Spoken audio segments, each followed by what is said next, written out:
Hello, hello. What's up? What's up? How you doing?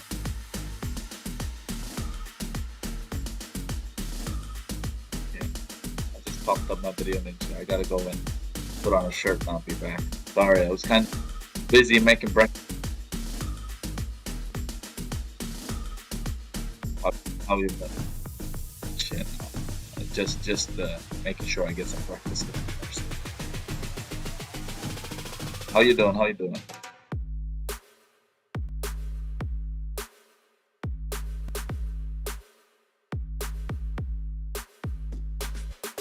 Yes, sir. Hey, thanks for the IESF thing. Appreciate that.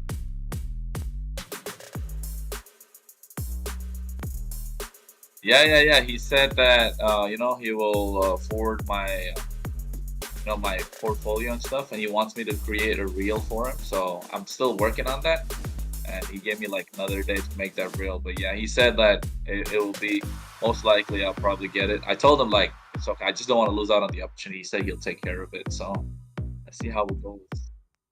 Yeah, I don't want to lose out. Yeah,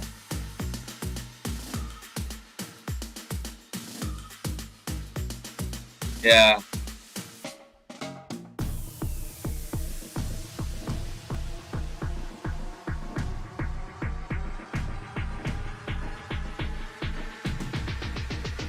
Appreciate that, bro. Love that.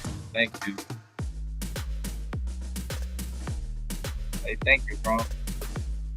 Thank you. Appreciate it. If I go far, I get like 1 million subscribers. I'll tell them to follow you. It's something. Yeah. But yeah. Oh, hey, thank you, sir. Oh, okay.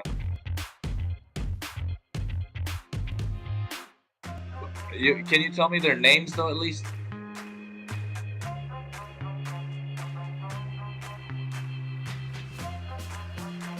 Oh, okay. It's like all right. Let me change my shirt, and I'll be. I don't want to be sitting here without a shirt this time.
What up, everybody? G the Ico here. We're here with the Snapdragon Pro Series.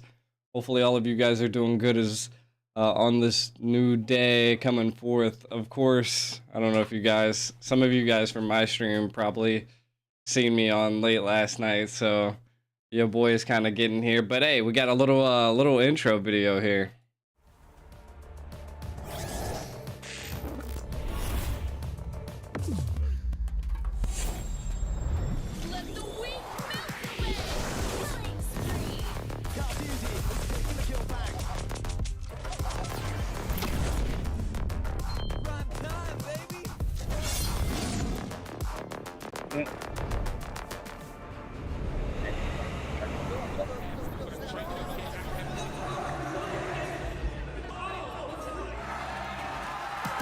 Oh, look at you. You got the white. I got the black. Come on. Let's go. Oh, I wanted to say, I got a whole face, bro. the Evil's M1 coach. You know the Evil's M1 coach, Coach Zace. I got a hold of him, The Snapdragon Pro and Series is brought to the you heat by charges. Snapdragon Elite Bomb. Gaming, Jesus Christ! Samsung If Galaxy you need them, S24 like, the Ultra, charges though, Monster freaking Energy, bomb. and DHL.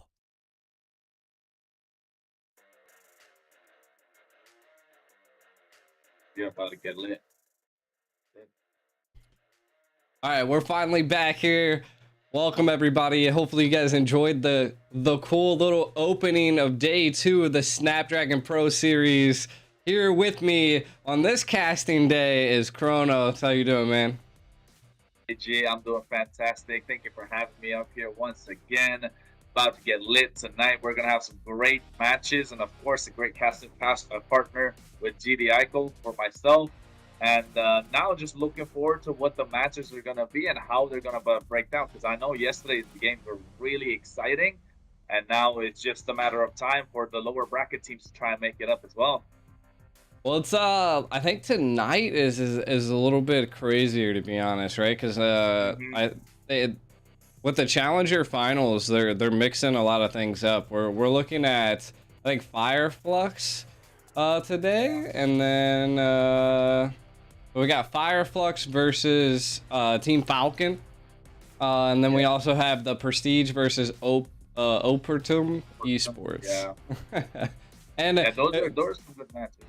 Yeah, and one thing that I wanted to just kind of like shout out here, because I was like randomly going on last night to see some of the teams that were in the EWC and that were partnered. And apparently Team Falcon actually has almost every single slot filled for the EWC. Absolutely crazy how many teams they've acquired.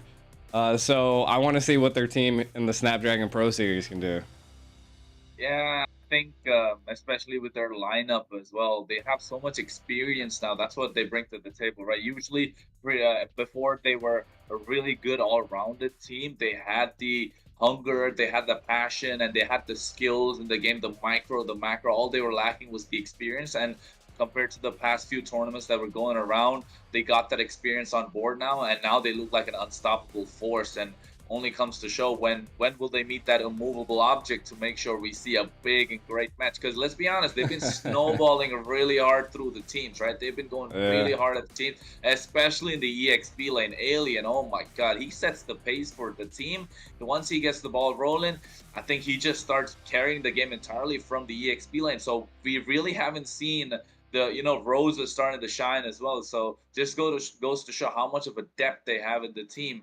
And I'm just excited for the matches that will come about, and other matches. Looking at Opertum Esports as well, they are a really great team. They're up and coming. They've been in the community for a while, and now they're just trying to make their mark and presence felt here in Europe using the Snapdragon Pro Series. And I think it's just exciting games for today. G, I'm pretty excited. Yeah, I mean, Fireflex is probably the most anticipated team to possibly win here if I had to take a giant guess at it. But to be honest, like Team Falcons, just man, there's a lot of diversity on that team. Let me tell you that right there. There's two Filipinos actually, and then the rest are just all from different countries, it seems. So it'd be interesting to see. But again, that's the EU MENA side. And then we're going to be seeing the Turkey, which is Fireflux Esports. If I'm not mistaken, right now, we got Twisted Minds, which is EU, and then we got Birthright, which is also EU. So EU MENA, of course. So right now, EU MENA is kind of beating all of the Turkey teams. So it's gonna be an interesting time. Can Team Falcon keep that stride going in this first match or not? But I think we got like a little bit of a highlights of some of the teams here. Let's look.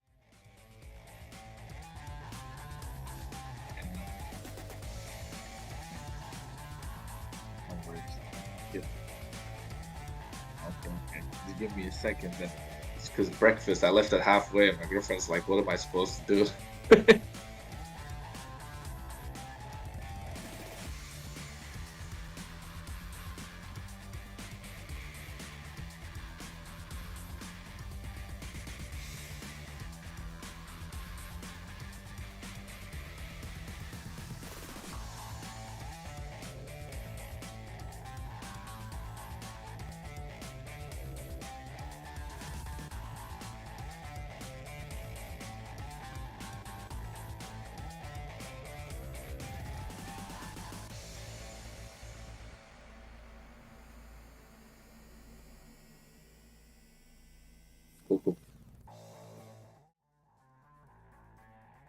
Yeah, so some great head-to-heads there.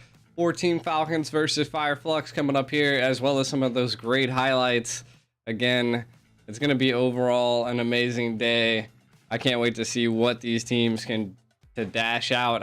I mean, yesterday we had not sweeps. Every team at least won once, and then the other team ended up, just taking the rest of the game. So let's see if that can keep going, or are we going to see some full best out of fives today?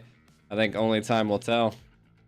Yeah, only time will tell, rightly said, because, I mean, none of the teams want to give up, right? They all have an equal chance to win this entire tournament and take the grand prize. So I think they're just looking forward to see who's going to come out on top, because, like you said, the games were absolutely amazing. Birthright versus Moon Knights, if I'm not wrong. Birthright came out on top 3-1. Twisted Minds versus S2G. S2G, yes, we know they're a great team, but at the same time, Twisted Minds got the upper hand 3-1 once again. So Flux was the Team Falcons, and I think, we had a glimpse of Team Falcons the other day and from the lower brackets, and they were looking pretty dominating when it came to their macro. And I mean, if they are able to set the pace, Flux might have a tough time. At the same time, Prestige Opertum, equally matched teams. So excited to see how these are going to go about for tonight. Yeah, exactly. And I mean, hey, we're gonna be jumping into the draft, so we'll get to see that here soon. Actually, drafting pretty fast this time around, so interesting go. Right now, Team Falcons looking like they're gonna get first pick out of the get-go, just getting rid of the Low Yi and the R-Lot, which again, the Low Yi is pretty typical. The R-Lot, probably a target ban at this point. We don't see R-Lot utilized too much, even when it's left open. So we'll see how it rolls out here. Yeah, I mean, I like the Lu Yi being banned out because now it's like one of the strongest mages in the current meta, right? There's no way you can leave a Lu Yi open, and especially with the current change in the patch notes and all that. So Lu Yi is starting to become more of a priority, especially when it comes to rotation speed. At the same time, I think teams need to start watching out for that chip. We want to get rid of that chip as early as possible, and they take out the X-Work. So Falcons are trying to go for a little bit of a tanky setup. They're trying to get the Fredrin for themselves. If not the Fredrin, the Barretts for sure. And I think the Barretts got hit with quite a hard nerf, if I'm not wrong. So not really that great of a jungler anymore compared to before, but still is a dominant force to deal with. Like the tanky frontline presence is important. So I think they're just playing for the Fredrin Knight now. Will Flux just let that go away and say we can do better than your Fredrin, or will we see the Fredrin being banned out straight out? Yeah. So the biggest thing I would say about the Barats, just from a little bit of a back-end knowledge of watching some of Cloud, or well, now our team named Cloud9. Hey.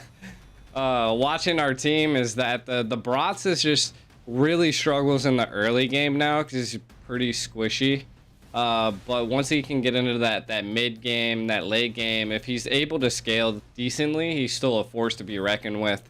But the Roger right now has been really dominating the scene, and Flux picking up this Angela and the Boxia, and I'm not a huge fan of the combo. I haven't seen it really win recently, but let's see if Flux can utilize it. About to say, I love the Roger pick. I love the Angela pick. The Boxia, not so much, because we've discussed this like n number of times. We need the Boxia to snowball, and he needs a lot of support from his team. So especially going against the Roger kind of melts him with the human form, especially if he goes to the Trinity build as well. And now I think teams are starting to build that great Dragon Spear, and I don't think Boxia will be able to sustain. Yes, the hard guard helps out, but how much? And look at the other side. Just pick up Valentina and Chip at the same time. I don't know. So far, Falcons look really strong, especially with an IMU and the teleport shortcut. They got mobility. They got a global ultimate that they can steal. They got the execution that'll come in from the Roger. On the other side, yes, they pick up the Moskov that's been scaling really well. Can scale well in the late game as well. And you can teleport around the map with that Sphere of Destruction.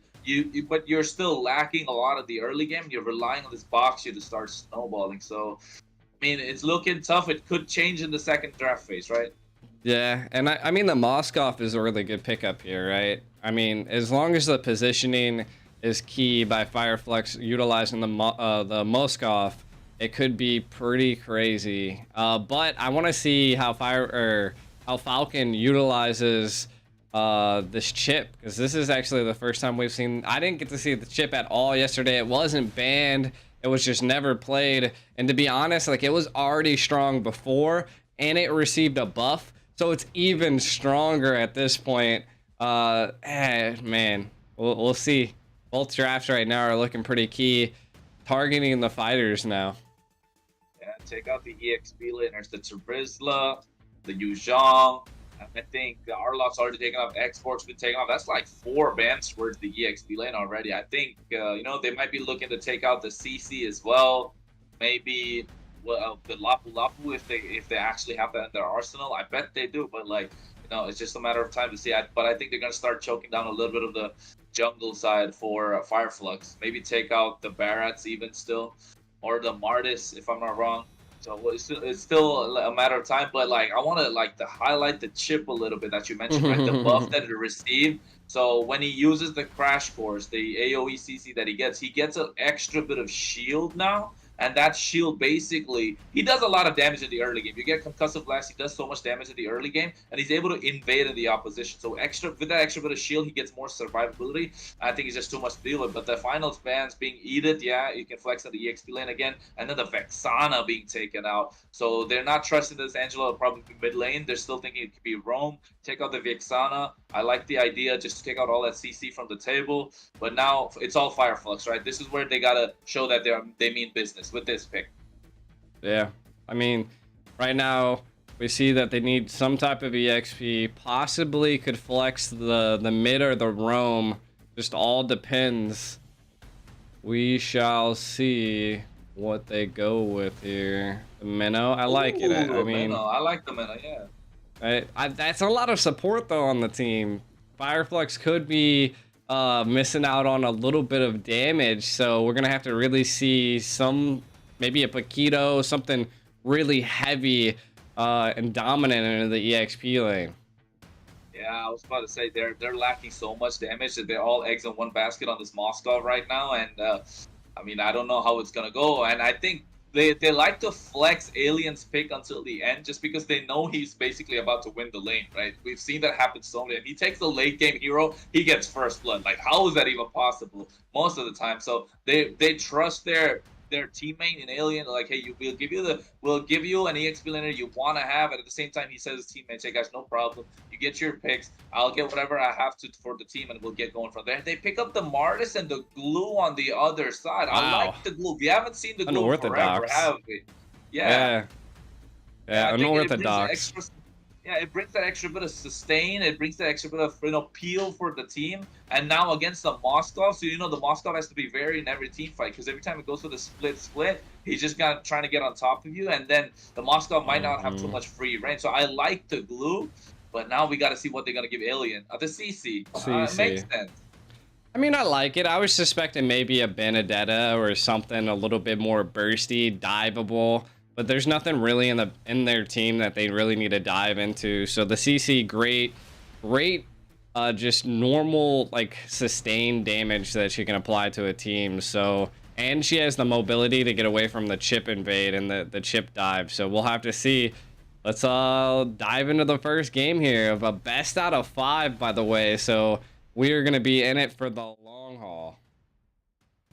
In the long haul, indeed. I'm pretty excited. G, what do you think? Fireflux or Falcons? I like Falcons draft just because they got the glue all of a sudden as well. But then it's Fireflux. You know what I mean? I know in your head you're like, bro, it's Fireflux. Yeah. How are we gonna? How can we bet against them? But I think the draft-wise Falcons look really good. Yeah, to be honest, I'm gonna agree with you, right? Falcons, they had the first pick. They utilized the first pick really well. I've never been really a fan of the Boxia or the Angela combo, but it can scale really well with the Moskov. But getting into game 1, Team Falcons versus Fireflux Esports. Who can win? We're into the quarterfinals of the Snapdragon Pro Series. Right now, we're looking at a Martis on the side of Team Falcons, and a pause coming out already within the 30 seconds of the game. Switch back to us real quick. think they're having a little bit of trouble when it came to probably maybe a ping or the technical difficulties on their side. But like G mentioned, it's the quarterfinals and lots at stake right now. And Fireflux versus Team Falcons, one of the dominant teams from Turkey, one of the dominant teams from MENA. And like you mentioned, MENA teams have kind of beaten the Turkey team, so. I mean, how is it going to go this game? The draft looks good for Falcon. I like the chip, and I think it comes down to the early game pressure in the EXP lane, the roam. If the chip is able to provide that early pressure and early dominance into the end opposition jungle and just be a nuisance, he can do a lot of damage. He can provide so much vision for the team. And if he gets that pressure going in the early game, it's just going to be, Fireflux need to find some sort of victory in other lanes. They'll be relying on someone else to win. But then the glue is just so tanky at the same time. So I don't know how the CC will fare against the glue because right? You just go first kill, walk into it, you get your health back. So how will it go? I don't know. I've never seen a glue versus CC matchup, I think. Yeah, I mean, normally we'd see like it's kind of hard to go with it, right? I mean, if they rocked a fair miss, it would have been a direct counter to the glue, just being able to hit a lot of the split that he does utilize, but. Again, I mean, I feel like it's a hit or miss comp. It can be utilized very well, but it can also be punishable by just, you're already jumping on top of someone and then you get dragged into a tower and then you go a little bit too far.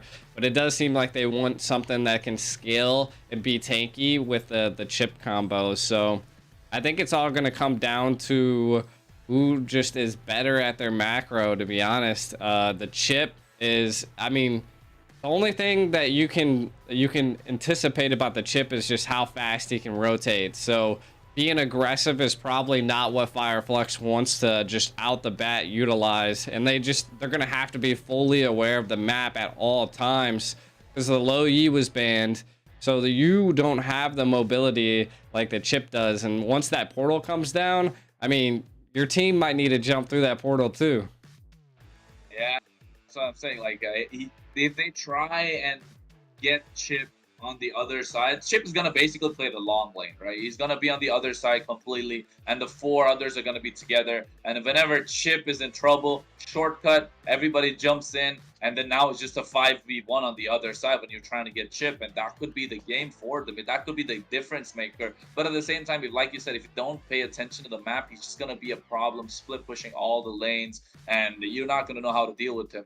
And Glue, though, Moscow with the attack speed, he can get a lot of heal from the glue, but at the same time, the glue is just going to be on top of him entirely. I didn't get to take a look at what spell the glue had. I'm thinking it's got to be the flicker or the sprint, if I'm not wrong. But if he popped the vengeance, then that would be a different story. So, I mean, I think it's still a flicker, though.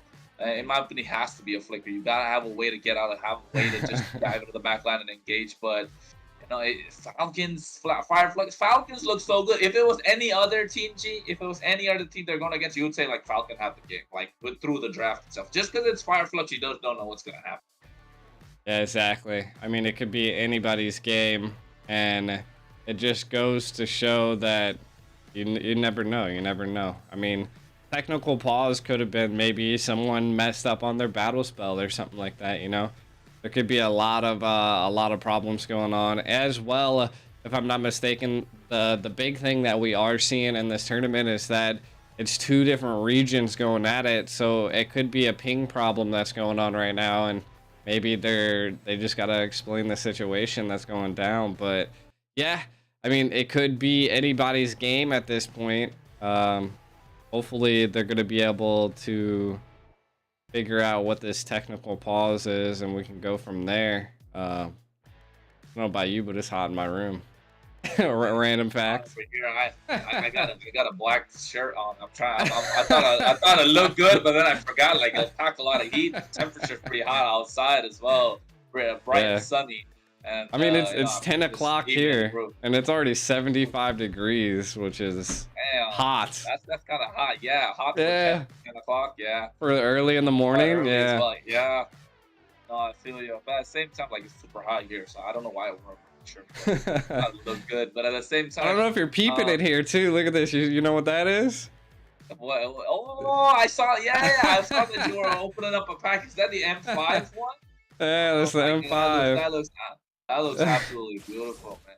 I wish you We're could gonna go be grab getting it, into the but game. yeah, yeah. I was gonna say I wish you could grab it, but we're gonna get into the game straight off the bat. Because look at that, the Moscow already has to recall because the Roger's just so aggressive, and the Chip again, aggressive gameplay that they're gonna have, and now the glue. That's gonna be a stalemate lane, and yeah, the Chip is just gotta start exerting pressure if he needs Falcons to scale and do well. Yeah, most definitely. I mean, you're already seeing the 2-2 combo, the normal that you do see in MOBAs down into the carry lane. So again, that's the Chip presence. You definitely don't want the Moskov to scale at this point. Team Falcons kind of know what to do and how to keep the agenda, keep the pressure on there. But a solo kill in the mid lane.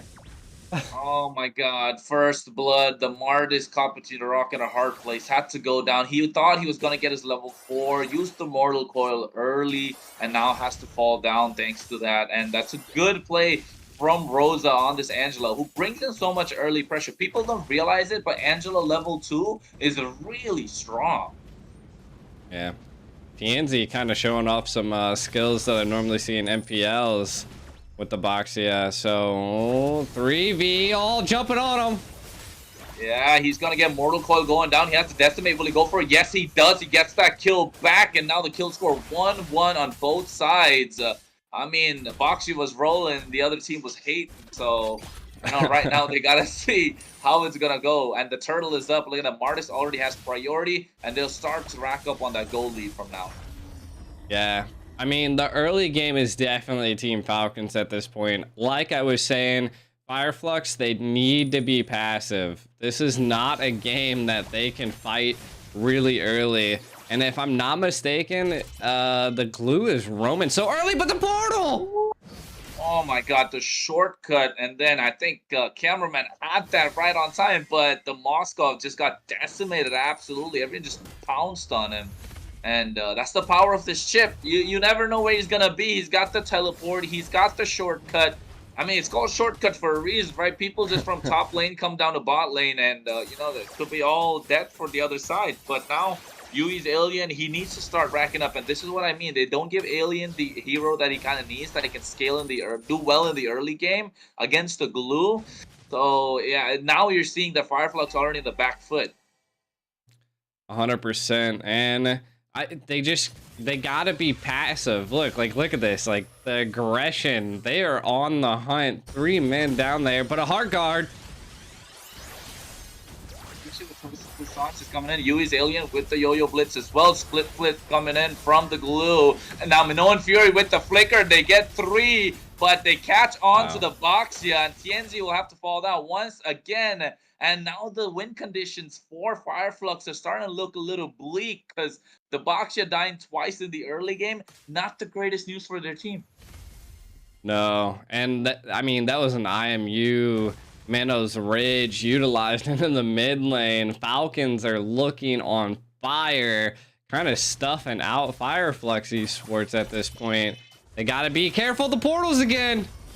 A shortcut Mortal Coil coming on. They get that kill, Minoan Fury, but he doesn't catch anyone, doesn't have any backup. And Sunshine will fall just like that. That's 2 times in a row. And we're talking about late game Moscow against an early game Roger. And Team Falcons making the most out of their early presence while in the turtle pit. You can see they're not trying to let it go. And Chip with the crash course once again on towards TNC. CC taken really low. The splits on him. He's taken down. Will he fall hard guard just to give the extra bit of sustain? But I don't think he can survive for any longer, because Yo-Yo Bliss trying to get some health back, but they still not able to do much. And Ding, look at that, he's just peeling for the rest of the team. TNC can't really do much. He's trying to survive. The one guy on you gets taken down immediately. And that's the turtle once again going towards Team Falcons. If I'm not wrong, that's a 3,000 goal lead already, G. Yeah, this is a snowball you didn't want to see, not paired with a Martis. That's 4, but look at this 3v1 jump. Oh my god, the decimation on point, and the Martis and the Roger scaling into the mid-game. That's where they try to shine. And the Valentina that has the late-game presence. Moskov, no early game, no mid-game. Yeah, I think it's looking really good for the side of Falcons. And now Fireflux need to take a step back, and they need to find their key to victory. Because, I mean, if it goes this way, I mean, Fireflux could have a hard time in this best of 5. Yeah, and again, the chip is just amazing at this point, right? I mean, like, it's already, if I'm not mistaken, the top damage on the board. And to be honest, like, it's kind of like one of those aces up your sleeve. So pulling it out early kind of just gives you that first stepping stone to be able to just control the tides of the battle. So seeing this happening right now to Fireflux is crazy. Falcon, they need to keep this aggression up. They could, I mean, they've destroyed turtles so fast that I don't think they would be able to do the 8-minute Lord. But if they would do that, I mean, maybe we could see a quick game here. You can already see that they are just tearing towers apart and tearing Fireflux apart. Fireflux, they just, like you were saying, need to take a step back. Like recognize the position that you've put yourself in. You have to be aware of the map. You have to react quick to what this chip brings to the playing field for Team Falcons. Yeah, absolutely. They need to start respecting that chip, right? That's the main thing. You disrespect the chip and you're gonna get caught. And I think Fireflux realized that, and we can see the past minute they've been a little passive, trying to find their, position, trying to find what win conditions they have, and now TNG trying to go in once again, gets the shield unity on towards, but there it is. The Crash Course getting the CC. Hard guard baited out quite early, and now they got to go with the tortoises by stance, but they're just waiting for the turtle. Meanwhile, the mid lane, Alien just trying to zone for his team. They reset the turtle once again. There's just a tangle for this turtle. Discipline. So it's just a matter of time who's gonna get it first. So yeah, really well played from Falcon. Look at that, they pick up the turtle just like that. Kenji just literally looked at the Boxia, DNZ, and just laughed at him. Like, he was like, good hard guard, good ultimates. GG's. Here's portals though. Yeah, look at that. They used the shortcut once again, trying to get something down, but the Fireflux immediately back off, and at the same time, we want to see how they're gonna respond now. And like you mentioned, Kenji was just saying that, hey, you've used everything up. Now the turtle is free for me. Crash Course on the Apex 47. They go for a little bit more. Grab. Trying to get that. This is the power of the glue. Look at how he's able to zone the rest of the team away. And TNC can't even get into his own jungle. And we're talking about a Boxia that needs to have his early presence. Yeah. The best part that we're seeing here is the Moskov's trying to get anything and everything that he can. He's possibly going to be going into a fight here. Oh my god, Roger trying to get, but the chip gets caught right now, and this is where Falcons are trying to bite off more than they can chew. Ding just eating up so much damage with the split. At the same time, he grabs hold onto Yu's Alien, but now they want to collapse on towards Ding. He flickers out of their Spear of Misery as well. Minoan Fury connects on towards Phil, but there's the IMU's Minoan Fury as well. Apex 47 should go down. There's the Decimate coming out. Ashra's Wrath should be getting another one. They get Rosa as well. And now Falcons saying that we don't want to give you any sort of an edge, because they know if they give an inch, and Fireflux will just take a mile. Yeah, I mean, Fireflux had a great aggression there. I mean, they were taking everything tactical. If they were not down by 7,000 gold, that engage would have been different. But in the situation, It's good coming out.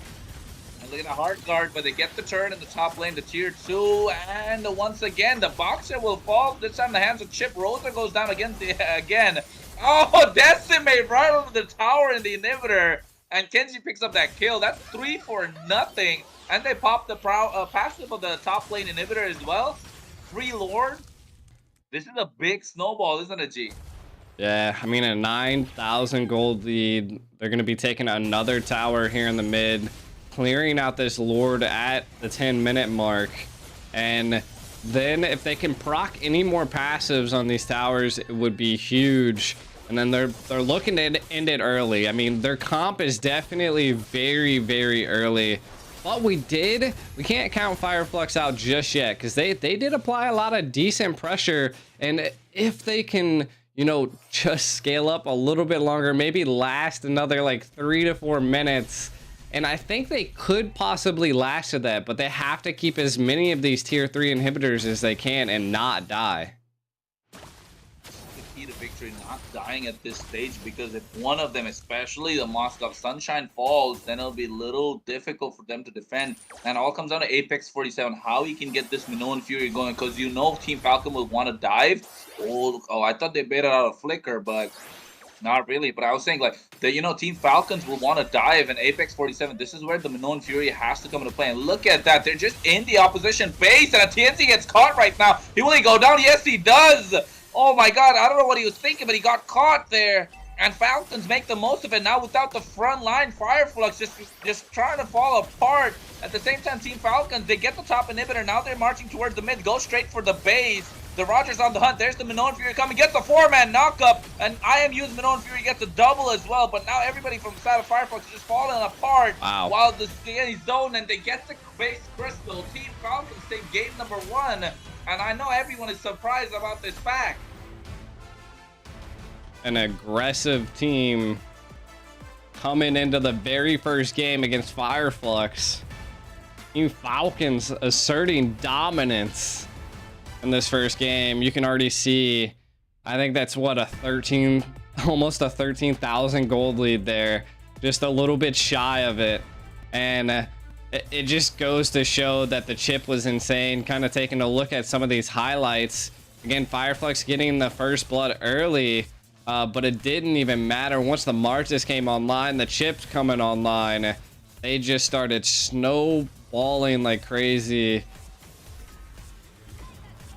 You see that? You see every time the Moskov tried to get something, they just shut him down completely. And Sunshine didn't really have the best of games, and neither did Rosa. Especially putting Alien on something so passive, the EXP lane, you can see he couldn't really do much. And most of the time, Fireflux key to victory is to get Alien shot in the early game. So it leaves a lot of breathing room for the rest of the team. And it did happen this one. And every time TNZ tried to go in, he got caught. And then it was just a snowball after that.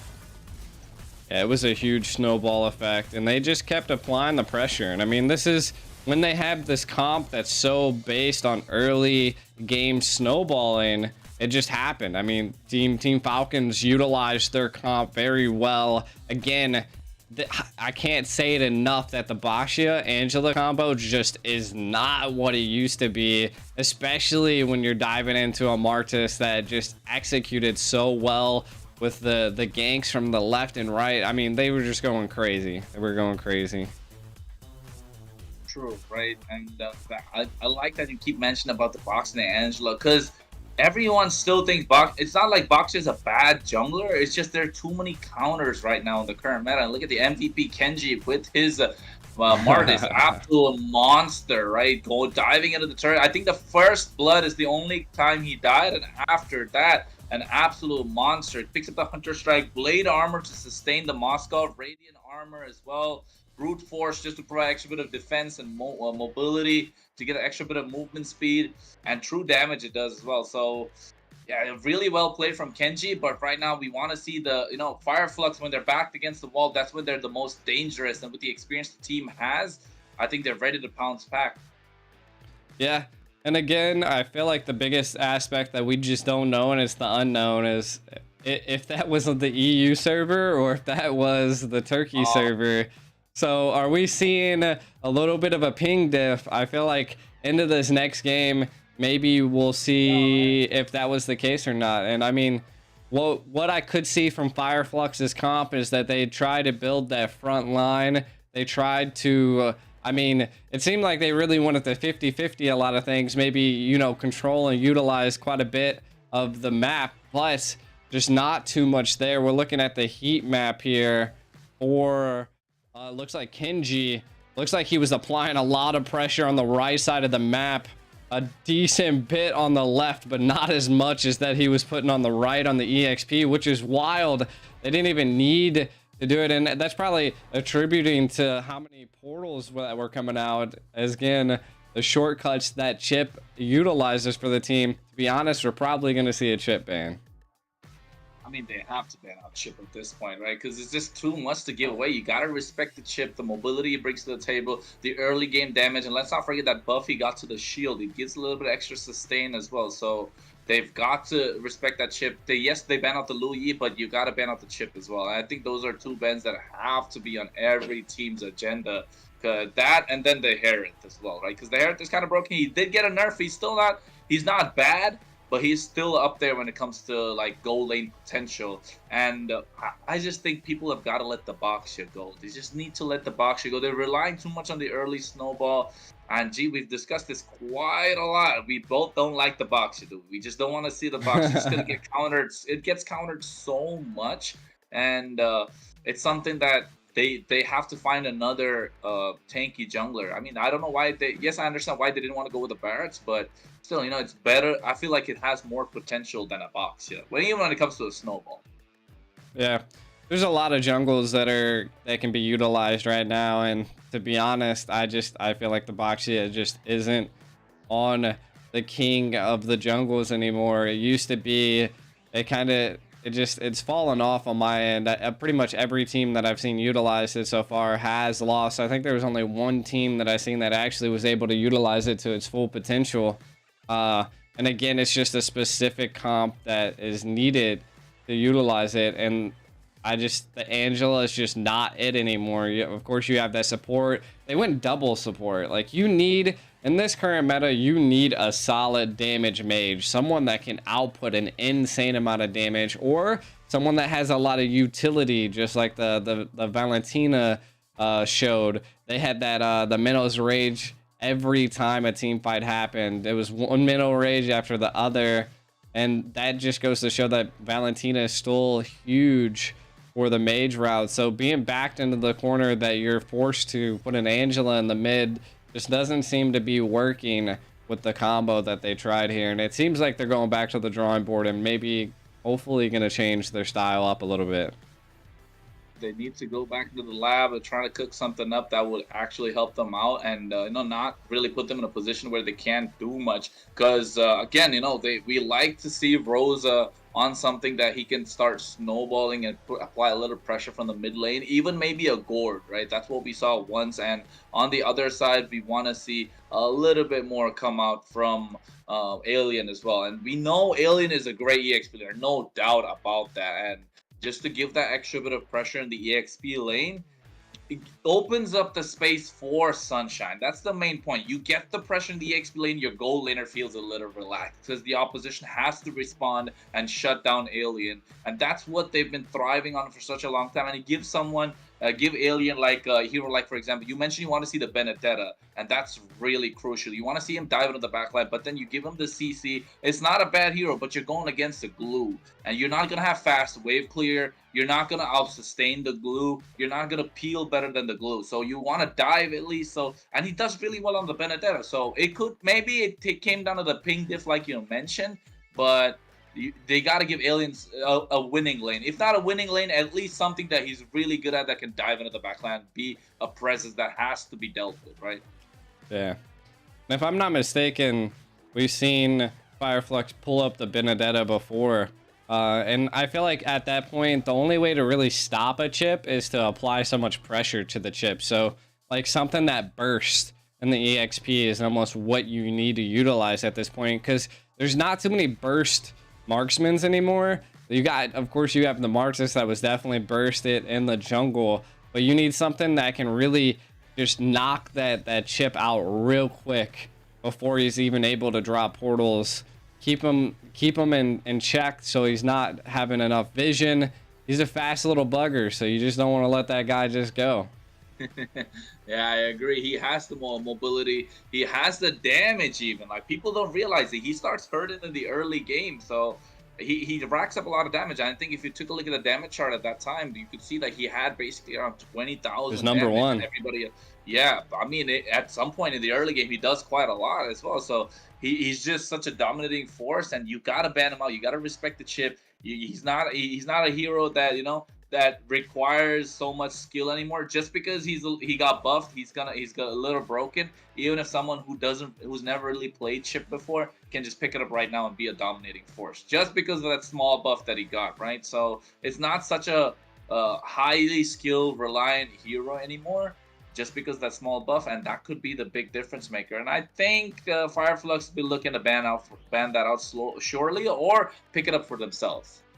Yeah. And not only that, they did get the Roger as well, right? Which was a huge. I mean, that the marksman. To be honest, Roger right now is probably the most sought after marksman. It used to be Harith, and we still see some Hariths played, but Roger right now has like a 66% win rate. I think Moskoff's was a little bit higher, but overall was still a better pick. It's just the utility. It's almost like Lancelot used to be back in the day, and I mean we still see a couple Lances, but during his transformation he ignores everything. Like he vanishes from the map for like a split second, and that one split second can be like key factors on dodging like ultimates, dodging certain abilities, and even chasing someone down. So as we're looking going into the next phase here, into game number 2, those are some things that Fireflux is going to have to be watch out for. Do they get first pick this time around? Do they ban out the chip? Do they target the going for the Roger? Or are they going to, you know, maybe try a couple other avenues that they have up their sleeves? We want to see how it's going to go about, because at the moment, I think we should be getting soon into the draft, right? We can't wait to see how it's going to go. I wish you know, we could get a look at a little bit of that cheeky little screen, but GDIC is the only one who can cast that. But it's okay, folks. We're here to keep you entertained. My name is Chronos. He is GDIC. For those of you who are watching, don't forget to like and subscribe to the channel. I know we're streaming on two different channels right now, GDIC's channel himself and Mobile Legends European Esports. So, of course, all the European fans out there that want to see Mobile Legends prosper in the region, is up and coming right now. We're trying to get it going. We want to make a big impact in tournaments like Snapdragon is a way for us to put ourselves on the map. And for now, it's just the way the teams are going about the team. I've heard a lot of coaches tell me that, you know, Europe is actually doing well. They could do better than other regions. I heard they possibly can do better than NA as well. So hey, that's what I've heard. That's what I've heard. Hey, let's give the Clippers something to talk about. Hey, but it looks like we're going to go into a quick 5-minute break. I'm not quite sure if there's something going on, but we'll see you guys here soon.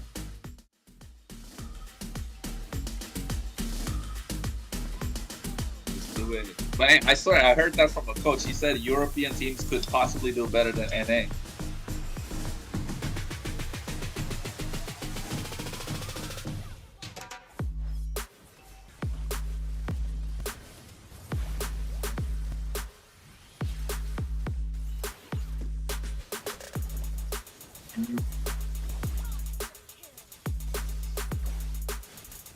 And how much? Oh, the rainfall team. Look at that.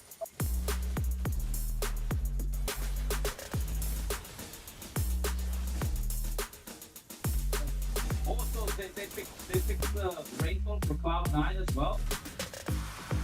Oh my god, that's good, bro. That's good. I mean, that's really good. They got a lot of sponsors.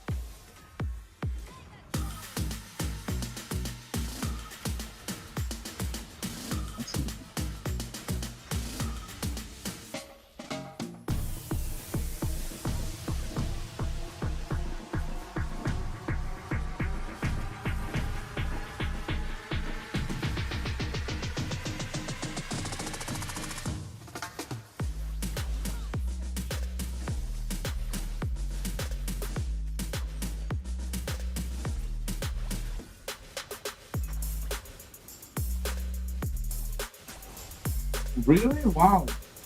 They're expanding, huh?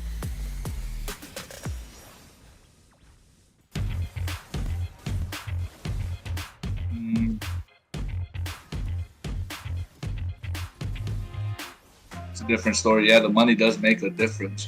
But hey, if Cloud9 wants to get into Nepal, Train to Kill are looking, bro, for sponsors and stuff. Why not? They were asking, can you get a sponsor? I was like, I can try. Well, like, if they can, for sure, why not, right?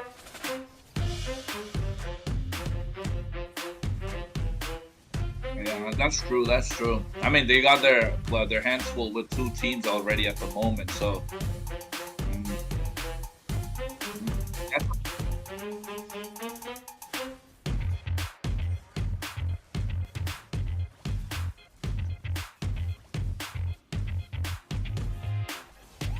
so they want to make their presence felt as much as they can.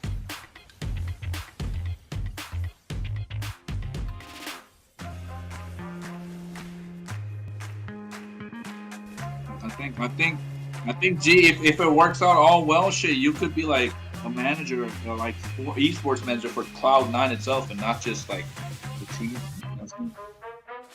The goal, bro. Yeah.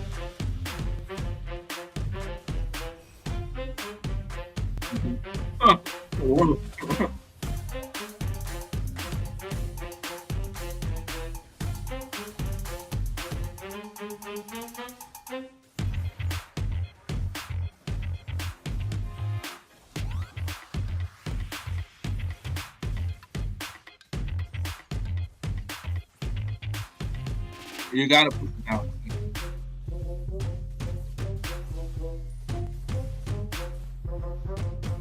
Agree. Oh,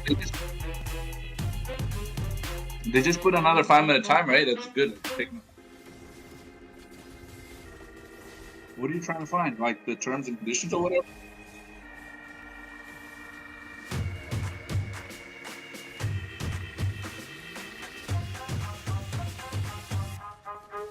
Oh, it's on Liquipedia. I just found it on Liquipedia.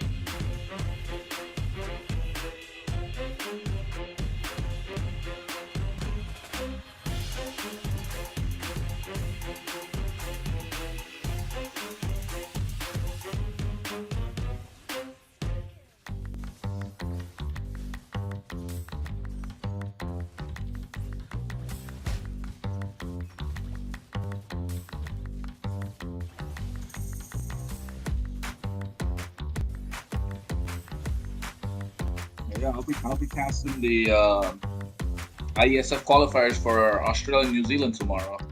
That's good. Yes, sir. Yeah. No, not for us. Not this is for that one's for Europe. They haven't. Haisu hasn't got back. He said he'll get back like by Monday evening. But this is like for Australia and New Zealand. I tried this from my own side and it works out. Yeah, not much big of an MLBB scene, but it is what it is, right?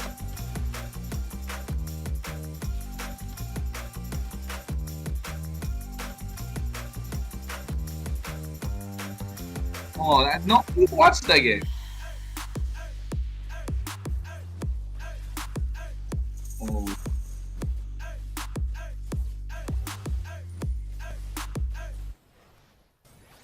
damn.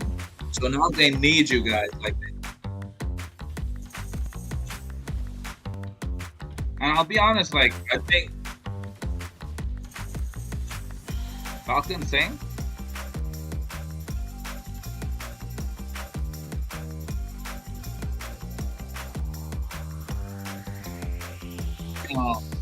So, they got Falcons AP Brent, right? That they just partnered up recently as well. And Liquid as well. They got like 2 or 3 teams.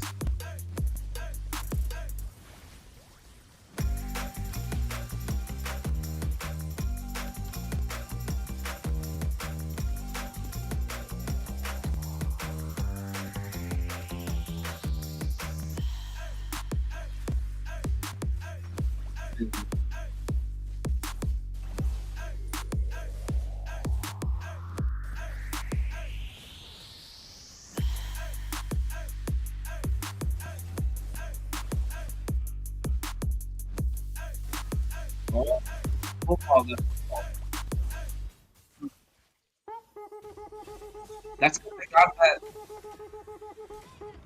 I mean, let's be honest. They got that oil. I don't want to say it out loud, but they fucking got that oil.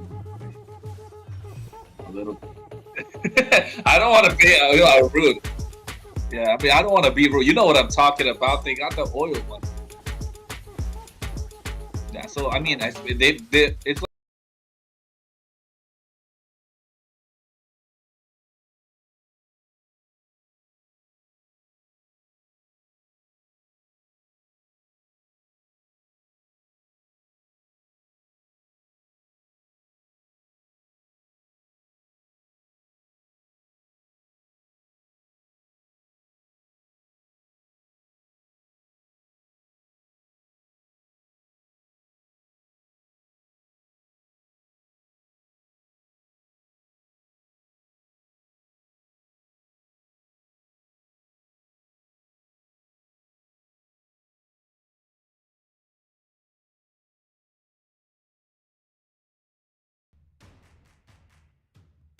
Yeah.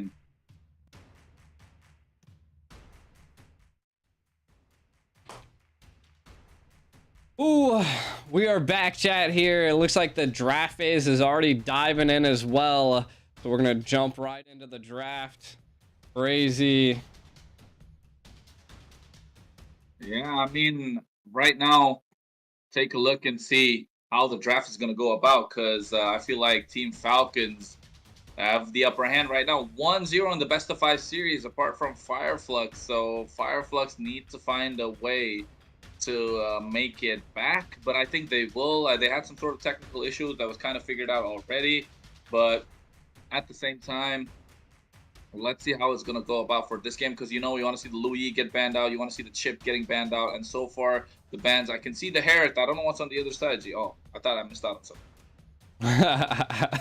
Nah, the Harith is definitely banned out here. And maybe that's part of the technical, because that's definitely a weird case here at this point. Interesting.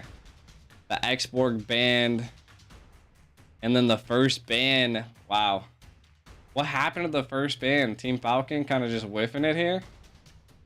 I mean, is it again like the technical difficulty that we could be talking about? Could that be the difference? I mean, are we gonna see a redraft? If we see a Layla that's being banned out, then we might be able to see something. I don't really know as of now. Let's see how it goes, right? Let's see how it goes. Exactly. Maybe they disclosed whatever the first ban was and they ran with it. I don't know. We'll find out. Xborg being banned out, kind of wild for a second ban. I mean, maybe they're gonna opt to go for the Fredrin, but we already see the Fredrin getting banned by Fireflux. So wild. Yeah, let's see. And the R-Lot being taken off. So I don't think they're playing around, right? I think that's either like a glitch in in like the overlays or something, or in the stream, or it could probably be that they definitely missed out on the ban and they're okay to go with it. The Xborg and the R-Lot being taken off, the Fredrin being taken off on the other side. Natural, once you see an Xborg being taken off. And now will they leave the Boxia open? That's the question. Will they leave the Chip open? Will they leave the Louis open? Since we don't know what that first ban was, it could possibly be that Louis. And yeah, they take out the Chip. The Louis seems to be up for grabs, so I mean, I don't know. If I was on the Falcons, I would first pick Louis for sure, but only time will tell. Exactly. Lo Yi could have been that first ban, and maybe that's why we're not seeing it, but I guess we'll find out here. Fireflux definitely banning out the Chip this time around. Again, that is definitely what you want to see, and we'll see how we fare here. I want to see something exciting. I want to see something exciting, right? You know, we saw the first Roger, understandable, the one of the dominant forces, and I think their goal laner did really well. Lark on that goal with that Roger, so it is running it back, making sure he gets his priority, and securing him that hero that he likes to have, that early game presence, that mid game power spike, and that snowball effect. Already starting to see. You already starting to see that from the side of Falcons. Exactly. And picking up the Roger is what they did last time, so maybe they're just running it back. Not, are they? No, come on now. Okay, the Angela and the Edith. I mean, to be honest right now, like, Angela has, like, not been playing too big of a role in a lot of this. That's why we don't see her on the Prio ban too much anymore, just because it's pretty easy to build anti-heal and just to out-damage her. Especially if you pick up a Vexana, you can just build the anti-heal into her Death Knight. So maybe they're just gonna run it back with the Valentina once again. I like the Valentina. It's absolutely a monstrous pick, just because you can steal so much away. And now the Valentina gets to take the hard guard, gets to take the primal wrath, and these are two magic magic heavy burst kind of ultimates, right? The hard guard, yes, it provides more of a shield the more magic power you have, so you get a lot of sustain. And then you take the primal wrath. Yeah, they're running it back, aren't they? Like Kenji with the Martis again. Like, why fix what's not broken? Definitely running it back. We can see that the Martis is picked up once again. The Low Yi is still not picked, so I'm only suspecting that that band that we can't see is probably a Low Yi. Like, they're just like, hey, like, I don't know what happened. There was like a little glitch. Because why would you not pick a Low Yi at this point, especially over a Valentina? I don't know, maybe. Yeah, I mean, yeah, Louis does a little better than Valentina, I'd agree. Yeah, you can see it's definitely a Louis band. So the Yuzhong being picked up, I like the Yuzhong. You can dive into the back line, give Alien something that he likes, you know, something he's comfortable with, something that he can make a play. Basically, you don't give him a hero that he cannot make a play with, you don't see him shine. And this is what we were talking about right after the first game. Give him something that he can do well on. And that Yuzhong doing wait. They take off the Rizzler. They take off Bakshi as well. So, I mean, we're not going to see any more Bakshi shenanigans for this game. I think we're both happy about that. The glue being taken off the table. So they start respecting the glue a little bit more, realizing that it isn't Team Falcon's arsenal. But look at that. They want to cover their bases, take out the barracks as well. So now let's find out. I think it all comes down to how Team Fireflux, once again, they're kind of, you can say, one step behind when it comes to this draft of the first phase. But you know, this could be the pick that could, you know, bring it all together. Exactly. And then you can already see they banned the Boxia and the Brass. I'm not even quite sure why they banned the Boxia outright, because like you seen it wasn't really a big problem to deal with in the first place, but the counter bans we already seeing, getting rid of the glue and just targeting that EXP. The only thing that we're seeing this time around is that Fireflux actually has quite the damage on their team. They picked up the Edith, the Yuzong, and the Moskov, so they could really shine with this comp. Maybe be able to stop the early snowball. They don't have that quick ganking and, you know, that shortcut that Chip utilizes there, and that's essentially how Kenji got fed so early. So let's see how they respond. Yeah, I like how they're trying to sum up their draft. You know, not all eggs in one basket this time for the side of Fireflux. But on the other side, Falcons, they pick up the Hellcurt. Is this going to be the Hellcurt roam that we see everyone ban out against Falcons, right? Because we've seen them ban out the Hellcurt so many times, and now Super just picking it up for himself. I think we saw Troll the carry last time on that Hellcurt, and now Super picking it up. A Lark going with a frontline presence with that Thomas. And look at that, they pick up the Alice. What's going on? Alice coming back again? But a Hellcurt. We got a Hellcurt roam. Like, both sides are kind of throwing out some craziness at this point. Falcons utilizing unorthodox roams that not a lot of people have been using recently, so it's crazy. I've actually wanted to use Hellcurt roam myself, so I want to see how they utilize it. I mean, the pickoff potentials that we see here is probably Rosa. I mean, we're definitely only gonna see the Moskov be picked off. Maybe they're able to jump onto the Angela in time, but we'll have to see.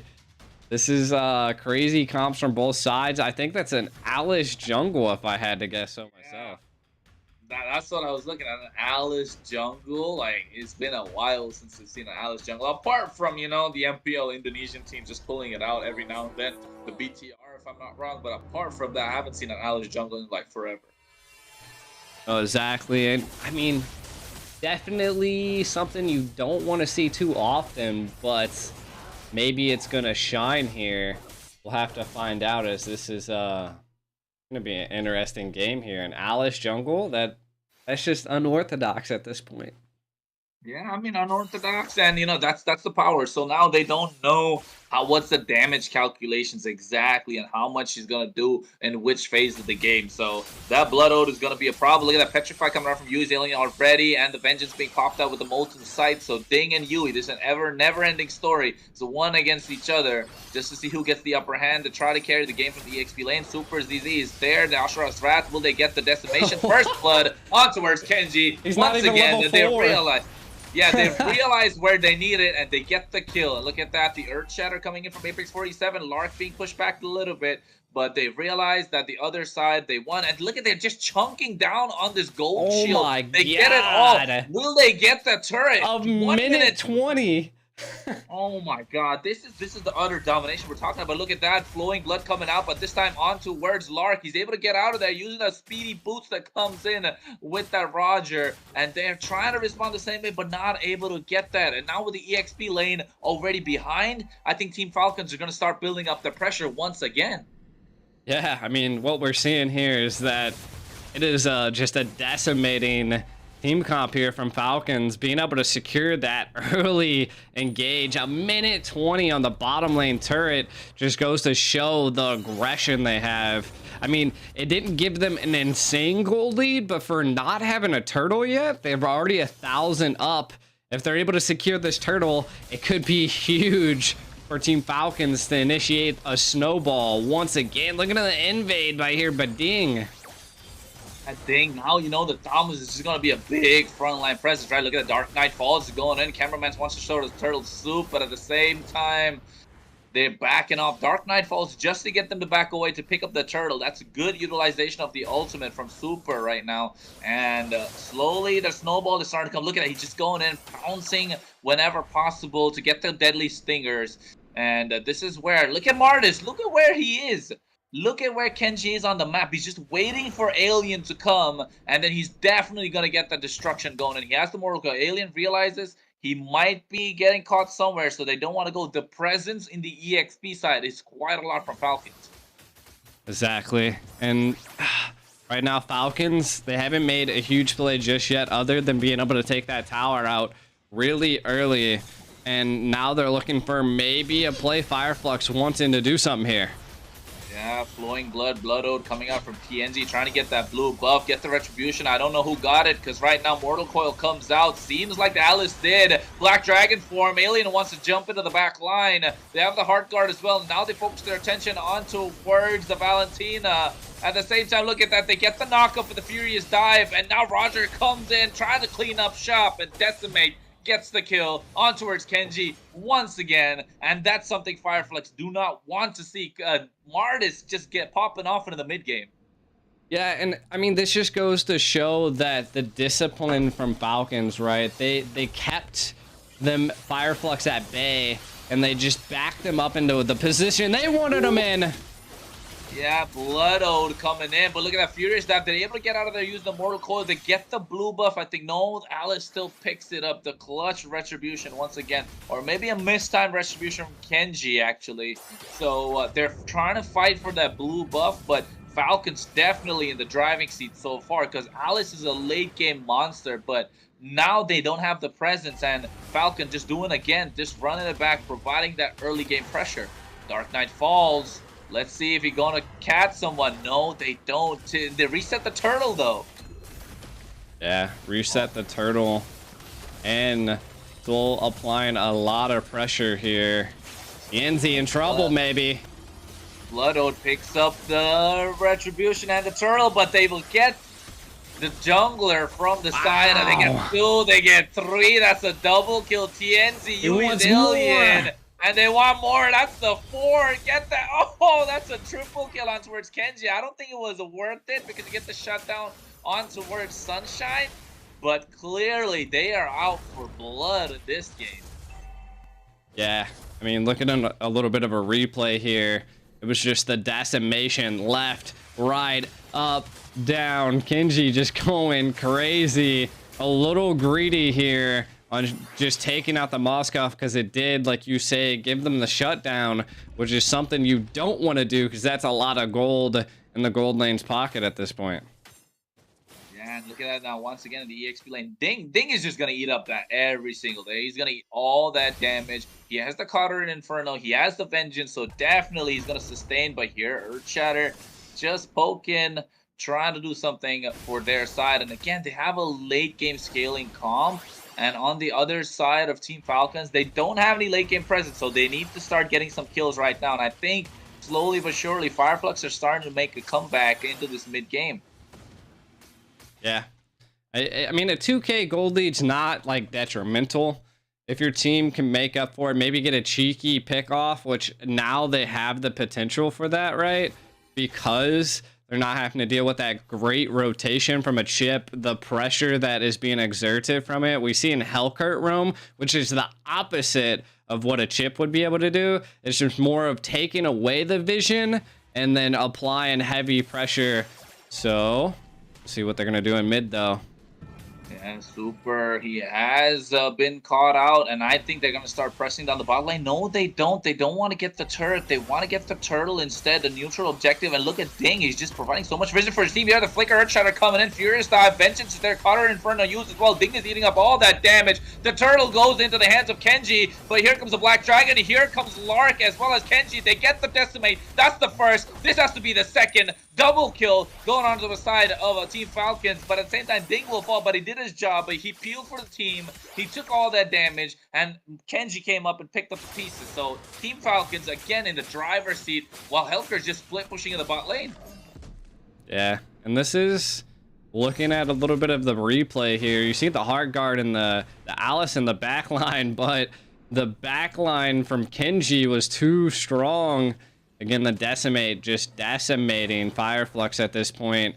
We're looking at a 3,000 gold lead. A concealed play, possibly trying to go in on... Oh, Lark, though, able to use Lycan Bounce, get out of harm's way. Look at that, the single second that he's able to get out of there. Ding's still able to survive, and I think Lark tried to bite off more than he could chew. A good play coming in from Apex 47. Made sure Fireflux gets something back in return. Just take out the gold laner. And right now, you can see they're trying to split push in the bot lane, but Blood Ode coming in from TNZ on towards the Valentina. Oh, yeah. Oh, I thought they were going to get a blue buff once again. Did they, though? I think she did, right? Looks like it. Oh, no, he got it. Oh, he got it. Yeah, he got it, yeah. It's kind of hard to see with the turtle buff. Turtle, exactly. It's the same color, too. Yeah, the blues are all the same shade at this point, but... Right now, we can see that Sunshine on the Moskov is still scaling decently. He's the same level, if not higher, than most of the team of Team Falcon. And that just goes to show that they're going to have to watch out for this Moskov this time around. The Hellcurt, again, has 3 assists, which was what you would think to see from a tank. Hellcurt, we haven't seen too many items or got to see kind of what's going down there, but the first Lord is coming up at about the 9-minute mark. Let's see who attacks first here on this Lord take. Yeah, it all comes down to this big Lord dance that we want to see around. I think Ding is gonna be a big factor just because he has to peel and eat up all that damage for the rest of his team. And with the Vengeance, with the Cotter and Inferno, he has the Brave Smite as well for the emblem, and I think he's run the Festival of Blood, so he's definitely gonna use the spell vamp, get back his HP, deal all the damage in the process as well. So who will be able to peel? They need to get a good Earthshatter coming in from Apex 47 and a good timed Blood Ode from TNZ as well. It all comes down to the timing for the side of Fireflux, but if Team Falcons can capitalize even on a small mistake or like not a good engage coming in from Fireflux, it could be a full wipe for the side of Falcons. Have found their opening. They got 2 turrets in the bot lane. Now they're going at the inhibitor, and they're clearly about to get the mid lane tier 2 as well. And while this is going on, TNZ just getting the Lord. So everything being set up really well for the side of Fireflux, and this is the dominance we want. Alice is much of a late game presence, right? Mid to late game monster. But Boxia, though, he doesn't really scale anywhere. You just need him to snowball. You definitely need him to snowball,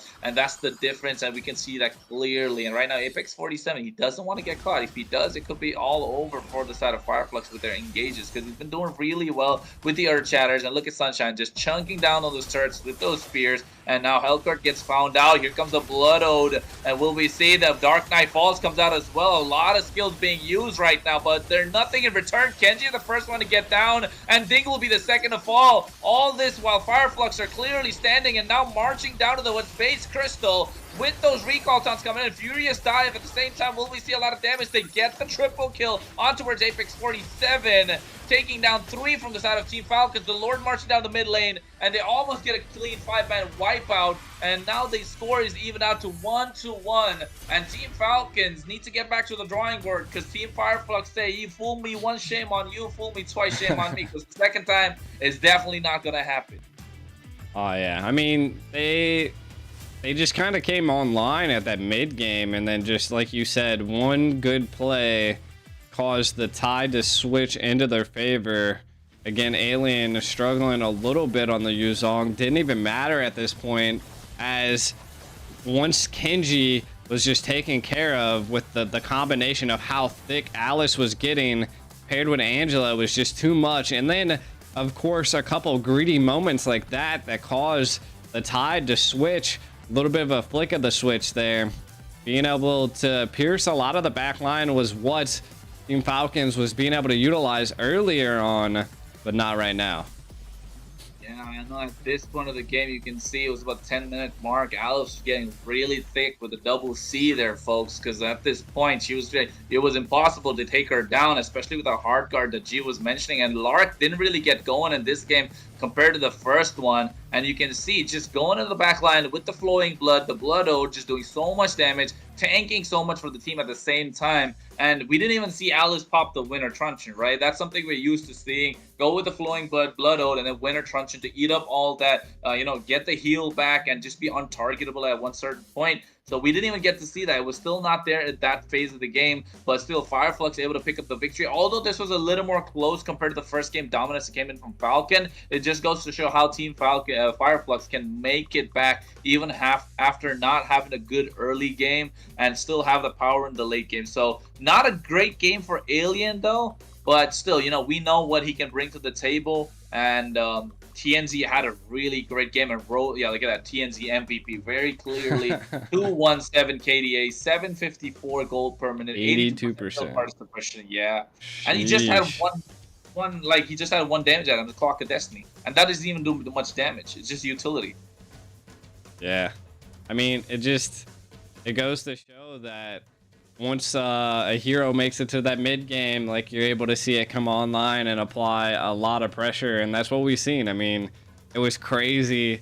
I didn't suspect it, but literally just one jump onto the Martis, like he just didn't have the ability to burst down anybody because they were just getting tanky at that point. The Angela kind of came online. The Alice was just doing so much damage and being tanky. And to be honest, I think what kind of messed up Team Falcon at this point is that they pulled out a Hellcurt Roam and they just weren't able to utilize it. Because the last pick from the side of Fireflux was just being left open, and then they picked the Alice. That was kind of a surprise, and that I think you mentioned that, right? If you have any trump cards, if you have any pocket picks, you better show that. They did that with the first game with the chip on the side of Falcons. Team Fireflux pull out the Alice all of a sudden because I think the draft kind of looked like they were building towards the Assassin. That's why you usually pick up the Edith as well in the roam position. You got the Yuzhong, the EXP, so you want to give that Assassin presence. I think they were expecting a Ling from the side of TNZ, but they just pull out the Alice, and then they just got caught off guard, and then the Hellcurt just couldn't really do much, and it just started falling off. So I like the way that Falcons were thinking about the draft, but I think Fireflux just had a number up on them. And this goes to show that it could go down to the very last pick of the draft to just round it all up. And yeah, because I genuinely like Falcons draft, apart from the fact that, they had the Hellcurt, I think you did as well. And then Alice just kind of shut that Hellcurt down completely. Yeah, and I think they really just needed to focus on, maybe taking out the Moskov, putting a lot of pressure on him.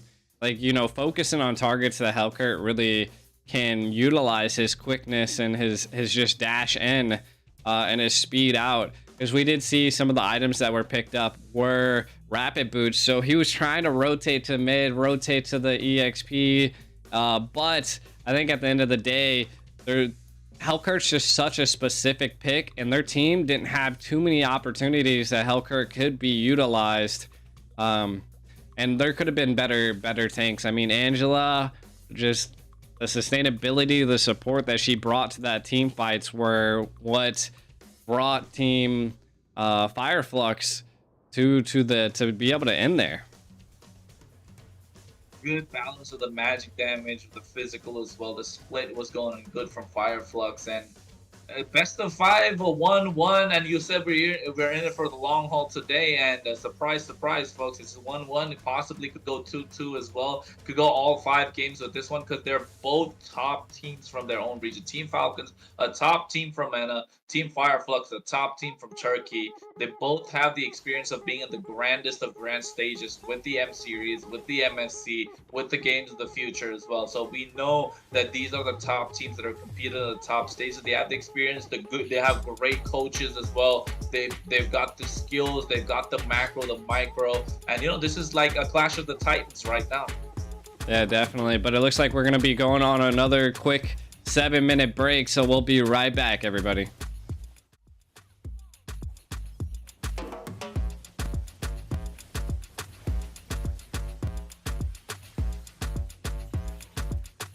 Gotta mute me.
Snapdragon Pro Series is brought to you by Snapdragon Elite Gaming, Samsung Galaxy S24 Ultra, Monster Energy, and DHL.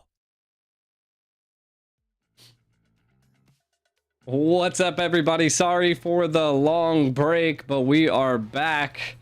A little bit of a craziness happening behind the scenes, but looks like we're already jumping right into the draft. We had some technical difficulties.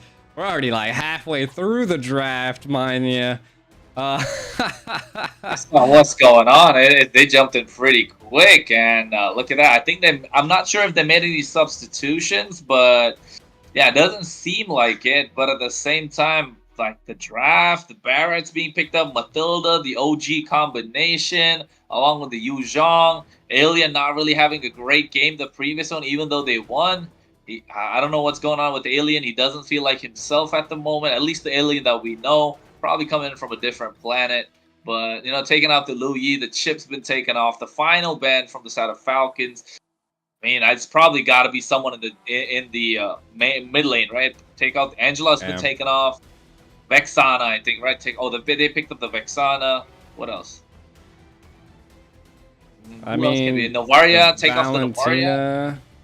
Yeah, Faramis. Yeah, Faramis makes sense, but yeah. I'm not super happy. Yeah, I'm not super happy about that. You know, they could have gone some other way, but you know, to probably choke down the goal laners a little bit more, just to give Moskov a little bit more free reign. But the Edith, I think, was it like a first pick Edith coming out from the other side? Or was it like a first pick Moskov? Because I genuinely want to know like what they were thinking into this draft, because the draft's got to have its own strategy. Look at that, Rosa picks up the gourd, and I think Rosa's really comfortable. We've seen that, haven't we, G? Yeah, I mean, the Gourd would be a good play here to be able to lock down that Moskov, be able to, you know, just pierce the back line. So I like it. I mean, the Gourd's there. It can still get to the Vexana. I guess it's just going to be pretty situational on if they can take care of the Vexana. There's a lot of knock up. So CC is going to be huge. But, again, they do have the Matilda. The Panda being picked up, though. Interesting.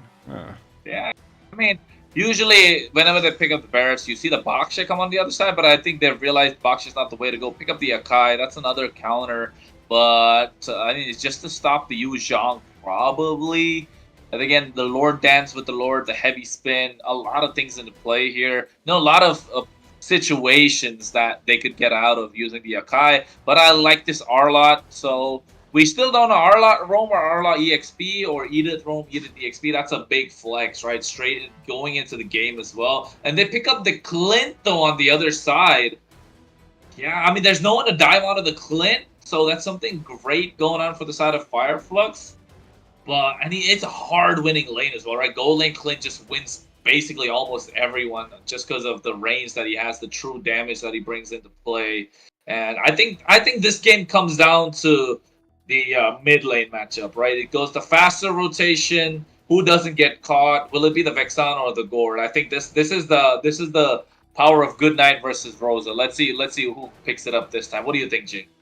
It is true. I mean, we'll have to see when it comes to this comp. The Clint's kind of crazy, but I feel like it's worth it because they got quite a bit of frontal, and being able to burst down the Panda is going to be pretty key.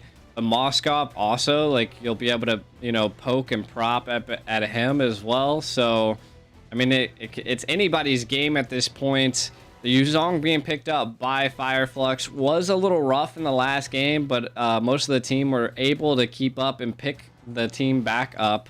So, we'll see. We'll see. I mean, a little bit of unorthodoxness coming from both sides.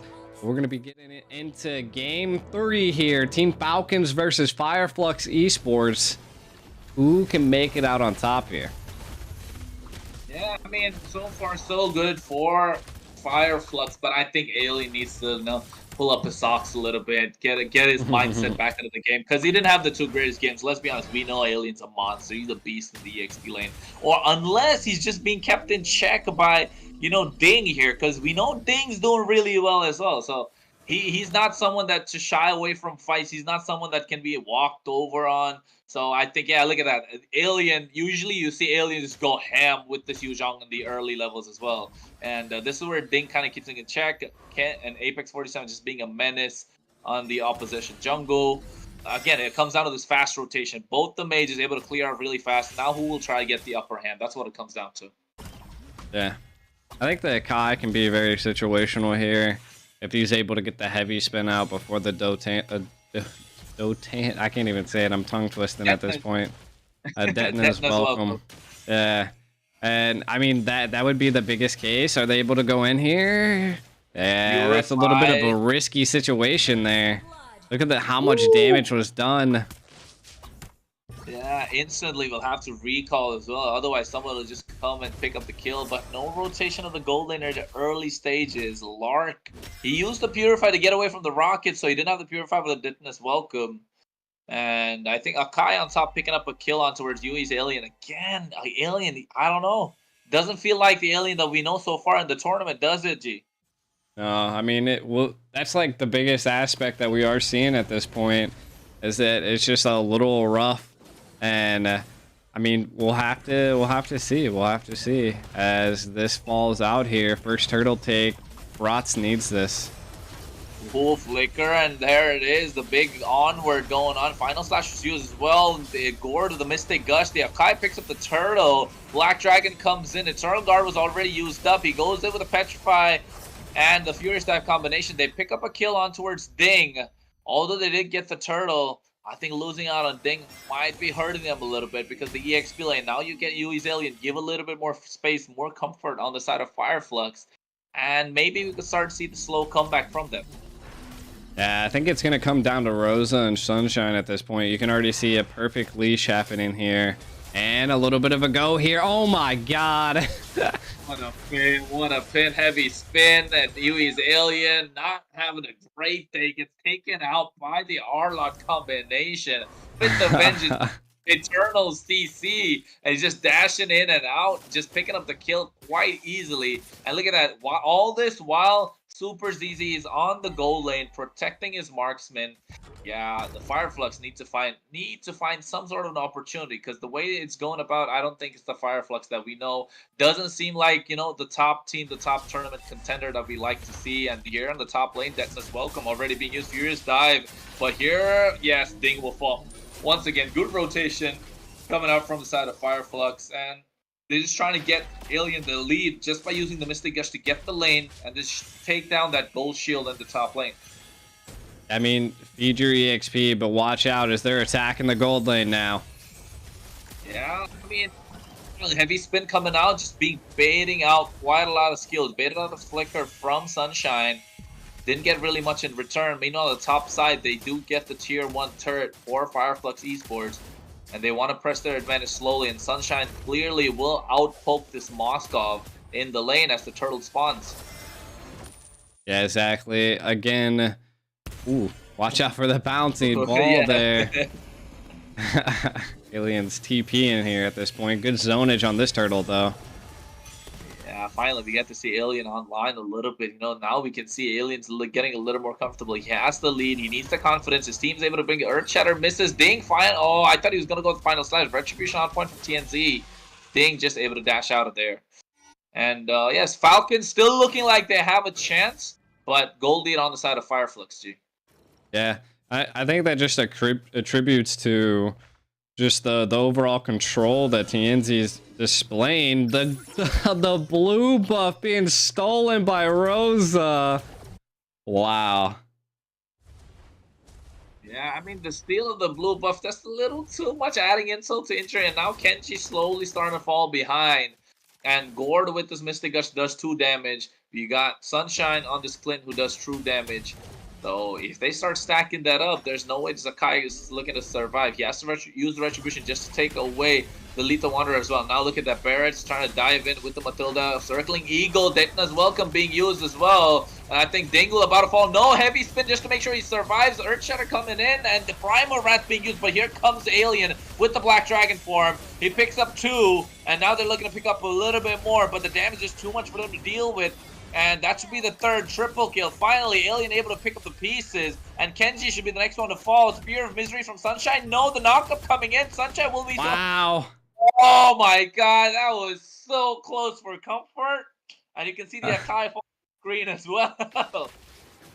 I mean, that was just Alien suspecting that his team would be able to take care of Sunshine, but my god, his sustainability was insane. And that is not something you want to allow a Clint to have, because the damage is now there, and Fireflux up by 4K. I mean, jeez.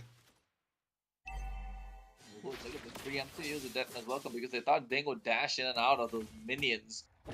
Really smart, trying to outplay them. Oh, the big Earthshatter get the knock-up, Spear of Destruction, but they don't want to dive in because they know that Fireflux have about 4,000 gold lead, if I'm not wrong.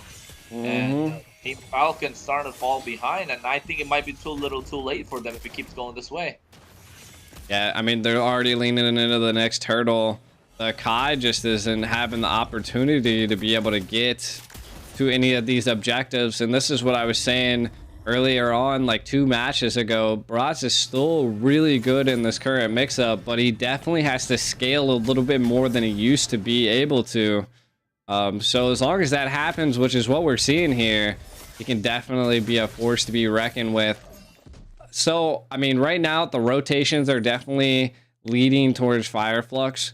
Falcon really needs to just focus on not rotating into them, creating them to rotate into them. So just breaking up the synergy and stuff like that is what they really need to do here. We want to see Fireflux starting to dive in. The mid lane inhibitor, I mean, the mid lane tier 1 is already pretty low. It just needs a couple more shots. I think the 2 passive procs with the Clint's double shot should be able to pick up. Look at the damage leaderboard. It's already ahead. This is like 7 minutes into the game. Your gold laner is the one with the highest damage. Yeah, it's looking bleak for the side of Falcon, especially now, like you mentioned, G, that this big Barrett is going to start tanking a lot of this damage. It's going to start eating up everything. And there's no possible way to melt him down because Lark is so behind on farm. Moscow's a late game marksman. He needs the item. Circling Eagle going in just to get out of there, just poking the opposition. And now they have to back out because they don't want. They have to give this tier 1 turret away. They'll not be able to defend it. And look at that, they're pressing their advantage. And like you mentioned, this is where the Barrett starts shining in the mid to the late game phase after the recent patches. He might become a small dino here if he doesn't find a target to hit, though. Oh, you got the red buff. What the heck? Look at the gold graph as well, right? The gold just dropping it's just going down. Yeah, this is for the side of Falcons, I believe. Oh, it is. Oh, yeah. They pick up a kill off camera. Lark just falling down to Yui's alien, able to pick up that 1 kill while his teammates are there. And now will we see them go on top lane onward? Earthshatter, no, that's enough to pick up the kill. They get the big shutdown, and it's on towards Dingier, who has been the playmaker for Falcons really well with those big final slashes. Circling Eagle just to dash out of there, poking and, you know, just poking their way into it. But now slowly the Lord starting 5,000 gold lead. Fireflux looking like they're have a clear advantage. Yeah, I mean, they're zoning them. Maybe we'll see a heavy spin and a dive in. Looks like that is the goal here. Heavy spin is going to be a 50-50. He misses out on the Retribution. The Retribution goes on towards TNZ. And Fireflux Esports will be looking to press the advantage now. They even pick up the Necklace of Durance on towards Apex 47. You have Yui's Alien, who has been scaling pretty well. Got his items. Rosa's going to start hurting. Sunshine's is going to be a monster because there's nobody else to reach him in the back line. And TNZ, he'll be tanking on eating up all that damage for the rest of his team. And Kenji really needs to start not getting poked down quite early to be able to sustain for his team. And Super ZZ should get the right engage going. But will we see the right engage, though? That's the big question. Exactly. I mean, right now we could just see that Sunshine is the winning factor alongside TNZ's just tankiness by the Brats. And this first siege, they might be able to break in. We'll see. Moskov is really good at clearing lanes, but he's kind of underfed at this point. Look at the damage. Oh, you use the Purify, but here comes Alien with the Black Dragon form. Will we see the back line? Heavy Spin being used, pins the barracks to the wall, but doesn't have the damage follow. Primal Wrath not doing much. Mystic Gush comes out, but the rest of the team backs off, so the Lord has been cleared, but nobody falls from the side of Team Falcons nor Fireflux, and now slowly they're trying to make sure that they're able to save their inhibitors, live to see another day. Oh, look at Sunshine. He's just Boy just put on his rollerblades. Flew on in there. Again, this is what the Matilda does. They haven't been able to take out Apex, and maybe they need to focus on a single target during some of these team fights. I feel like is going to be what Falcon needs to do here. Yeah, look at that welcome being used already. Just gets the knockback on the Final wall. slash. Final slash, just to get him out. Right, save his teammate. Yeah, just the same as save his teammate at that point. And it has a low cooldown, but you need to use that to make the big play. But who's he gonna get though? That's the big question, because Clint's gonna be way in the back line. The Gord's gonna be way in the back line. You get Barretts and you get TNC, and then it will be just really hard for them to burst it down. By then, everybody else just gets burst down your own team. So yeah, they really just need to freeze lanes at this point, right? Just to be able to apply and force them out of the base, because they're just kind of turtling up at this point. And Team Falcons, I feel like what they really need to do is focus on farming up the Moskov as much as possible, because in the long run, it could definitely be the make it or break it for a team. But you can already see that maybe if they can get a shutdown on Sunshine, that could be one of the biggest things that we see as well. But the EXP difference right now and levels is just too much. I mean, look, Sunshine's level 14. He's 2 levels higher than anybody on the team, and the TNZ's 3 levels higher. Some people 5 levels higher, which just is detrimental when you're put into a team fight like that. Will be the difference maker indeed. The cameraman, I don't know what he is pinning at, but Heavy Spin comes out. Will we get there? He picks up the Retribution, gets the Lord and the Circling Eagle, but the Petrified was super ZZ, but he's able to get out of the using the Flicker. Meanwhile, Moscow on the top lane just taking down the tier 2s and just capitalizing on all the opportunity. And this is the opening Team Falcon needed, and this is what the Akai brings to the table. So there's a really good play coming in from Team Falcons, buying them more time.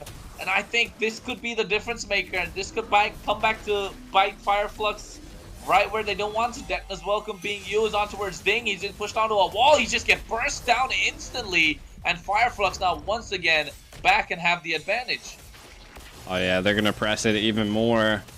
Team fights are happening left and right. The Lord not gonna be really too much. Moskov definitely trying to push this bottom turret. He's definitely gonna succeed with it. So the split bush capabilities by Team Falcon is one of their utilities at this point. Oh no! Heavy Spin. He gets away on the wall, and oh my god, that's the big knockup coming into the Earth Shatter. But here comes Moskov Lark with the Spirit Destruction using a lot, and you see how he melts on TNZ, but now the rest of the team has to back off. What a play coming in from Kenji. We thought he could play the Martyrs, but oh my god, his Akai has been so on point. It's just unlucky that they haven't been able to pick up the kills. Look at that, he deserves the highlight. Oh my god, what a heavy Stingy. He pinned 3, if not 4 to the wall. Yeah, I mean, if there was a follow-up on that, that would have been detrimental to Fireflux. All they needed was the Moskov there to just apply even more pressure and damage. But now the breathing room is what they needed here. They have super minions lined up and ready to go. Black Dragon to kind of zone them out. They want to keep this mid tower as long as possible. I feel like they're trying to do that split push capability, which is just, it's good, you know, like that's how Lark is going to get farmed up at this point. Applying the left and the right lane and then just switching it up is forcing Fireflux to decide if they want to, you know, respond to that, which if they do respond to it could be a big problem. Because then they're splitting up the team, right? So not only is the Kenji was able to hit that retry and then give them a lot of breathing room, 4,000 gold breathing room, mind you, but also you're seeing Lark make some really good plays here. He has the Spear of Destruction to reposition himself as if he's able to hit a target. So that's why he's able to quickly rotate. Is that a conceal play I just seen? I think we did, but At this point, Ding, I think Ding is. Yeah, I know we mentioned we highlight Lark a lot. He's the one that has to dish out the damage, but at the same, Deathless Welcome being used and the target being Ding once again. And look at that circling eagle, everything being thrown except for the kitchen sink, and heavy spin comes out. This time, Petrify is there. Furious dive and able to get out of there, just gliding out using the guiding wind onward. Come out, but oh my god, the big Mystic Gush with the double shot and the quick charge is doing so much damage. Takedown Super ZZ. Now the front line is out for the side of Team Falcons, and now easy lord for the side of Fireflux, unless Kenji once again pulls out the heavy spin, but he already used it quite early. So this is where Fireflux will start to shine. Yeah, and you can already see they're zoning them a lot harder this time around, just focused on keeping them back, but the damage... Yeah, they're going all in, circling eagle, alien flew in as well. So wow. They're just zoning them away so far. They should be able to pick up this lord quite easy, but they're taking their time. I don't know why they're not rushing this right now, given the fact that they do not have the heavy spin, and I don't think it's the right communication coming in from the side of Fireflux. Because look at Ding, he's back up already, and now Kenji should have the heavy spin. Fire, there it is, final slash being used. Deathless Welcome once again ontowards Ding. Black Dragon coming out, Primal Wrath being used. Immortality is popped, and going to the back line. Lark does have the spears. Super ZZ will fall. Ding goes down as well. Heavy spin coming out. All will disengage once again. All for this lord to get started from scratch. Yeah, that's all that they were trying to do this time around. They wanted a couple picks and a couple plays so that they knew the lord was in their hands. Fireflux were like, we're not doing a 50-50 or allowing you to do a sneaky attack on us this time around. Again, they also pierced into the base as well of Team Falcons. Kind of taking a look at some of the items, you can already see that the Clint, I'm actually super surprised that he's still missing 2 items, but has almost like 14,000 gold. He picks up, I guess he sold quite a bit of his items to get a push here. He didn't get immortality, so not looking to end it too soon here. Yeah, Mystic Gush is on them away. Look at that final slash from Ding on towards Alien, but he gets taken low. He has the immortality still to survive. They get the kill on Super ZZ, and thanks to Apex 47, Alien wasn't able to take a lot of turret aggro. So some good high-level play, high-level mechanics coming in from Fireflux Esports, and now they're utilizing that advantage after getting the big front line. They got the top in. They're trying to get the mid inhibitor. Deathless Welcome being used right there, but there's the final slash once again with a heavy spin onto the wall. TNC will fall down. Immortality's pop. Eternal Guardian being used, but the Petrify coming in from Alien again, making the difference. They get Lark this time. Winter Truncheon, swap of items as well.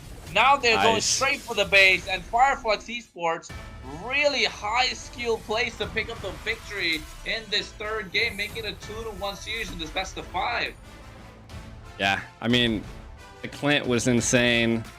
The Matilda Bratz combo is something you don't want to see, and we've seen it, right? And that just is something you don't want on the enemy's team, and Fireflux taking major advantage of it. And you can already see Team Falcon struggling a little bit here. The Kai definitely pulling off some clutch plays, but Alien, this was the moment he started popping off here. He was able to secure a triple kill, applying that damage, punched him once, KO'd him. This was the part that was kind of crazy. Like, the Kai just came back and thought he could actually get the kill, and the Clint was applying so much pressure. The team didn't really follow up, but it allowed Team Falcons right here. Here's the Retry. Bam! Retry stolen. Lord stolen. Retry diffed, but it wasn't a matter. Fireflux was able to take that out and keep the game going in their favor, even though that did give them a little bit of gold here. And this was the point where they zoned them out and just kept it at bay. Look at the team fight participation here.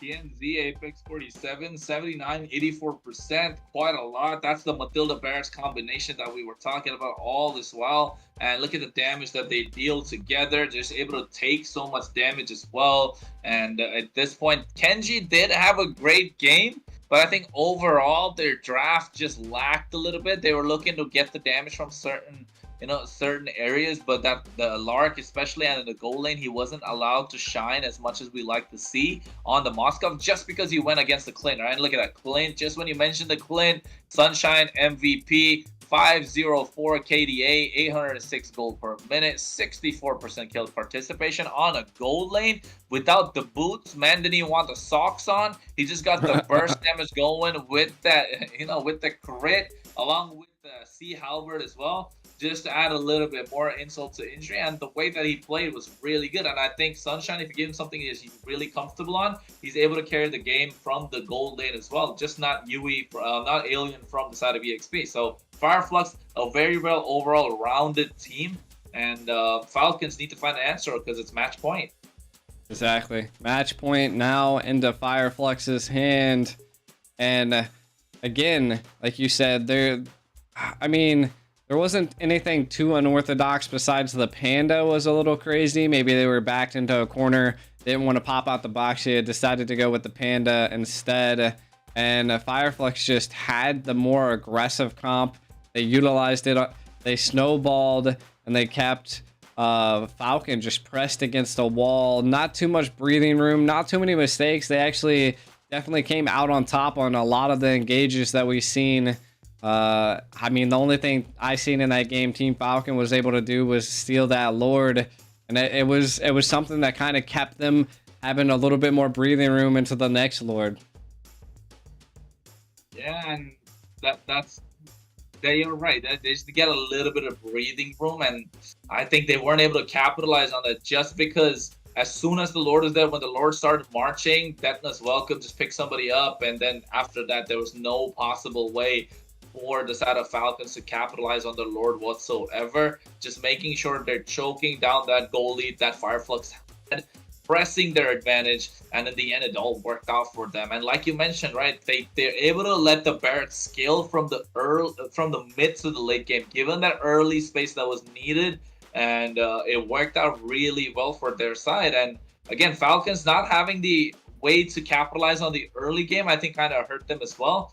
So overall, very well played for both teams, but unfortunately, there has to be only one victor, and that was Fireflux Esports in that game. But now it comes down to the next game. Will it be match point in this best of 5 series, or will they take it all the way? Yeah, we'll have to see. Falcon was able to get one game on them so far, and so far Fireflux kind of, I don't know if they had enough time to be able to just sit down and go back to the drawing board and kind of see what happened. And they've been coming out on top, even though they've been second pick most of the times. They've secured and banned out. I feel like they've learned you just got to ban out the chip. The chip can definitely be a tide turner here, and it's like just an ace up anybody's sleeve. Even Falcons try to run back almost the same comp without the chip, and it just wasn't successful. Came down to that.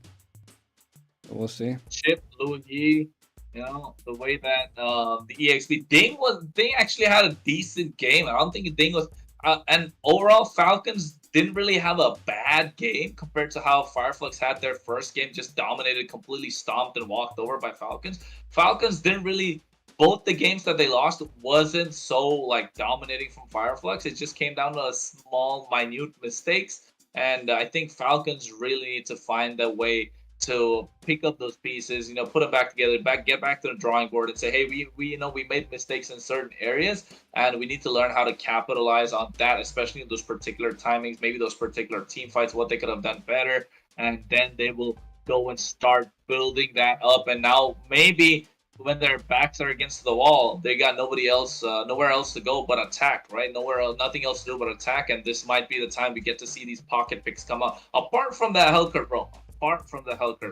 Falcons need to calm down with the Hellcurt roam. I think they need to calm down with the Hellcurt roam. It's not the greatest, right? It's not the greatest. Yeah, and we can already see that. The Harith has been a typical ban.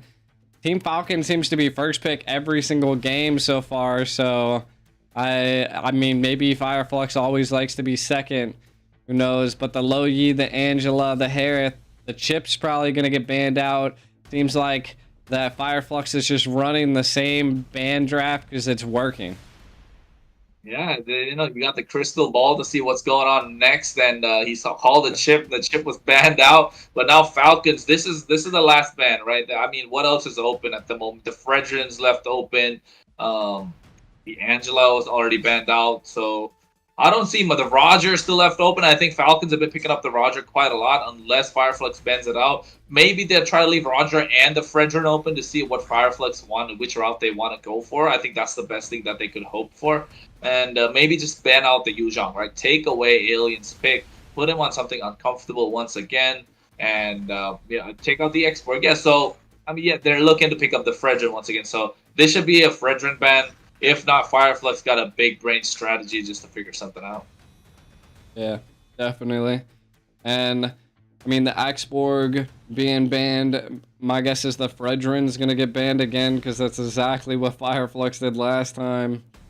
I can only imagine with it's pretty much Falcon banning the same things as well. Again, the Roger is still open, so maybe they can mix it up a little bit, ban the Roger instead, force the Fredrin, give them a little bit of a different advantage. But they actually go to Edith route. Interesting. Yeah, so they're asking the question of Team Falcons, which one do you want to pick up, the Fredrin or the Roger, right? Because now you can't pick up both. So you're giving something away along with the Matilda. Let's not forget that, along with the Matilda on the other side. So if they pick up Roger, they basically give the Fredrin and the Matilda, and I think I don't want to say it's better than the Barrett's combination, but at this current patch, the way that Fredrin's been going around sprinkling his dust of big macho-ness and all that big damage that it brings in, they don't want to give that away. Yes, if they pick up the Fredrin, it should be the Matilda and the Roger on the other side. Unless they want to go and secure Alien's pick and give him a Yuzhong quite early. Or maybe the Vexana even. Quite a lot available. Yeah, I mean, it just comes down to their priority of who they decide. I mean, Rosa definitely there, but there's so many mages available. I don't think they'll pick anything too crazy. Right now, they could do what you said, which is pick up the Yuzhong just because it'd be, I mean, we'll be jumping into that ban phase. They could also pick it up third, so... Right now, I would say Matilda Bratz would be just run it back once again. They're kind of thinking, and they're on the, they're on the verge. We'll see.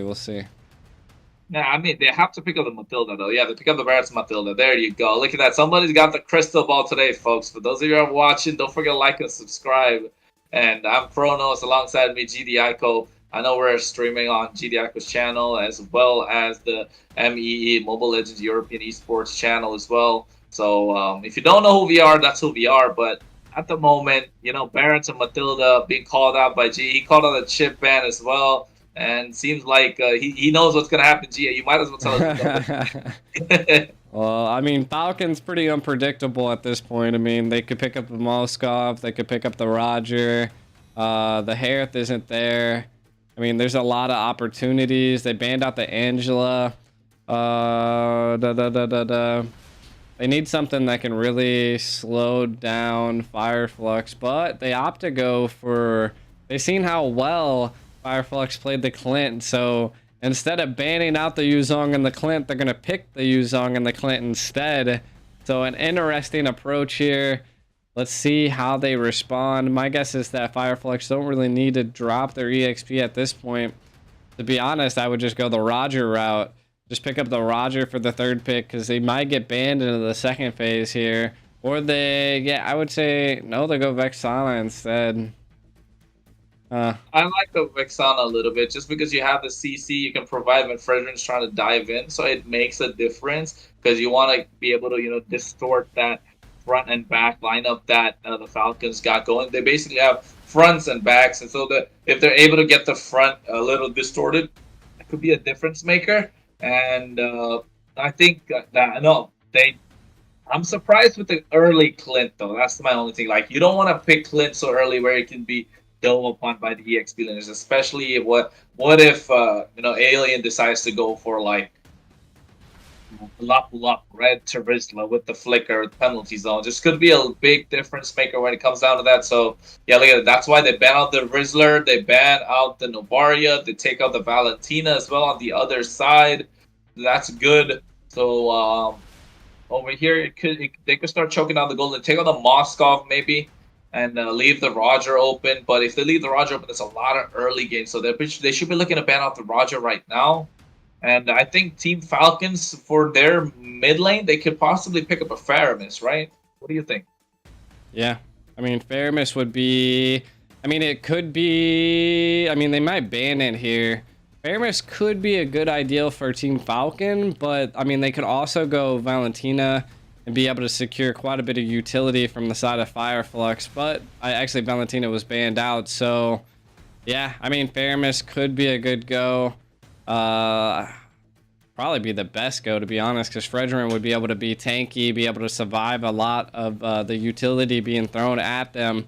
And there's already a support on Fireflux's side, so why not match it up a little bit with a support? They could go Fairness and Tig, but could be...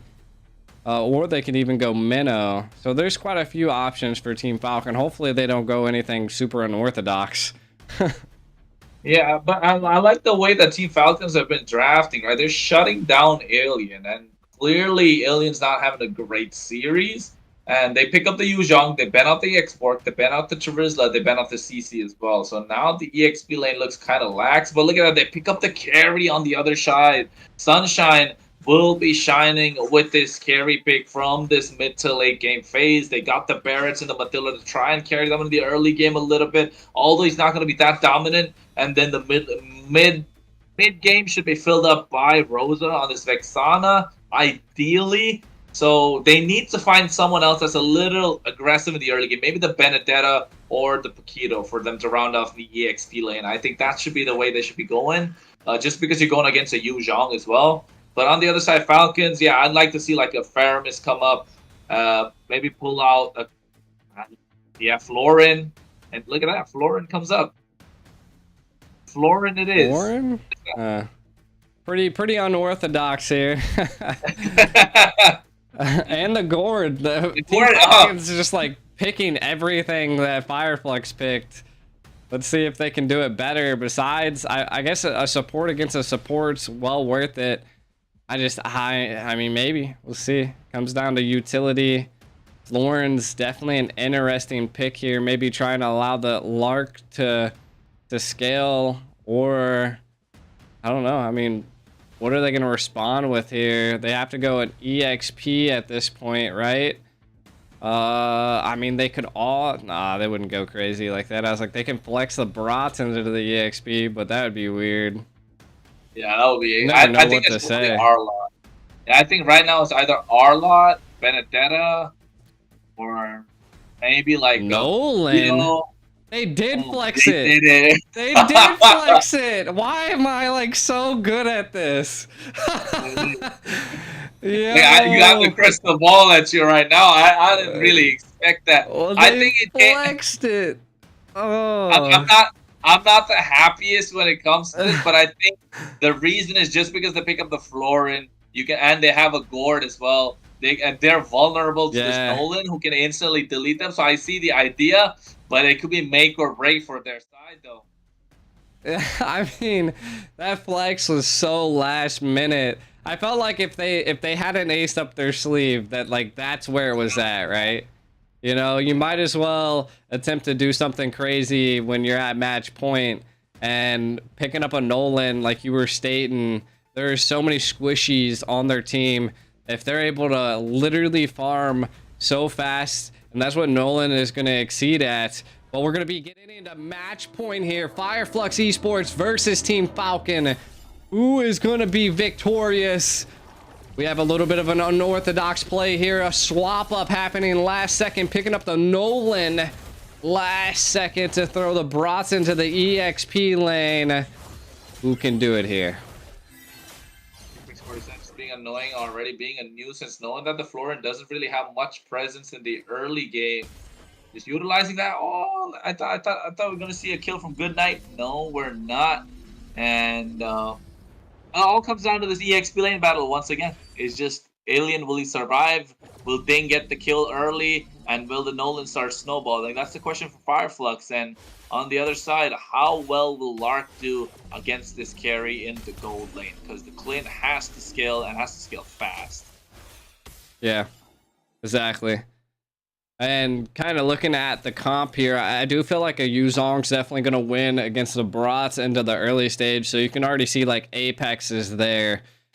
You don't, as a Matilda at this point, you don't really have to stay around the Nolan, because the Nolan's just already going to be fast. So might as well help out Alien as much as possible. You can already see him tanking shots. Again, I feel like the Florin, the Gord, and then the Clint's gonna have to watch out for this, because if Tanzi's able to scale this Nolan, it is gonna be detrimental. Level 4, he has a fracture. Look at that. They force out the flicker from Super ZD already. And right now, this Nolan has all the power, has a faster farming speed compared to the Fredrin. And it's just camping, making sure he catches somebody off guard, just wants to burst them down instantly when he has that level 4 fracture. Meanwhile, the EXP lane battle is still going about. And being not level 4 yet, should be hitting that point anytime soon, just to unlock the Black Dragon and be able to pick up the pieces whenever they need to. Because look at TNZ trying to go in. There it is, the Black Dragon form, Eternal Guard being used to pick up the turtle on the side of Team Falcons. And they backed off completely because they don't want to bite off more than they can chew, because they know Nolan has a power spike level 4. Yeah, exactly. And kind of looking at what's going down is that, I mean, they're keeping up really good with the jungle. Apex showing a bit of vision here.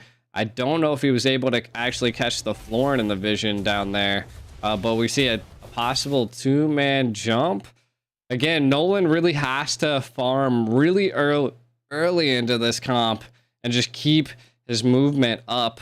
Keep farming until you're able to just 1, 2, 3 shot the squishies on their team. You can already see it's not happening too fast as the jungle's levels are matching at this point. Looking like they might go for something here. So I think it's going to ultimately come down to TNZ applying that pressure. I'm not even quite sure who got that there. I think both retries came out. Yeah, and I think Nolan picked it up from home. I did see that gold coin flying on towards his side, unless I'm possibly blind. But at the moment, the way that they're playing, yeah, I think the Nolan needs to really start picking up the speed, pick up the pace, press the advantage. And because, like, when it gets to the mid to late game, I think this Fredrin's going to be hard to burst down. Everyone else is going to have able to look at the presence around the map. And they already started to chunk down this gold sheet of the gold lane. And Kenji having a great series so far. Unfortunate that his team's not up in the series. Just zoning the rest of the team. By the way, here's the Nolan. Look at that. They're trying to spot him out. The Gord doesn't catch him, but here comes the Fracture expansion. But the Bloom on point. Will he pick up the pieces? First, the Blood going in towards TNZ. But here comes the Black Dragon getting the backline. Petrify. Shaw S and Shaw arrested. Will he be able to pick up the kill? Yes, he does. He picks up one. Meanwhile, Kenji wants to get a little bit more, but they will be zoned away by this fake Lord, this Eternal Guardian.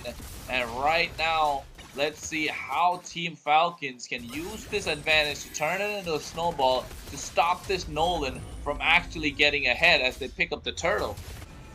Yeah, I feel like that's the hard part, right? Because Team Falcon has a utility jungle versus an assassin, right? So it's going to come into like maybe the mid game. It looks like he was able to invade that blue buff, if I'm not mistaken, as well. So again, this is where assassins do exceed early on, is just trying to get those easy picks into the jungle to get. And we do see the carry. Lark! Oh, Lark taking solo Bloom with a flicker to make sure he survives. But look at Sunshine, he might get caught. The taunt comes in, but he wants to take down Lark at the same time. No, he does not. He falls down before he gets Lark. That was some good play. That's good try from Sunshine, saying that, hey, I know I'm gonna die, but I want to get you in return. But that didn't happen on his side. He didn't have the flicker. He just had the purify, so not able to play as aggressive as he would like. And right now, TNZ needs to start picking up the pace, because this Nolan, 1 kill on the board for Fireflux, is not really looking great for an assassin jungler. No, and you can already see Kenji's already scaling into the damage. But again, the outplays that are coming from Team Falcon at this point, they're trying to get something. The damage, though! The damage is quite a lot. Look at that. They pick up the kill on towards Lark. It was absolutely monstrous coming in from this Nolan. And right now, Apex 47 once again on the aggressive, getting that river control as she should. And, you know, he's a Matilda. Got to get that power going. And zoning the rest of the team away. Using the guiding wind just to kite around. Circling heal coming in on towards Super ZZ, but they pick up the tier 1 down bot. TNZ, Daytona's welcome with the flicker from Alien, but getting purified. Actually eats up the wrong person. Bloom coming after the heal. Meanwhile, Kenji and Ding going for the back line, taking them low. TNZ will go down. That's a double kill on towards Ding. And right now they want to pick up the third. Yes, they do. Matilda falls. Here's the fourth. The big appraiser trap drops. And seems like Fireflux bit off more than they could chew, and they got, they got destroyed for that. 4 kills in the process for Team Falcons, and again, another turtle up for free. Yeah, and again, this is just Team Falcons' utility is a lot more than Fireflux at this point. Nolan really has to scale. I'm actually surprised they didn't keep that tower. The passive on Clint proc to be able to take it down. They're going to have to wait to that late game, but even when it's getting into the late game, it's going to be a little bit harder for Nolan to catch and kill anybody. But look at Sunshine! Oh my god, Sunshine taken so low. Everybody wants a piece of that. That's a killing spree on towards Ding. Although he's doing a lot of turret damage, he's able to survive. But Gord gets taken down in the mid lane. And seems like Sunshine is being avenged by TNC. Now 3-1-0. This is where we want to see the Nolan start racking up those kills, get that goal lead, and create be the nuisance, create havoc for Team Falcons that he should be, as Team Falcons sieging in the top lane tier 1 turret at the same time. Yeah, 100%. Kind of looking at what's going down here at this point. Fireflux not too far behind, definitely losing all of their first tier towers, which is going to be a little bit of a tough result. They're not going to be able to overextend as much as possible. They're trying to maybe get a cheeky pick off here as he's going in here. I don't know if TNZ has enough damage to be able to take down a Fredrin, though. You can kind of see the pressure being applied at top. Matilda, not too much of a play. Again, this was a pulling out a Nolan last second. Could be, I mean, the make it or break it for the team, right? Again, they have to get to the late game to allow Sunshine to actually scale and deal damage. Once Sunshine comes online, Fredrin is going to be just destroyed. I kind of like already the presence that they're getting into, right? They're 5 stacking. They know they need to stick together. They need that ultimate bonding experience to be able to actually get something done here. Uh-oh. Uh-oh. Dino getting small. Looks like they're trying to go into something. I thought the Dino got a little small there, but not really. Still able to stay big and strong. There it is. Sunshine picks up the golden staff, and this is where, like what you mentioned, G, this carry, Sunshine's gonna start hurting, and this Fredrin's gonna start feeling like a minion to the Sunshine. And like you just mentioned, they need to get that Ube going, as they are doing it really well. But the Lord going down to the side of Team Falcons, they realized that they needed to rush it, and now they will slowly press the advantage. And I think they'll be looking to get either all tier 2s, maybe a little bit of the passive, and if possible, an inhibitor as well. Yeah, exactly. And kind of taking a look at what's going down, the Lord definitely falling in the hands of Team Falcon. A 2.9k gold lead. Economically, they're looking really good. Turret controls, they're looking really good. If somehow Fireflux would be able to secure that mid tower, it would give them a little bit of that breathing room that's equal to their own. You can already see Alien kind of pressuring himself all the way up at the top lane. Level 10 carry versus quite a bit of their team. TNZ a little cut off guard. Retri coming out. Ding on the chase. Ding is on the hunt. This dragon doesn't want to fly. He wants to crawl on the ground and get TNZ. He gets caught, but the Eternal Guardian able to save him. Kenji wants a little bit more. He might bite off more than he can shoot. There it is. The flicker detoness welcome. He gets pulled back, but the Bloom is able to provide the heal for the team. Mystic Gush comes out. Certainly he'll use as well. And Kenji surviving at the last second thanks to the heal from Super ZZ. Able to play aggressive. And I think Ding had that opportunity to get the kill on towards TNZ. A little bit of misplay, but here comes the big appraiser's rat. Still not able to pick up the kill. And look at Kenji. He's able to survive after going in so deep. How many turret shots was that? Oh my god. Yeah, again, that is just the tankiness there. And can they stop this assault, though? No, they can't, because look at that. He gets the double kill on towards the Vexana. That's Rosa and Apex 47, and now they're on the hunt. They want to make this a 2-2. They get all the tier 2s that I was talking about earlier. proc the passive in the mid lane inhibitor as well. Look at that, Kenji just zoning everybody away for his team. They get the bot lane inhibitor while TNZ is just going to try and salvage something else for the team. Yeah, definitely a rough time here that they are having in this, but looks like they're applying pressure back. But again, the Fredrin's just too much, the Clint's too much.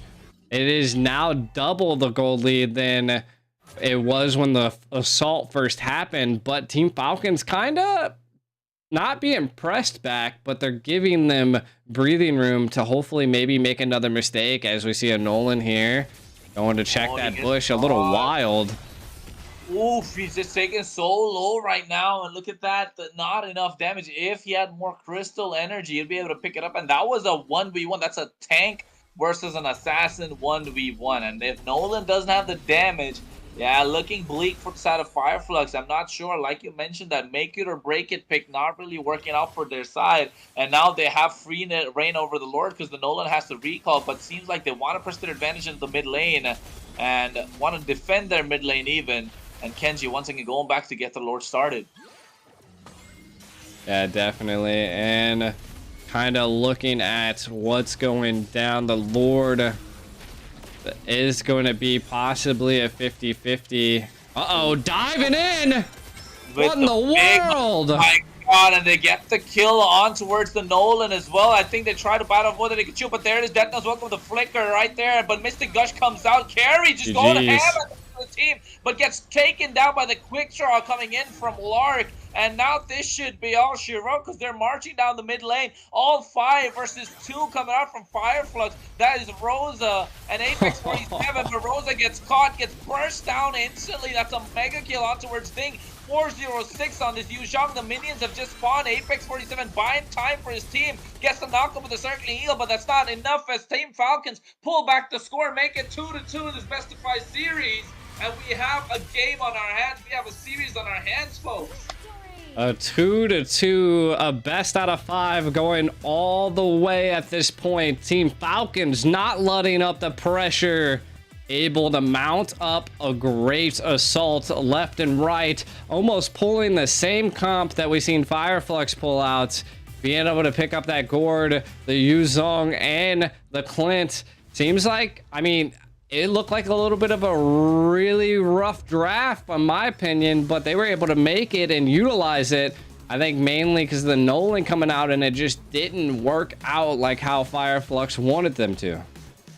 Yeah, the Nolan pick was good, but putting the Barrets in the EXP, that's what it came down to, right? They picked the Barrets up so early, and then they kind of wanted to flex that, didn't really work out. So this Nolan had a good time, but they didn't have enough of a front line for them. And look at that, every team fight TNZ tried to go win. Ding was just on top of them, being the better EXP laner in this series so far. Just going ham at the back line, just catching Rosa off guard, TNZ off guard, Sunshine. None of them were able to survive this onslaught coming in from this big black dragon. Ding just, you know, ringing the bell on their head, showing that, hey, I'm here to stay. And whenever Sunshine tried to make a play, just got immediately burst down by the quick draw of Larkin. At this point, the heal coming out from a super was too much, especially after Kenji was able to dive into the turrets, tank a lot of HP, tank a lot of those turret aggros thanks to his big and massive HP. And at this point, like, Fireflux needs to find a way, because they're not looking like themselves. They're still not the Fireflux that we know, unless Falcon have their number already. Maybe Falcon have the mental advantage, especially the momentum right now, moving in towards game number 5. Yeah, it's looking bleak for Fireflux, 14-3. Every time Falcon wins, G, they have a dominating performance, but every time Fireflux wins, they just seem to barely scrape by. Look at that MVP on towards Kenji, 3-0-11. 715 gold per minute, 100% kill participation, right? When have you ever seen that? Like on a jungler, Fredrin even, oh my god. He was there for everything, and definitely an intense match, bringing it to the BO5. So this next game is the make it or break it for either side. Does Team Falcon win, or does Fireflux clap back with this? Because it's been back and forth, back and forth. It does seem like that Team Falcon is learning from what Fireflux is doing to them. So it does seem like it's like a back and forth situation here. Fireflux was able to win 2 in a row. Falcon won 1 in the very beginning and then won this one. Can Falcon win 2 games in a row? I feel like that's the hardest part that I've ever seen in a lot of competitions, is winning 2 games in a row is tough. And now we're at that point that it could be anybody's game. It's crazy. Yeah, I mean, I agree, right? Winning those 2 games in a row, especially like a team, especially against a team like Fireflux, which have a big reputation. These players are well known. They have a big following. They have a presence on the global stage. It all comes down to this. But look at that. They finally switched sides, G, didn't they? Fireflux on the blue, Falcon on the red this time. And they ban out the Louis. I think the other side's got to be that Chip. It's got to be the Herod. Maybe even take out the Matilda. But they never had any troubles against the Matilda. So... yeah, I mean, they got to ban out the Fredgen. They shouldn't be looking to give away that first pick Fredgen towards Fireflux.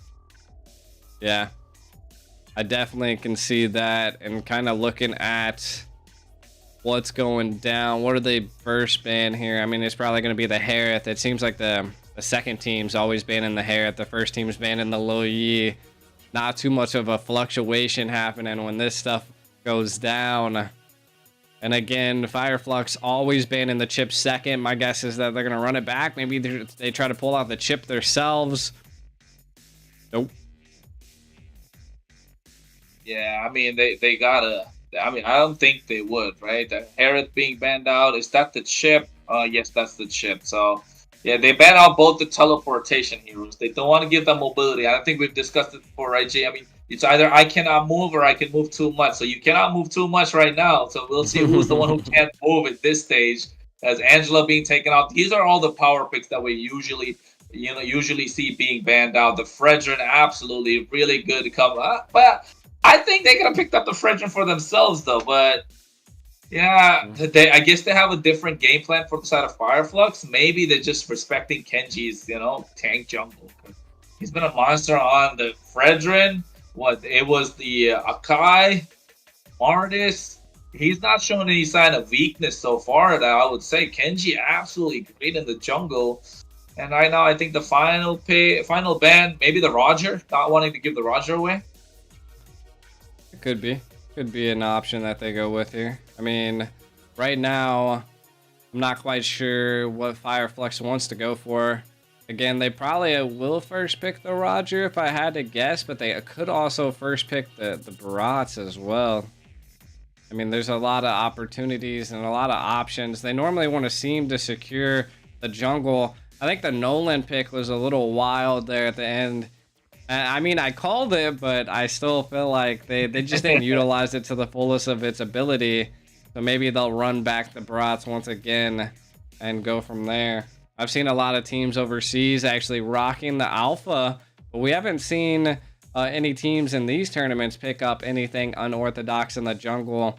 They've had Martis, we've seen Nolan, we've seen Bratz, we've seen Fredren.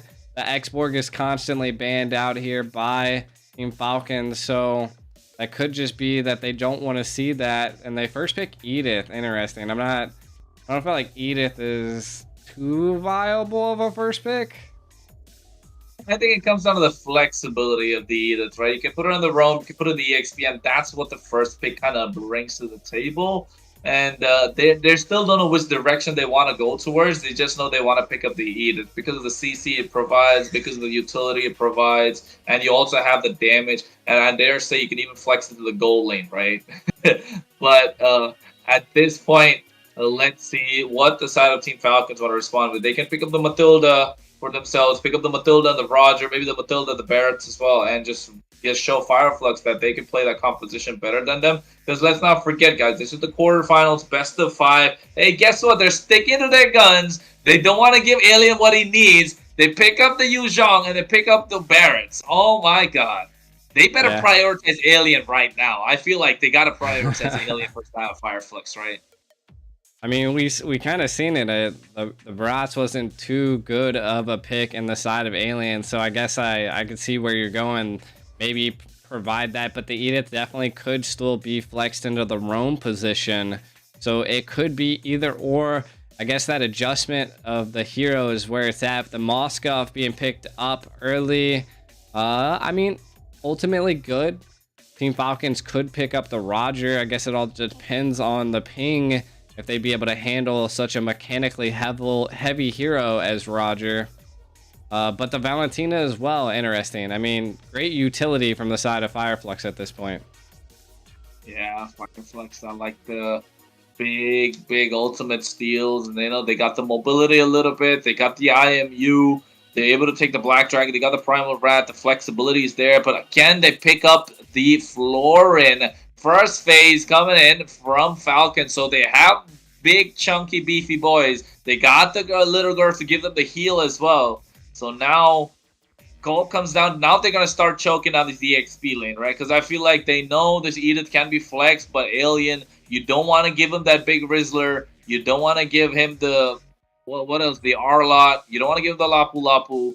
So he still plays a lot. He's got a lot in his arsenal. But again, like you mentioned, it comes down to those ping differences a little bit. So not sure which server they're playing in. But folks, we want to see Baksha being taken off the table.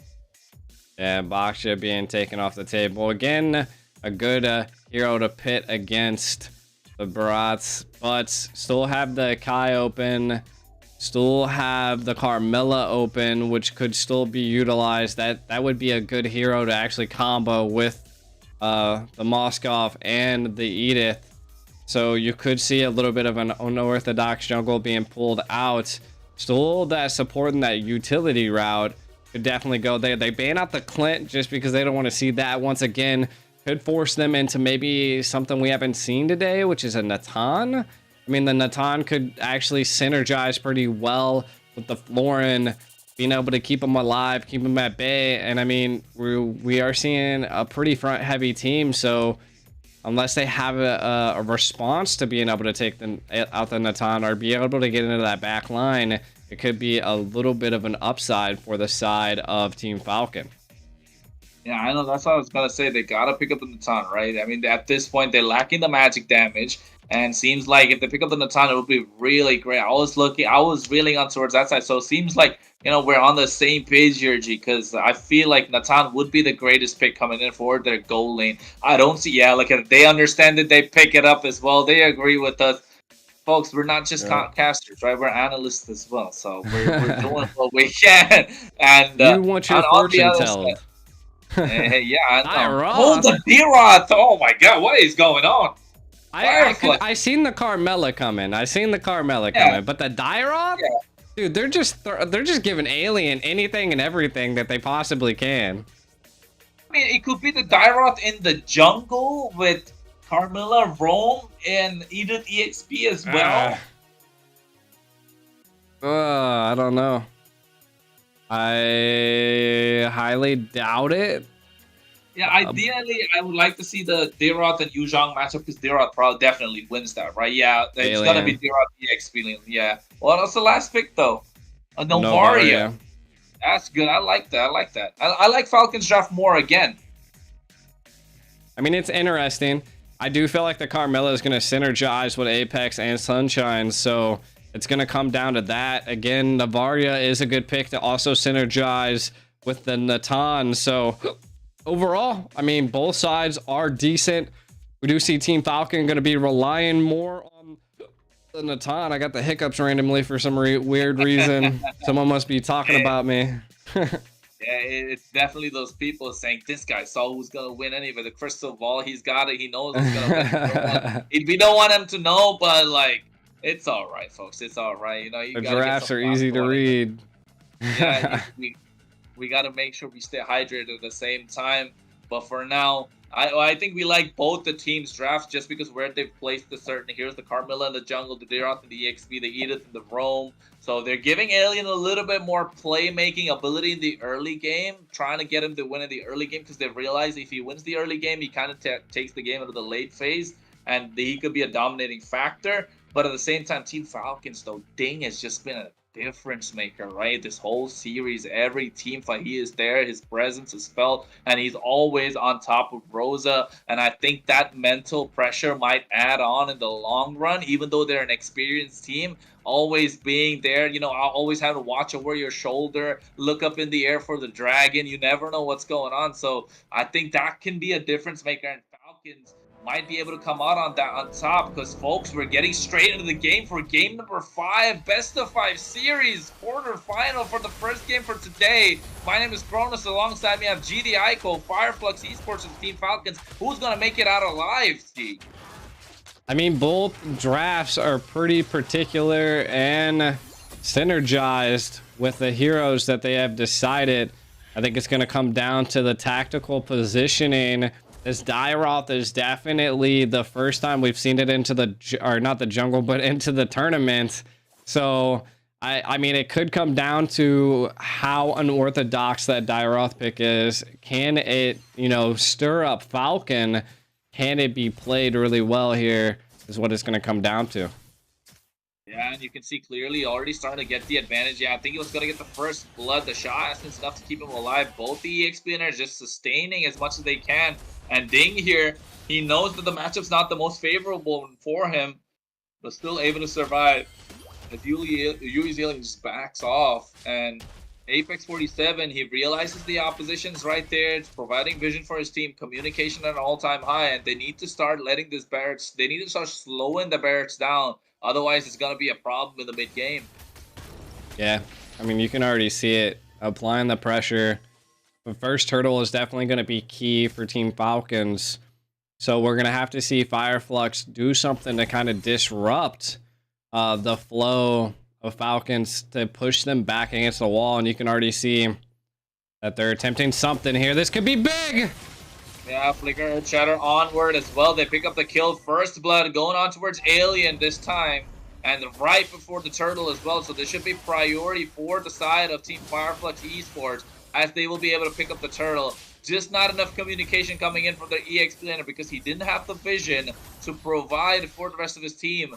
And it just turned out to be the right play. And Apex 47 to get that one started as he gets onward once again. Primal Rat forcing out the flicker from Super as the team Fireflux picks up the turtle at the same time. Yeah, I mean, a good play by Team Fireflux. Definitely capitalizing on Kenji. Look at Apex getting that vision. Maybe you're going to be forcing him here. Maybe hit a retry. I know he knows that he doesn't have the retry. Not able to get it. Rosa almost. Oof.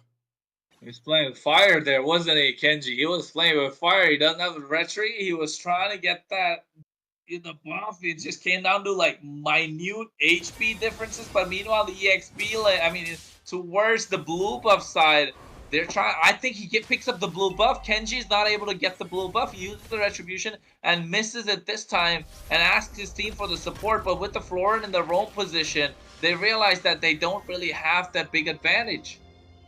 Yeah, I mean, this is good pressure by the side of Fireflux. Slowing down the Broth as much as possible is definitely key. And it looks like there's a little bit of a conflict happening in the top lane. Maybe a 3v2 situation. They're going in. Yeah, look at that. They get on toward the Natan dealing the damage though, but the Spirit Destruction able to get that Sunshine. Will he be able to melt him down? But Lark though gets kiting from his team, and they pick up the kill on toward Sunshine. TNC copying Rocket and Art Plane. So is Super. Super is the first one to fall. But they pick up 1-for-1. But that's a goal laner for a roamer. So I could say Team Falcons having the upper hand in that fight. But at the same time, they lost out on quite a lot of gold from the side of the Team Falcons. Yeah, I feel like the only thing right now that Fireflux has up their sleeve is that they are just pressuring Team Falcons jungle. So utilizing, like what you said earlier, the Florin, just not being that vision, that tankiness that you absolutely need. But they are trying to allow. Oh, look at the flicker going in. Oh my god, Apex 47 with what a play, and to pick up the pieces, get Lark this time for sure. Black Dragon is on the way. Kenji is just taking solo. Detna's welcome, but he will be falling down soon enough. Yes, he does. That's double kill on towards Sunshine, and this is what you want to have for a Moskov. because he is going to start scaling into this mid game, and this is where he's going to start hurting unless somebody else can stop him. And who's the only one to stop him? That's Ding with this Black Dragon, but it might be too little too late for them at that point. Yeah, I think it'd come down to maybe the mid game. Falcon definitely being passive. Rosa trying to poke at him. Sunshine able to get a turret early on into the 5-minute mark. This is looking good for Fireflux. Turtles secured as well. 4K gold lead is engaged. You're looking at the jungle EXP difference. Like, look, it's a whole level right now. And that, I mean, it's not too bad. Zbras is still keeping up, but it's forcing other teammates to actually make key decisions. Look at this jump, though. Oh my god, Spear of Destruction to get Curse of Blood going, and they pick up the Natan once again. Killing spree, this time on towards Sunshine. As you can see, Apex 47 will be the next one to fall, thanks to the courtesy of Ding with the Black Dragon form coming at the right time. And so far, so good for Fireflux Esports because they're able to get the goal laner all the time. Lark not having a great game so far, and Sunshine complete opposite, having the best game in this entire series that he has so far. And Rosa providing the vision with the Astral Echo. Kenji really needs to start picking up, he needs to start picking up the pace with this barracks and providing the vision and be the front line that his team needs to be. Needs him to be. I mean, the Natan can come online at any point, so I feel like that's what they're really waiting for. But look at this, the Dairoth going in, forced to utilize the flicker, probably not stuck between a rock and a hard place as Apex is there just helping out, but the early game damage here is just too much for Ding. Look at the rotate coming down, wanting to put the pressure onto Alien, the Spear of Destruction. Oh my god, Lark just gets destroyed with the Spear of Destruction, Spear of Misery gets the kill, but meanwhile Detna's welcome at the same time, and they pick up another one in the bot lane, and that's Alien. But Kenji here, he is definitely caught between a rock and a hard place because he's getting Chain CC right now. Earthshatter coming up, Primal Rat, Chain Lightning, they pick up the pieces, Flicker, but Ding comes in with a Black Dragon on towards Rosa. Will he be able to bob and weave his way out? Yes, he does. And Astral Recall missing as well. They pick up 2 for 1 as Fireflux Esports started to press the advantage to get the tier 2 in the mid lane, open up the map for themselves, and now the map looking completely blue because Fireflux Esports are slowly but surely starting to dominate this game. Yeah, I mean, this is a snowball in effect. Not really too much Team Falcon can do at this point. Fireflux definitely looking to take this turtle here. I don't think Kenji's going to want to come in. They just have a lot of early game presence. This is a rough place to be, right? Because you're already down to almost your tier 3 inhibitors. Tier 2s are standing on the left and right, but your middle is gone, which is, you know, normally your scapegoat of being able to rotate around the map. But the pressure here.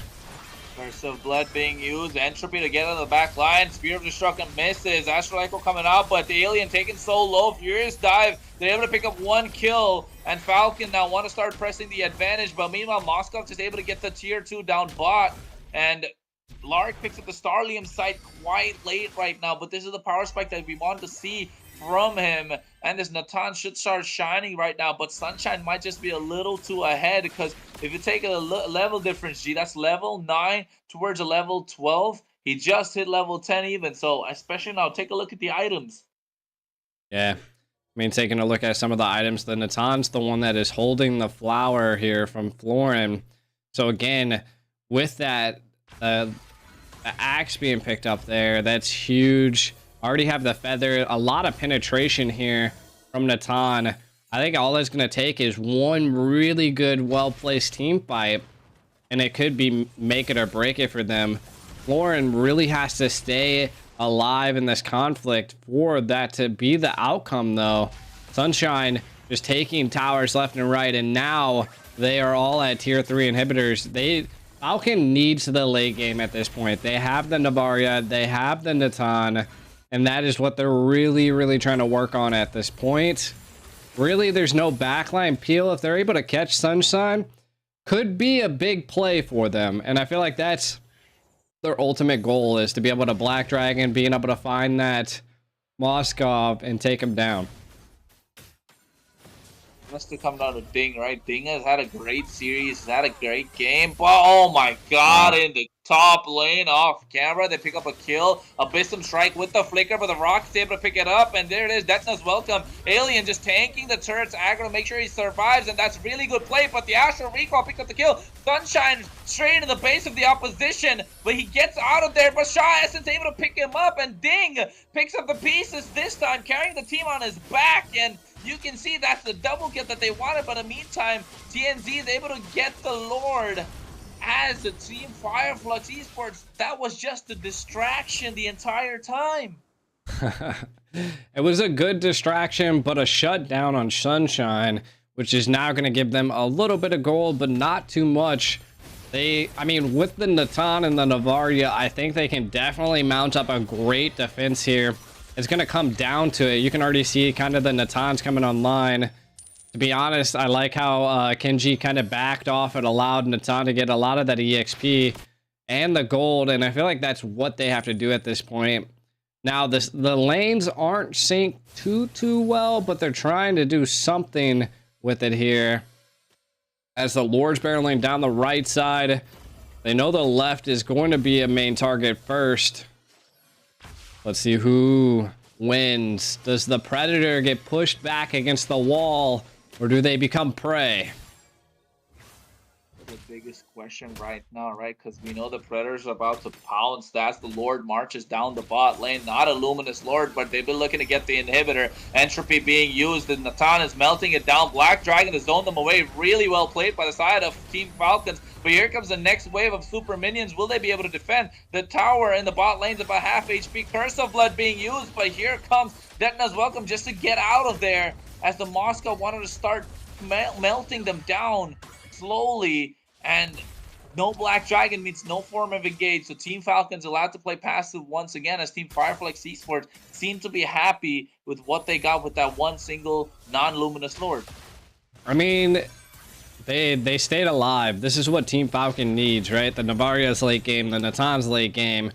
If they're able to get a pick, and I mean, they could turn this around where an assault on them could be a full team wipe on the side of Fireflux. And again, that's just how the Natan and the Navaria scale. The Retry coming out by Kenji to secure that red buff. You can already see Fireflux. They're having a little bit of a problem on figuring out how they can possibly end this. Because, again, you've seen the Black Dragon to zone them out, stop that Lord push, and all they got out of a single Lord push, no kills, a quarter of a tower HP down. Looks like they're going to try to freeze the lanes to force them out of the base at this point. 31 seconds to the next Lord.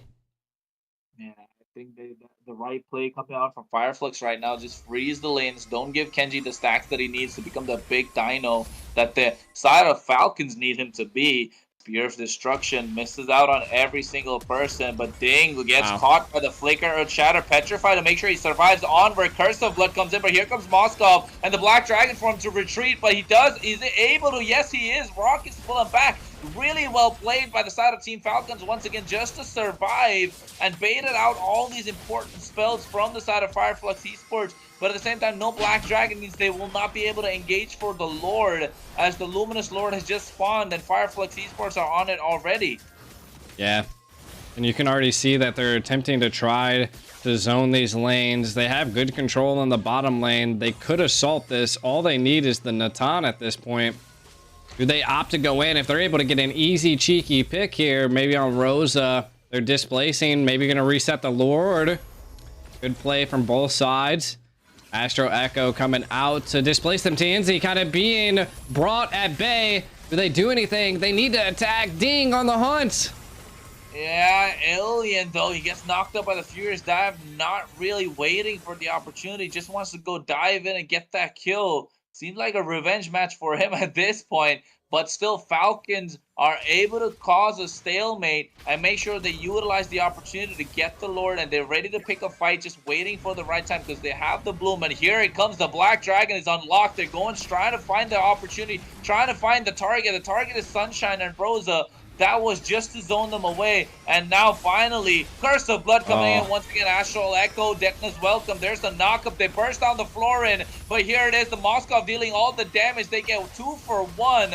And right now, it seems like Fireflux want to get the damage as Lark gets caught with Rocket Hard Place. He's about to fall. He does. And Ding goes down as well. That's 4 down for the side of Team Falcons. And now they're trying to get into the base and just secure the kill. The recall taunts coming in from Rosa, showing that he is a better player. And look at that. Wow. They're trying to get, but they get the kill on towards Rosa. And they should be able to get the base because they don't have enough time for them to survive unless Astral Echo, Astral Recall, the minions is being blocked. Alien, Bloom comes out, Curse of Blood, but no, Moskov goes straight for the base. GG, well played for the side of Fireflux Esports as they advance to the semifinals of the Snapdragon Pro Series, ladies and gentlemen. Yeah, I mean, that was an overall great, disciplined Lord fight. They kept baiting the Lord, forcing them out, and then you could just see they like pincered them. You seen someone came from the left, someone came from the right, and then like they just had no, again, they had a Florin, right? Like they just didn't have a tank. They could just go full gung-ho on them, and that's what happened. Yeah, and you can see how they try to dominate the early game, and every time they did, Ding was there to pick up pieces for the side of Team Falcons, able to make some sort of a play, but Kenji always getting caught out. And because the separation was created between the front and the back line, having a really squishy back line kind of cost Team Falcons in this one, going for the early pickup of the Florin. And every time Ding tried to dive into the back line, the Fireflux Esports just made the separation that they needed, and Natan didn't have the space to get any sort of kills or even dish out the damage. That was the big difference maker for them. No damage in any sort of team fights. And then it was just essentially the taunt there and the control by Rosa. Overall, a great game. 0 tower damage on the side of Falcon. What in the world? A little bit of a rough time for them. Again, Fireflux winning the last match of the best out of 5. Being brought down to match point. Damage taken, definitely the less. Dealt the most damage. Definitely, look at Sunshine, the sole provider of tower damage almost. And then total heal, just massive as well. Carmilla, a tanky person. And if you look at the total heal, they're able to out heal the Florin as well. So that was something good. But the MVP being TNZ, finally able to shine in this tank jungle with this Carmilla. Good build with the Radiant Armor, the Anti-Harass, the Oracle, get the Molten Essence along with the Brute Force as well. So that was really good for them side. And just goes to show that Fireflux Esports, when their backs against the wall, they know they've been in that position multiple times before in bigger tournaments even, and they know how to keep their head, keep their calm, make the comeback possible, and that's what happened here. Game number 5, best of 5 series, piece of cake for them. Yeah, exactly, and definitely that's all it took at this point. They definitely went hard, and just overall total control of the team was there. Now we kind of are looking at the overall bracket. Fireflux definitely moving on, gonna be going against either TPR or OP, and that'll be the next match that we watch, which will be another best out of 5. Who will win? We'll have to find out, that's for sure, but they'll be placed against Fireflux. Seems like a tough one, right? I mean, the next match seems really exciting, but at the same time, a tough one. As when they get up the brackets, they will be going up against Fireflux, like you mentioned. But the Prestige and Opertum Esports are not to be walked over. They are challengers, definitely, and Opertum Esports are a big team, a big powerhouse in the European scene. And let's not forget, they have been dominant so far throughout the series. They've not shown any sign of weaknesses. So just waiting to see how will they show what they got in store for us. Yeah, exactly. I mean, it's going to come down to it, right? We see that every team's kind of bringing out multiple stops here and there, so you never know what's going to happen. But hey, it's anybody's game. I mean, Fireflux definitely looked tough but so did Team Falcon. But they did get knocked out of the Snapdragon Challengers finals. So again, Team Falcon being a little bit more of the dominating force. Again, I found out that it's normally typically hard for them to overall win it's always so hard to win 2 games in a row. If you can win 2 games in a row, like, you know, you're a little bit on the higher tier of a team, and then to flip it, you know, to be able to win 2 teams against the other team that has already won 2 teams against you is also another hard step to take. So it was interesting to see. Team Falcons definitely put up a great show, but was definitely pressed against the wall, and they just had nowhere to go. Yeah, nowhere to go, and that's where that's how Fireflux definitely came out on top. But right now, the next match, the next series, exciting. I can't really wait to see how it'll go about. But congratulations once again to Fireflux Esports to make it to the semifinals of the Snapdragon Pro Series, and really well played for the side of Falcon Esports. It's just unfortunate that they went against such a powerhouse so early into the challenge finals, because we know that they're a strong opposition. But for now, I think it just came down to the fact that, you know, when bigger tournaments come about, they will definitely be able to show their powerhouse. And I think after this, we're probably going to a short break, aren't we, G? At some point, I think we are going to a short break right now. See you guys here soon.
just kidding.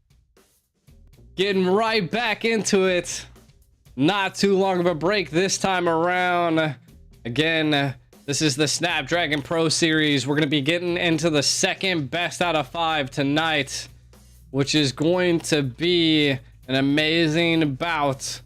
Again, we got G the Ico, me here, and Kronos. You guys don't know who we are. We are professional casters in the scene, content creators, analysis. Definitely check us out. Check our social media. If you guys are tuning into the channel right now, definitely make sure to drop a like, drop a sub, and definitely share the stream. But let's take a look at the two teams that we're going to be seeing here in this quarterfinals. Number 4, the Prestige versus Opertum Esports.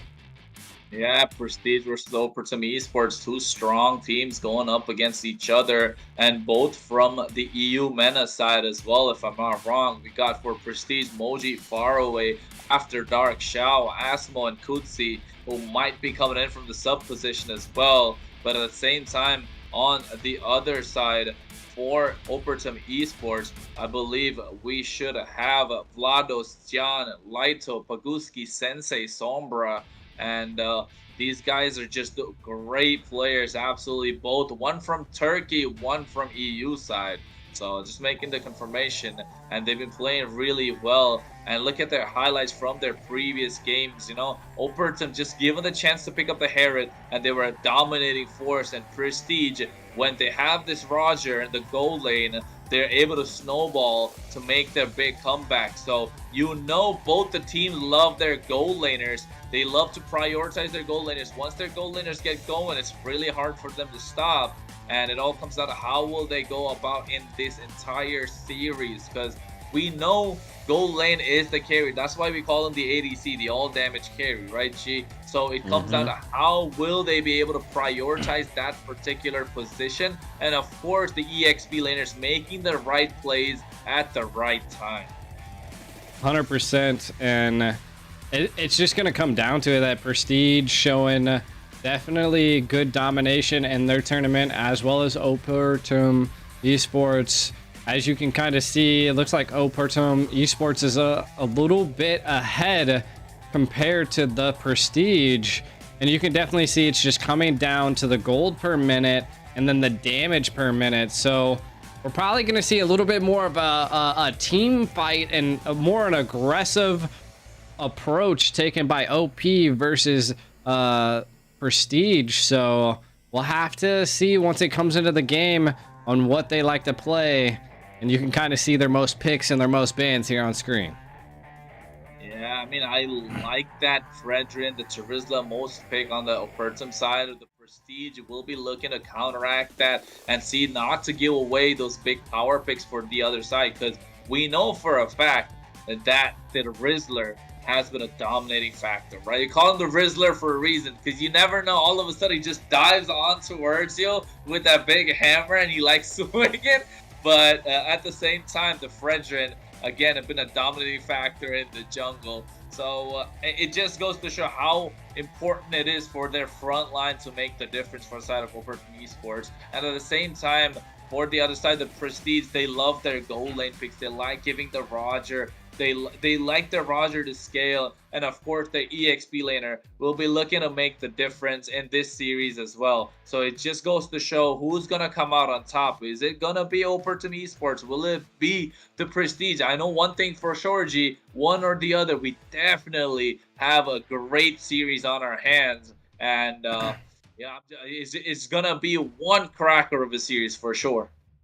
Exactly, and we're gonna be diving into the draft as quick as we possibly can. Production's like, go, go, go, go, go. And we can already see the bans coming out are looking pretty similar to what we've seen in the last game. They were definitely doing their homework. They do not want to see a chip being pulled out in this tournament again.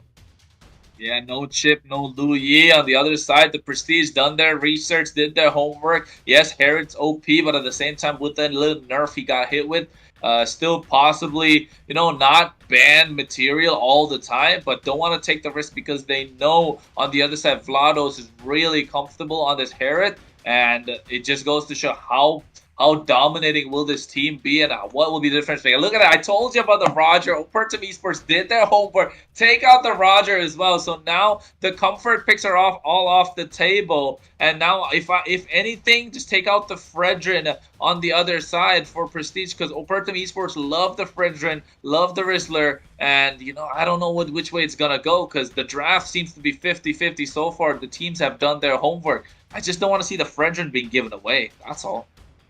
Yeah. I mean, if you give away the Fredrin, you could still possibly have jungles for your side as well, which could be the Barats. I mean, again, a lot of teams can succeed at utilizing the Nolan, but I don't think it's something that's being picked out or picked pretty fast. Again, they're going to ban the Angela, which is respectable, allowing the first pick Fred to happen. It's about a 50% win rate for a Fredrin, which I feel like that's reasonable. It used to be a little bit better in the jungle, but they've kind of nerfed him back a little bit. That caused him to kind of not hit as hard, which kind of allows him to be a little bit more 50-50 when it comes to a lot of these team fights. Yeah, it is kind of 50-50, but let's not forget that big bonk that he gets going over your head. It's just too much for them to deal with. But look at that. They respond with the Moskov quite early. Maybe just securing their goal lane. Like I mentioned, right? They love their goal laner. They want to give something comfortable to their goal lane. And Shao here will be the difference maker when it comes to these big team fights, these engages, the split push. They'll be relying on him for the damage entirely. Picking up the Moskov, the close range effort. And they go for the Valentina for After Dark. And this could be, once again, a really flexibility, the utility that comes into picking up a Valentina early into the draft. To be able to steal so many ultimates away, that kind of puts a spanner in the works of Opertum Esports. We will find out. Let's see, how will they respond to this, right? Because, we both love the Valentina. Just because of so much utility that it provides. Yeah, I mean, Valentina is just an overall, like, it forces the team to, like, really make decisions on what they want to give that Valentina, right? Do they opt to go the Vexana? Do they opt to go the Navaria route, right? There's a lot of options that could be utilized here, and then they opt to go for the Minnow and the Arlot, which, to be honest, I think are still good picks. We can definitely see the Minnow with a 60% win rate, the Arlot with a 43. I think the Arlot's mainly at the 43 because we don't see him picked up too much. And when we do, it's normally utilized by someone that is, like, pretty tactical with the hero. And we might see some final slashes that are being able to displace the Moskov or displace the Valentina to keep them at bay. But we're going to be going into the last pick of... wow, they're going to pick the Carmilla out of here for the third pick right out of the get-go. I think that's a little bit early because, I mean, OP could have banned it, but I don't think I've ever seen Carmilla bans come out. Yeah, I mean, you don't really see Carmilla bans that often, right? Unless you're able to read in the opposition's strategy. But I think I like the Wombo combo that's going on for the Prestige, just because they have the Curse of Blood from the Carmilla. Then you're able to steal the Minoan Fury from from the Minotaur, from the side of Opertum Esports itself. Use that big IMU's ultimate. You can always steal the final slash away at the same time. So I like what I'm seeing, the Wombo combo from Prestige, but at the same time the Clint being banned out just to not get shut down in lane, like what we saw earlier between Falcons and Fireflux. You pick up a Clint, shut down the Moskov entirely. The Moskov's not able to respond, so they don't want that to happen.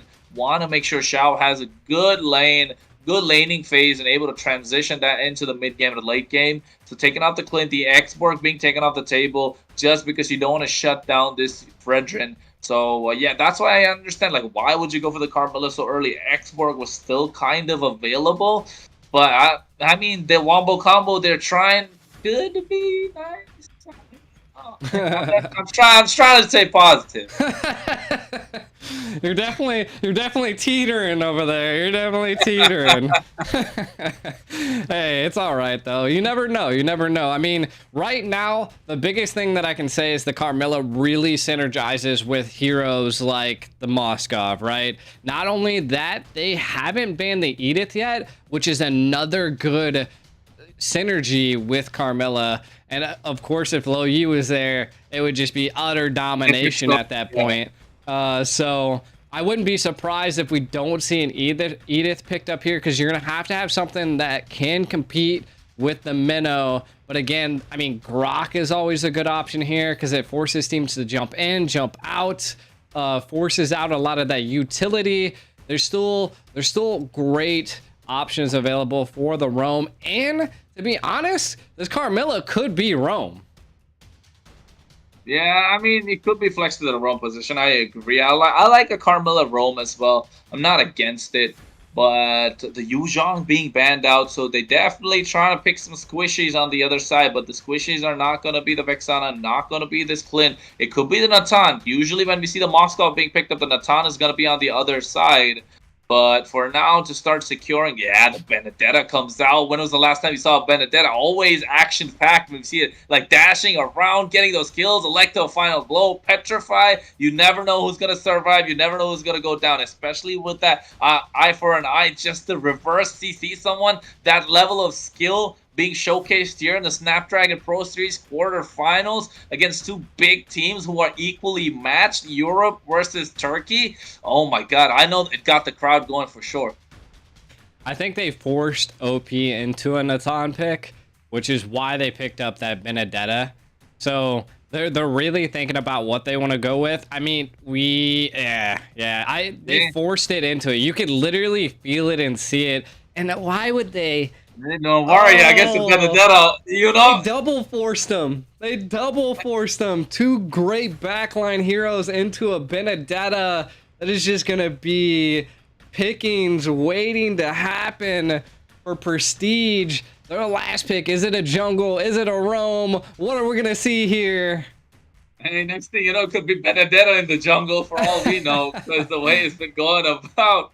I mean, we're being hit with surprises left, right, and center. The Barretts are still open, but I don't think they need frontline presence. They need some sort of an assassin right now, I feel like. But they pick up the Grok. The Grok goes into the Roam. The Carmilla into the jungle.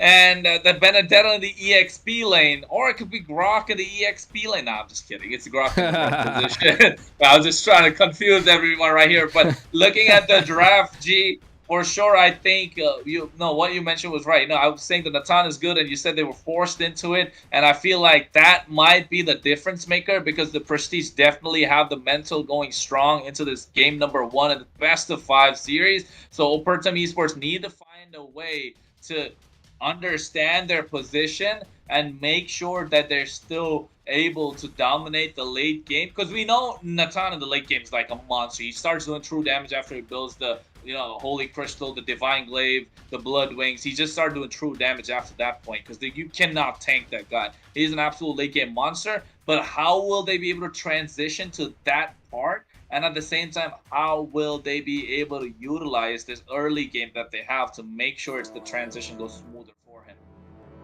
Exactly, but we're going to be getting into game 1 against OP versus Prestige. Who can come out on top?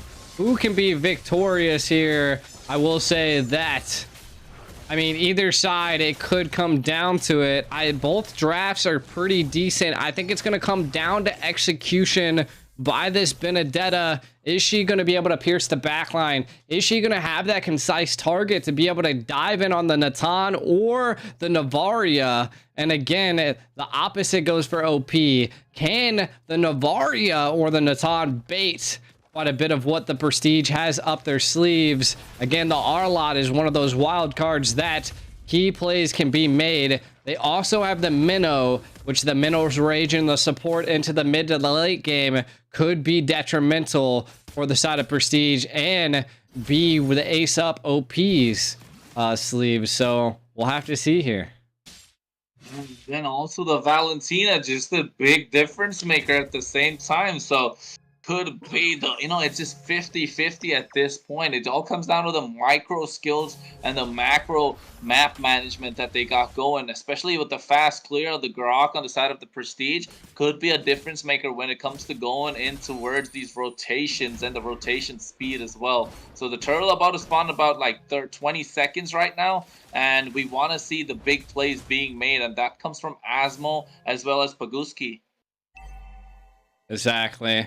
And the breakdown kind of happening here. We're seeing Definitely the control and the EXP leaning their way.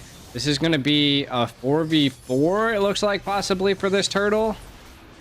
Yeah, it looks like it is going to be 4v4. Both roamers trying to reach level 4 power spike. Moji as well, just getting the level 4 power spike right now. And Asmo about to hit level 4. Paguski about to hit level 4. So this is going to be the big domination we want to see. Minoan Fury, wild charge. There it is. Moji going into the back line. Minoan Fury comes out with a big IMU and the Curse of Blood. And they get first blood on towards the Predator. But here's the final slash. After the turtle was taken, and he gets taken down as well. Opertum Esports already on the back foot. Meanwhile, the Prestige trying to press their advantage, using the Guardian's barrier to push them away. And this is what I was talking about. They have the advantage. They're just going to start pressing, and the Prestige will look to start snowball. And Opertum Esports better have an answer, and they have to have an answer quick. You know, I was looking at that engage and I'm like, how in the world are they already 1,200 gold up? Like, it's crazy at this point. You can already see that the Benedetta is having a crazy time in that EXP, already chipping away at some of the gold. Even though OP was able to secure the turtle, Prestige able to get that first blood and secure a second kill was definitely a 1-up on the side for Prestige. Next turtle fight's gonna definitely be a make it or break it here, as I mean the rotation by Prestige is more supreme compared to OP. OP not looking so OP right now, right? They're trying to get something going, and look at the final slash just used to clear the wave. But here we see a 4-man rotation from the Prestige down bot, whereas a 3-man for the side of Opertum Esports. But here comes Novaria, and Sensei will be wanting to teach his team how to get that vision, needs to get that Astral Echo on point if they need for something to happen, especially Minoan Fury. If they're able to time the Minoan Fury just after the wild charge and everybody's able to dive in, then I think it will be great for Opertum Esports, especially if they pair it up with that big final slash.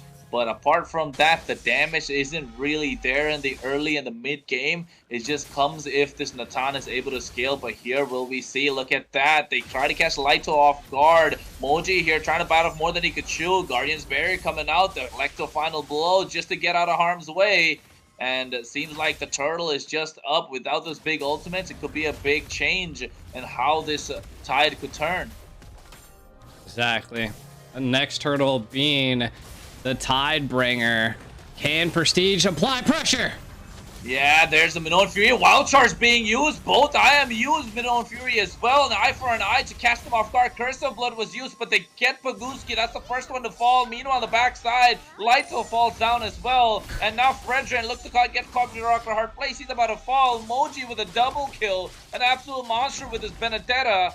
And slowly, Prestige is starting to rack up the gold and get the kills in their favor. 2,500, if I'm not wrong, it's about 3,000 right now, as they're able to get this turtle for free, and they should be able to get the top in tier 1. Meanwhile, on the bot side, Natan is able to get something in return, salvage something for his team, and he needs to start snowballing and pick up those items really quick.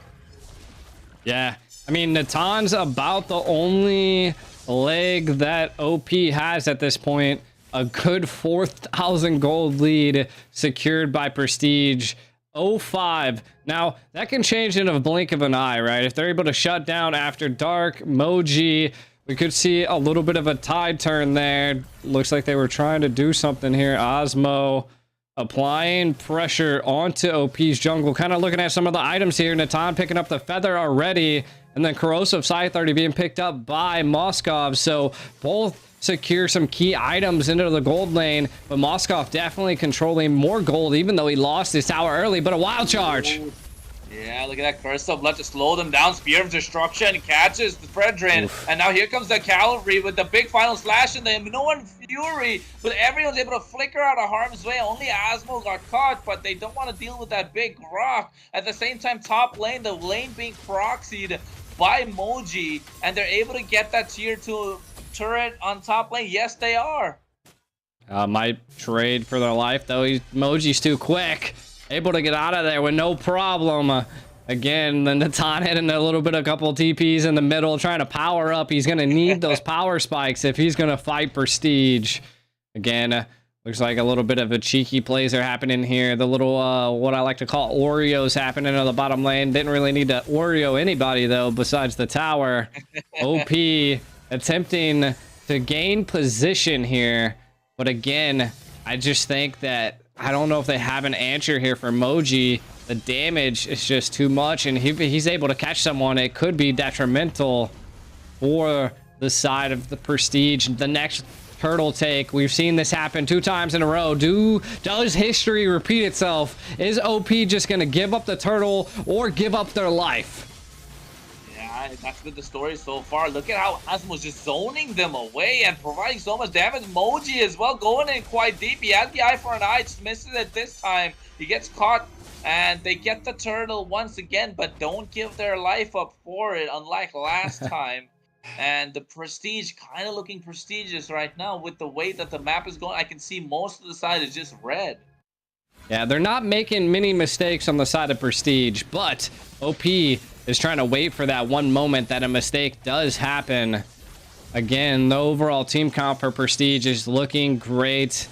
Right now, you got to keep your eyes on After Dark and Moji. Osmo as well. Those 3 are definitely key. Look at them. They're all stuck together. Their synergy is on a whole nother level. OP is going to have to watch out for that.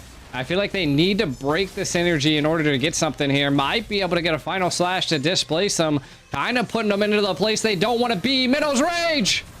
Oh, that's 2 Minnow's Rage coming up, but nobody gets knocked up. They've just been stomping the ground, but for nothing. And here comes Carmilla, has the Curse of Blood. Will we see it used? Final slash be used. There it is, the Curse of Blood. And right now, the damage coming in. The Moskov is just there melting everybody as they're linked together. And After Dark eats that big Appraiser's Wrath, gets half HP taken, but shrugs it off like it was nothing.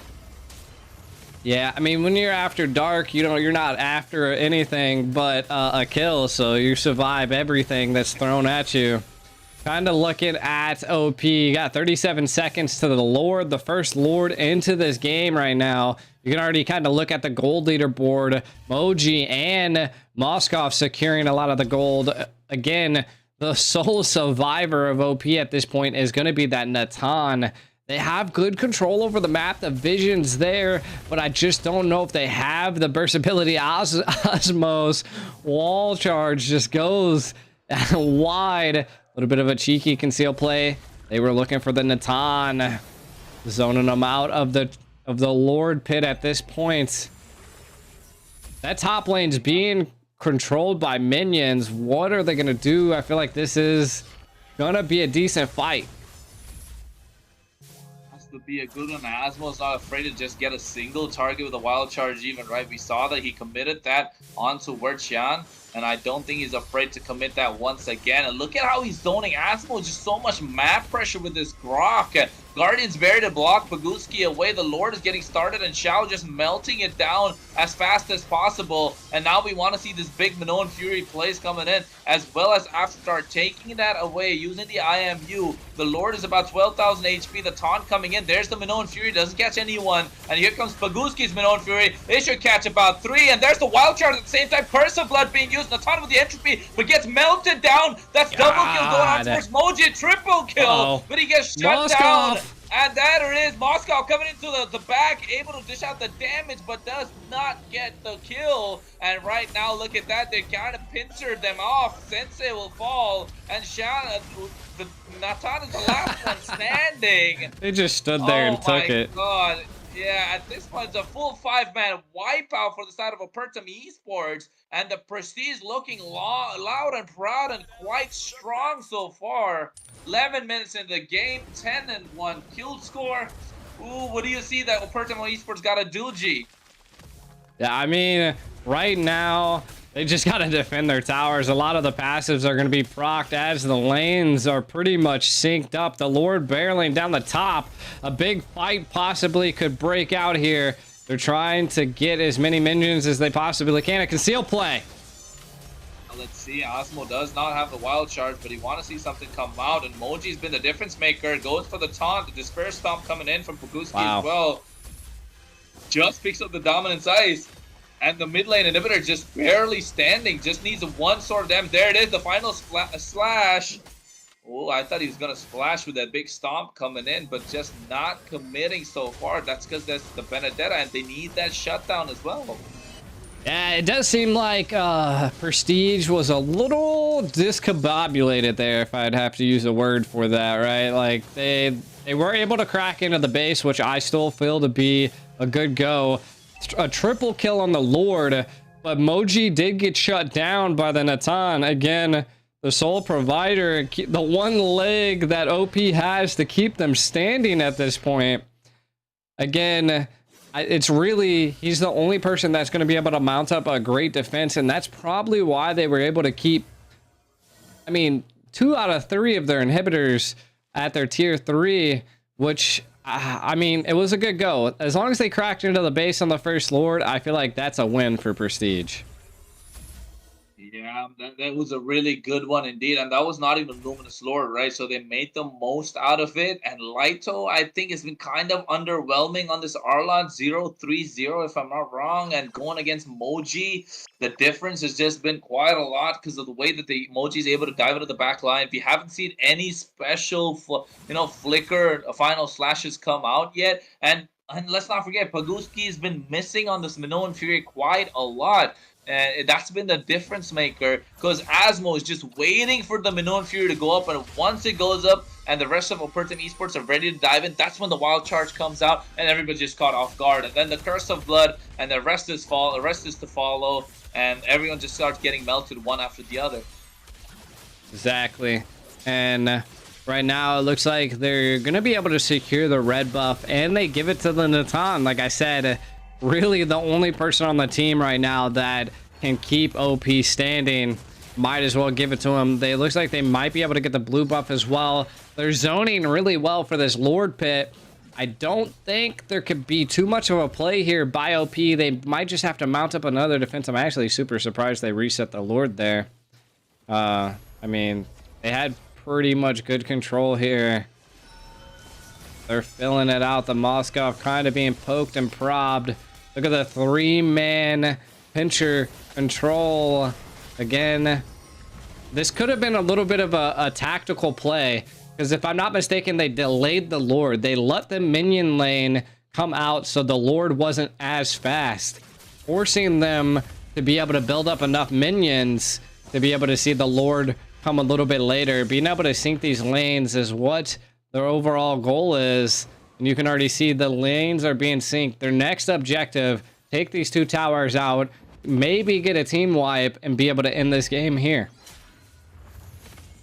You're right. They delayed it so that the Lord can spawn about in 14 minutes and 40 seconds. And look at that Lord marching down the mid lane, and Valentina After Dark picks up the final slash as well. So now they'll be looking at displacing them completely, as the Lord is about to have a crack at the base. Here comes Moji, Entropy being used. There's the final slash I was talking about, the wild charge being used, and the big Electro final blow along with the Petrify. Paguski gets taken down, and Laito trying to do something for his team, but not enough damage. There's no follow-up, and the Natan being taken so low. Laito falls down, Natan will fall next, and now that's a double kill going on towards After Dark, where the 5 of Prestige are standing. So Prestige is meanwhile Petrify once again, take down the Novaria, and that's a full 5-man wipeout, while Opertum Esports will fall in this first game, and Prestige have the upper hand in this best of 5 series.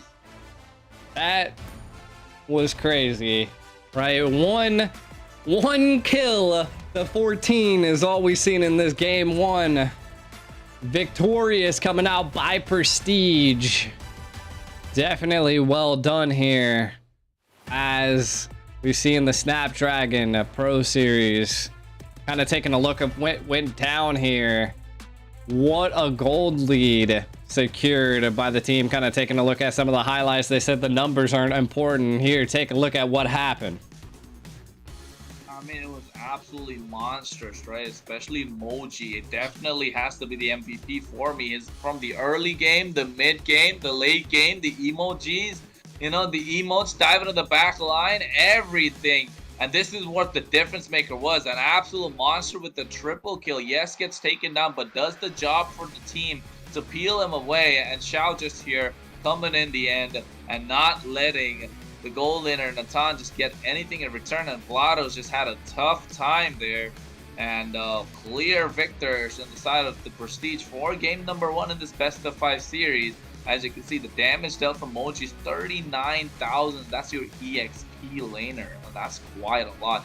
Vlados never really started to get going, and that's what you want when you have a Natan. You want him to get going early, but at the same time, when we take a step back and look at how the draft went, I think we were right? They forced them under this Natan, and that's why they picked this Benedetta up, just to make sure that the Natan does not have a great time.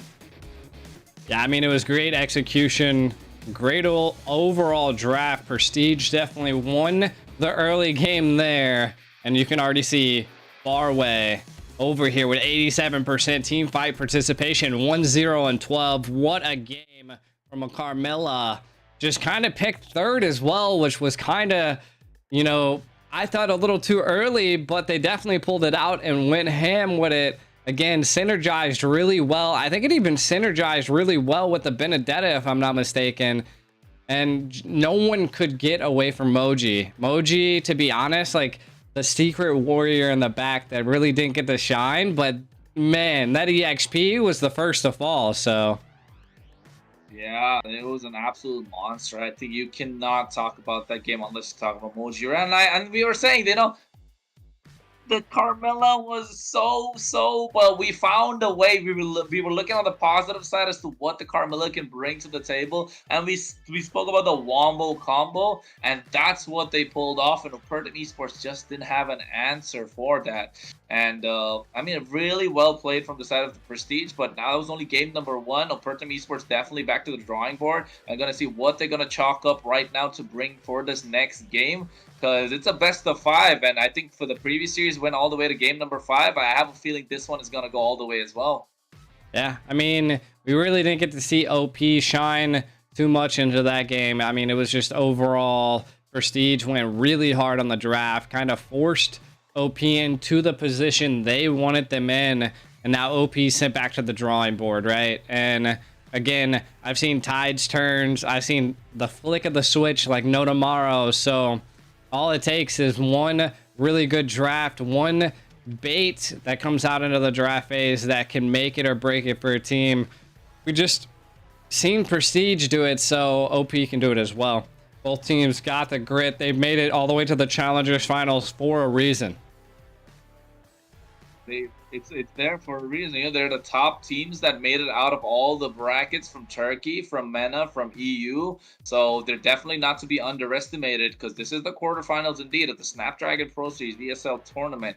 And if you don't know who we are, my name is Kronos. Alongside me, GD Aiko. We're gonna be casting these games for you so far. And don't forget to follow us on our socials. Our names are just written down below. But at the same time, we like to hear your feedback, like to hear your comments. Make sure to type something in chat. Keep it interesting, guys. Keep it engaged.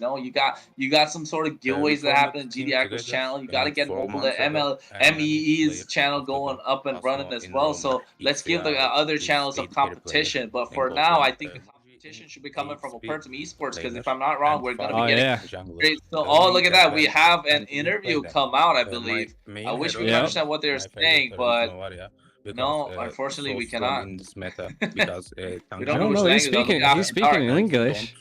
Came that hero. Is he? Because Yeah. he's a long range.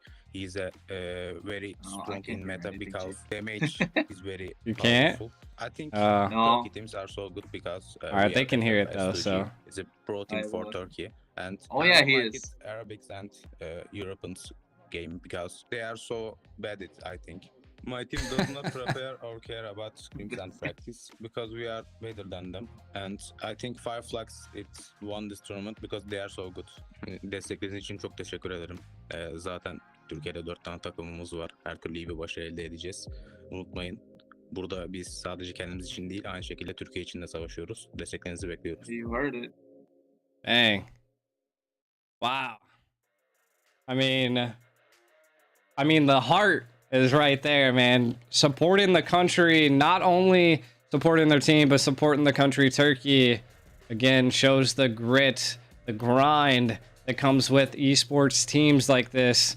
And I mean, the players are just, they're unmatched when it comes to, gratitude. Yeah, and it all goes to show that how much they put into the community and how they like to give back at the same time. That keeps the community growing, and that's what we like to see for every single region. And we do our best to give back at the same time.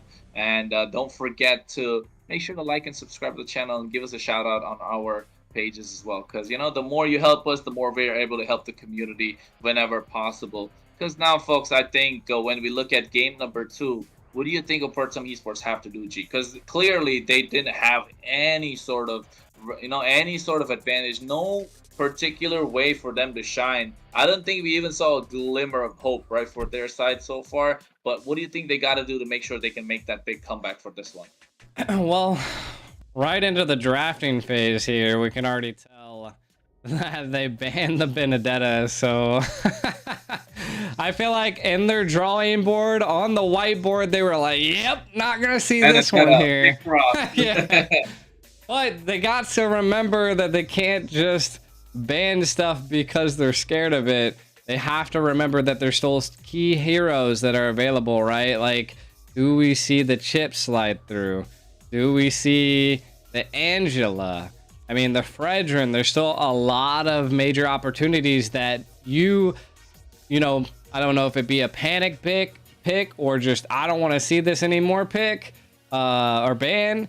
It's just, you got to watch out for it, because if you get drawn into that, you can be forced into another position that you don't want to be, which I kind of think that they forced Prestige into. Does OP have what it takes to chip, or does Prestige take the chance?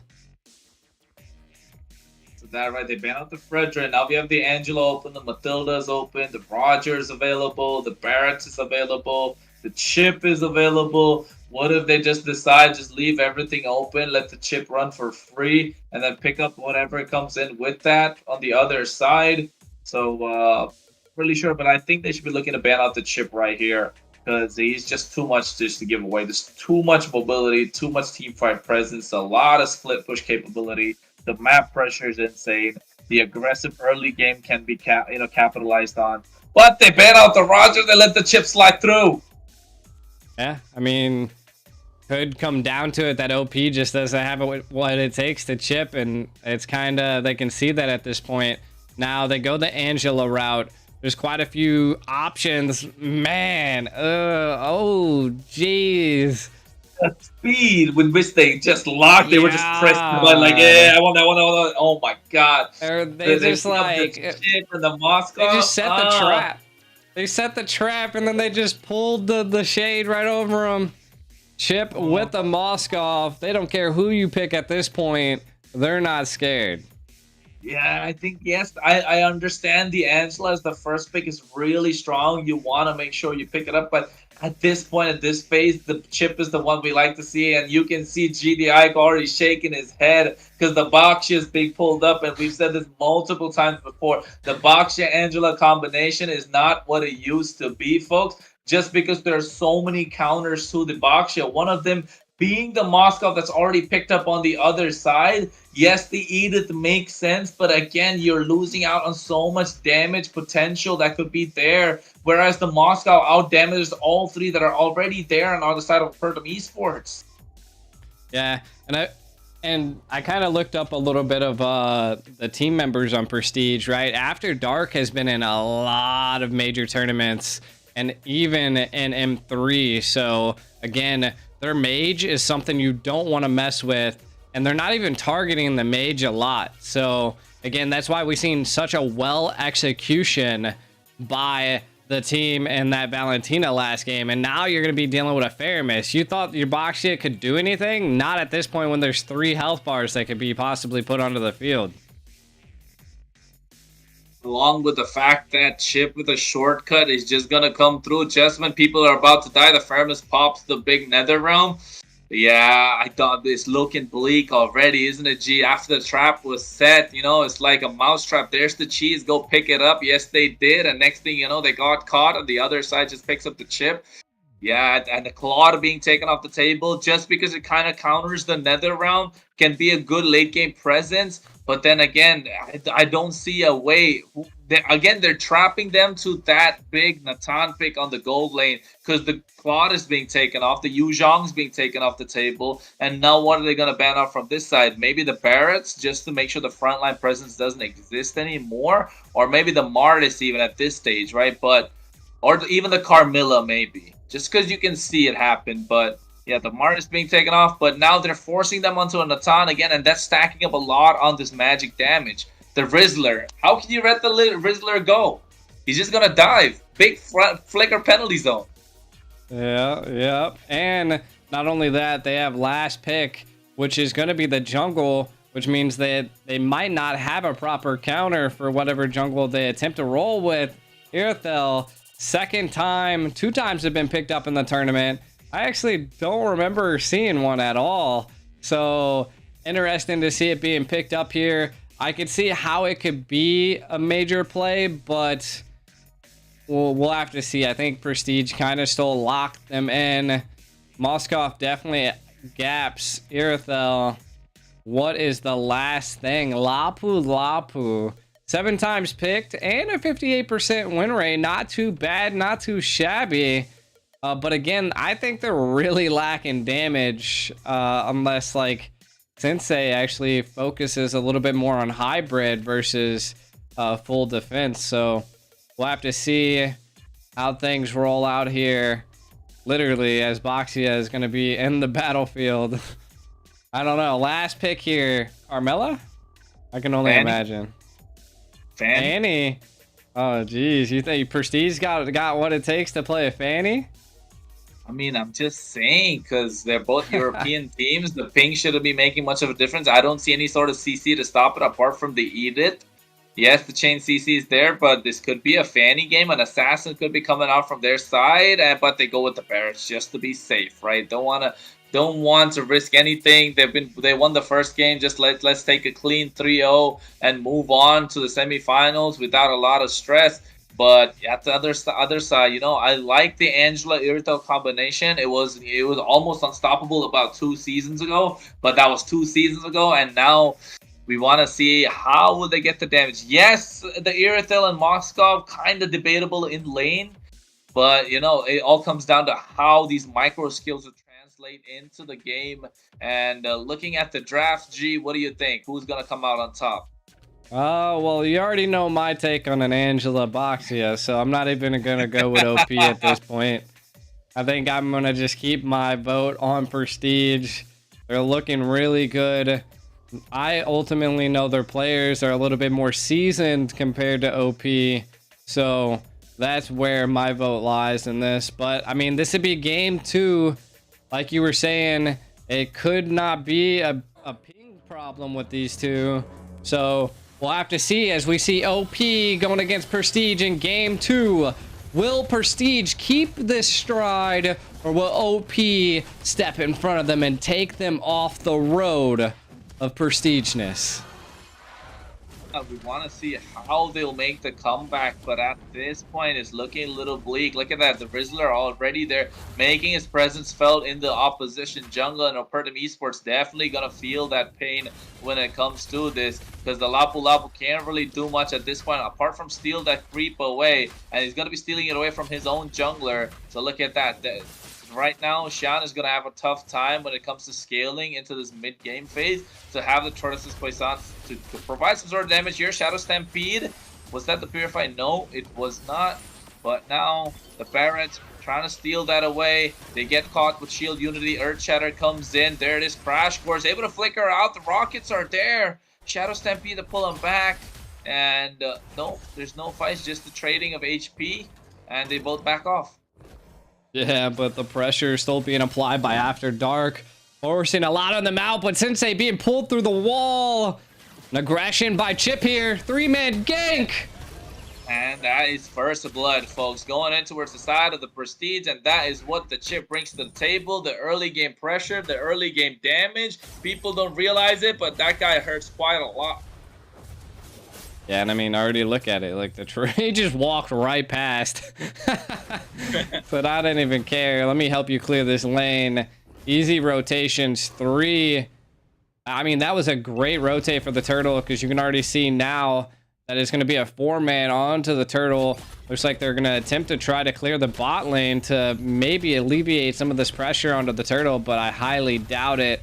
Retry is about to come up, and Voxia is just so far behind at this point. I mean, kind of taking a look at the EXP difference already, a level lead by Brats. And this is what I was saying on previous games.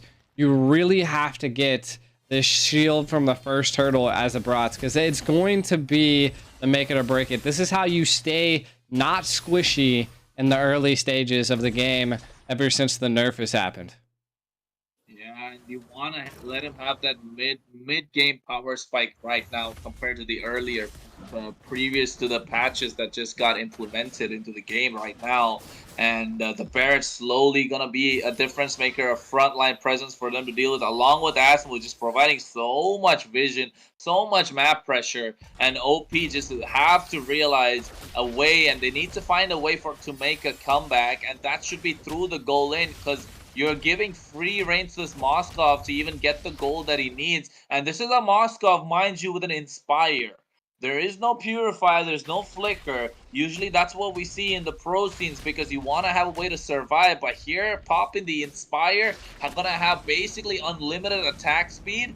It's just going to be unstoppable at a certain point. You're going to be regaining the HP as well. If you take a look at the items, the Terizla going straight for the Dominance Ice, does not want any damage whatsoever, realizes his role in these team fights, and at this point, it's going to be a big difference maker. Look at the Barretts already into the opposition jungle, right? Oof.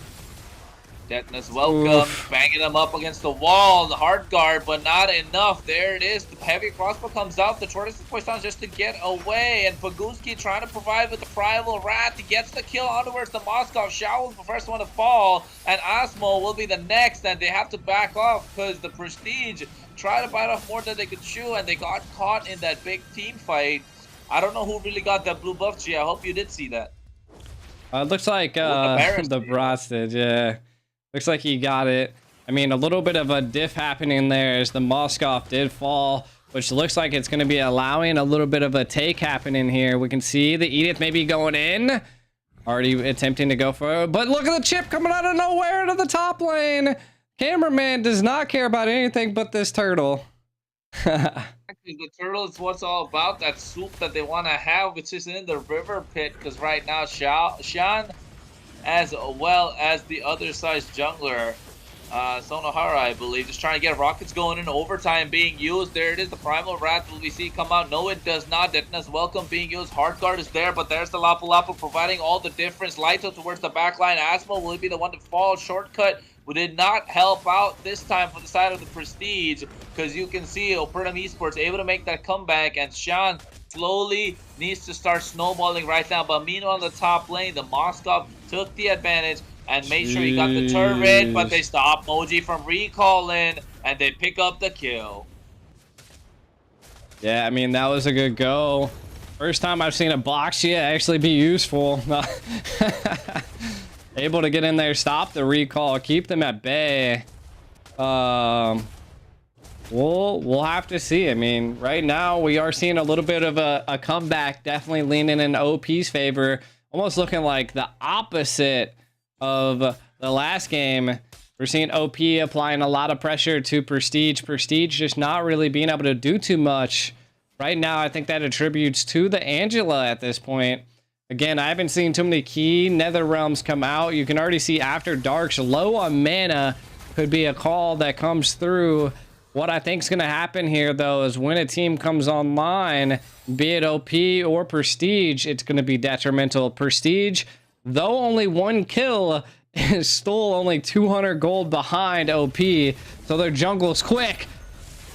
Shortcut, Detonus welcome, Primal Wrath all being used at the same time. It's trying to get the kill. NetherRealm just doing a lot and eating up all that damage. Meanwhile, Lapa with the back line, along with the hard guard, able to get some damage going, but does not survive. And Shao just trying to use the Inspire to get a lot of damage and sustain his way into the team fight. Ooh, that was looking a little tough for both sides, but Prestige coming out on top. Again, the team fight being extended. Moji, we have not seen another big penalty zone as well. So it's just a matter of time the Prestige start pressing their advantage as they're scaling into the mid game. Yeah, exactly. The next turtle take might not make it or break it for either side, but Prestige definitely wants to secure that to control it. Again, 7 minutes and 10 seconds. Moskov able to take the bottom turret. A little bit of a trade-off here. We do see the spear coming in. Possibly Moskov might be utilizing it. He does utilize the spear, but the heart guard... Along with the bravest fighter, there's the penalty zone we're talking about, but the turtle goes on towards the Barretts, and right now we see the bravest fighter raging slash come out. Crash course being used as well. Shortcut is there. Will we see them come out? Netherrealm being used, and here the side of Opertum Esports are backed against the wall. And will we see? Yes, they get a double kill onto his Moscow, and Shao going in. Ham gets the triple, and now they will get that mid lane tier 1. No, they do not. They don't have the minions, but slowly, surely, they will definitely be able to pull off that mid lane tier 1 turret, because you can see After Dark just zoning away the Baxia, and Baxia just needs more time. No Angela, no party for them. Yeah, this is crazy. The Netherrealm came out, and then the Moskov just going nuts, being able to secure a triple kill. I think, to be honest, in the beginning here, what happened was the Earthol was really displaced and out of the area, trying to take advantage of Moskov not being in the team fight either. So again, it was great positioning, great zonage, and it kind of forced them, to just put a lot of pressure. Pressure is mounting for the side of Opertum Esports, because it seems like the Prestige are trying to run away with it. Onward, here we go. Rockets coming up. Primal Wrath, Heart Guard, and the penalty zone along with the Netherrealm with the back line. Meanwhile, Lito goes in with the bravest fighter as well. So this team fight is being split apart. Both the marksmen doing the respective damage. 1-for-1 here. They get 2. And that is the big spear destruction. Will we see? Yes, we do. Shao gets the 3rd. That's 3 for 1. And here onward, once again, they get the big shutdown, however. That's 3 for 2. So the Prestige still coming out on top in this team fights. Yes, they gave a shutdown, but oh my god, the way that they played it, the separation that happened at the same time, it was a lot to cover, but the Prestige still coming out on top. Osmo being able to take that blue buff there. I don't know if that was an accident or on purpose. Who knows? Again, his teammate. I can only imagine. But this first Lord take, if Prestige is able to secure it, could be the fall of OP at this point. They don't have too much availability to be able to stop a massive Lord push or mount up insane defenses. So kind of seeing what's going down here. My god, look at the Moskov's damage. Boy, that guy, he's starting to hurt right now. Level 12, and what, the Earthos, he level 10? Oh my god. The difference is just surreal at this point. And look at that. They're trying to get the Shadow Stampedes at the Earth Shatter along with Onward. Darkness Welcome, Penalty Zone, Netherrealm, all being popped at the same time. Bravest fighter in the back line. Lito being zoning Zhao away, but they get the 2 in return. And Asmo, and they get Lito as well. That is 3 for nothing on the side of the Prestige. As now they're trying to get the Lord, and there's nobody there to stop them. And that's the separation I was talking about. Every time Lito goes into the fight, tries to zone Shao away, but at the same time, the rest of the members are just able to dish out the damage on towards the Opertum Esports front line. And after that, they focus their attention on towards the Lapu Lapu if he's still alive, but in this case, he just wasn't. And Prestige coming out on top. Yeah. And the biggest thing that we're also seeing here is that both of the passives were already procced on the mid and the bottom turrets on OP side. Again, the Moskov just coming online. The chips, you know, shortcuts haven't been playing a major factor into anything just yet because they're already stacking on one another. But when a split play is happening, kind of just like how we see Emoji in the bottom lane, this could be where the shortcuts come into play as the Lord's barreling down, the lanes being synced. Who is going to win this next clash? The Lord marching down the mid lane, and right now Shao just getting the fight on towards the Lapu, who you already used the bravest fighter, Landshaker coming up, but meanwhile on the mid lane, that side of the big fight is about to break down. We saw to see the Shadow Stampede shortcut being used, but to no avail, as everybody is there right at the base, and look at that, they're already piercing on towards Shan's armor. And they get the mid lane inhibitor with the non-luminous lord. So I think if I was the Prestige, I'll be really happy at this point. Earthshaker just coming out just to provide some CC, some sort of play possibility. But seems like they're starting to press their advantage. There's the flicker, along with that penalty zone, Netherrealm, all being used at the same time. The CC has been real for them, and Shao just going ham at this time. He pops the Inspire as well. Or he already had it pop before, but right now, look at that. They got the bot lane inhibitor. Now they get the top lane inhibitor as well. The Shao is just putting a lot of work right now for the side of the Prestige. And this Moskov has been working to fruition for their side, as there's no inhibitor left standing. The crystal has been left exposed. And I think after the next Lord, if Opertum Esports don't have an answer, it should be all she wrote. Yeah, I mean, you already see all of the towers are gone. They are left wide open at this point. And also, they've only been able to secure one tower against Prestige. So OP is definitely pressed against a hard place right now. Kind of looking at where the Fairness is at. Kind of looking like maybe a pincer play might happen to collapse on them. There's a lot of them at the red buff at this point. Or maybe the Fairness gets caught off guard. The patience is there. Is it wavering though? As it looks like they were trying to make a play. You can kind of see Chip staying pretty far away as well. They don't know what to do at this point. 27 seconds till the next Lord. OP really have to focus on something here. But what do they have? I mean, the only thing they can rely on is the Airthil, which hasn't been doing too much. The Lapu Lapu as well as 1, 3, and 3. And then again, Baxia, of course, is a very supportive jungle, but is not really a killer. He's not the one that you want to have the kills, and he's not going to secure... I mean, he could secure them, but he's not going to get the kills for you either. But the damage has to come out from the Irithel. But here, Shadow Stampede. Lito gets caught. Hard guard. Just use the Brave Spider to get away. Detna's welcome. Netherrealm coming out as well. They zone away Paguski quite early. And they get the kill on towards the Barracks. And right now they're going, pressing their advantage. The Flicker comes out. Look at that. The Rocket's being used. The Irithel will fall thanks to the Crash Course. This Asmo's on a killing spree. And Paguski should be the next one to fall unless they have something else to say about it.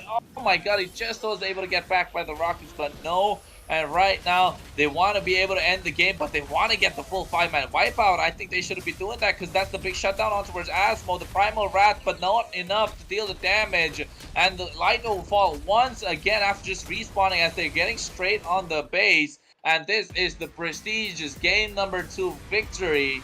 As in this best of 5 series, they're at match point, and Opertum Esports definitely need to look at getting a game up for them. Otherwise, it's going to be over in the blink of an eye. Yeah, right now, Prestige is on a hot streak. They're 2-0 against OP. Again, the gold lead being 11K, massive.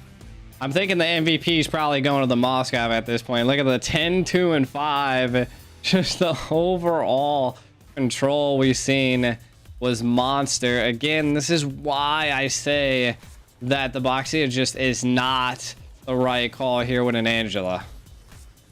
Yeah, I mean, it's not what it used to be, right? That's the thing that people don't realize yet. They've gotten so comfortable, so accustomed to it that they don't realize it's the different right now. And I think you use the right word, G, the control that this Moskov had, right? Absolute control throughout the game. Different lanes, making sure to push to get that turrets going. The objectives are there, and look at this Spear of Destruction play just to get the kill. You know, just want to rack up on the goal. Yes, you give, and you almost outplayed the Edith as well, almost, but still at the same time, you know, it's all right. Just give the shutdown towards the tank. That's not going to make much of a difference. And every single team fight, they just racked ultimates upon ultimates. Yes, Lelito was diving in with the bravest fighter, but what can he do against that big Netherrealm? Can't really do anything. That extra HP bars is just going to eat it all up. And that was the story for the side of Opertum Esports and the Prestige. Just a one-sided story so far. Yeah, just a lot of damage being dealt there by Prestige compared to OP. And not only that, just overall tower pressure and push was there as well. Again, total healing also still there. And definitely because of the nether realm that was deserted by the Faramis. Again, there you go. There's the MVP. Definitely stated before. The Moskov just had complete control, utter domination, and took control of that game. I mean, I couldn't ask for a better game at that point. They definitely went pretty hard. Yeah, they did go pretty hard. It was pretty clean as well from their side, and you know, it was just very well controlled. Overall, good control. They forced the ban of the Benedetta, but guess what? That was not the only thing that was in their arsenal, because Moji was again really good on that Rizzler. And you know, the Moskov just, you know, if one lane's not able to shine, the other is, and I think you spoke well about the experience that these players had being exposed to, like the M Series, the MSC, and the different tournaments that they've taken part in. It could be the difference maker. And now it all comes down to the mentality factor as well. Will they be able to bounce back from the side of Opertum Esports, or will Prestige just run through them like, you know, a freight train? And at this point, it could. It looks like a one-sided story, though. Yeah, I mean, they're definitely on a hot streak. They're controlling quite a bit of the tides, and OP is just, I mean, OP was doing really well into the early game, but it was literally the moment that Moskov came online, the damage that was exceeding from him just was like, ooh-wee. It just put them down. The Edith literally took like 2 spears and half their HP was gone. I mean, there was just not much they could do. So if they keep this up, if they keep giving the Moskov, I mean, again, the chip slipped through the lines, and this is what I was saying. Like, yeah, you banned the Benedetta, but now you're just banning because you've seen how well it did, and you think you don't have a counter to it, right? And that's bad to do, because then you're just falling right into Prestige's hand when it comes to the drafting phase, and that's 2 times that they've just almost. Well, they've definitely outdrafted them. Letting the Angela come through and then just picking up. I mean, that combo is just cursed at this point. Look at, he's not even holding back, right? He's just straight up saying they got outdrafted, the cursed combo. And I think you're not wrong when it comes to the Angela Boxer combo, because that's something we don't really want to see most of the time. Because right now I feel like we're getting straight into the draft phase, as we can see how the Harriet being taken off the table, the Lu Yi being taken off the table, and I'm not sure what that first one is. That's the Moskov. They fell into the trap once again. I'm trying to rub my eyes and see if I'm missing out on something, but guess what?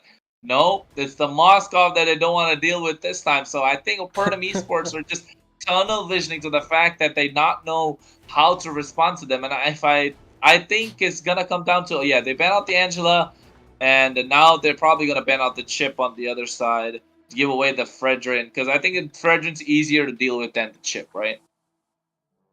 I mean, we'll see. I mean, they left the chip open last time. I highly doubt they'll want to run the chip again, because anytime we've ever seen teams just run the same comp, once again, the OPs kind of already read the situation.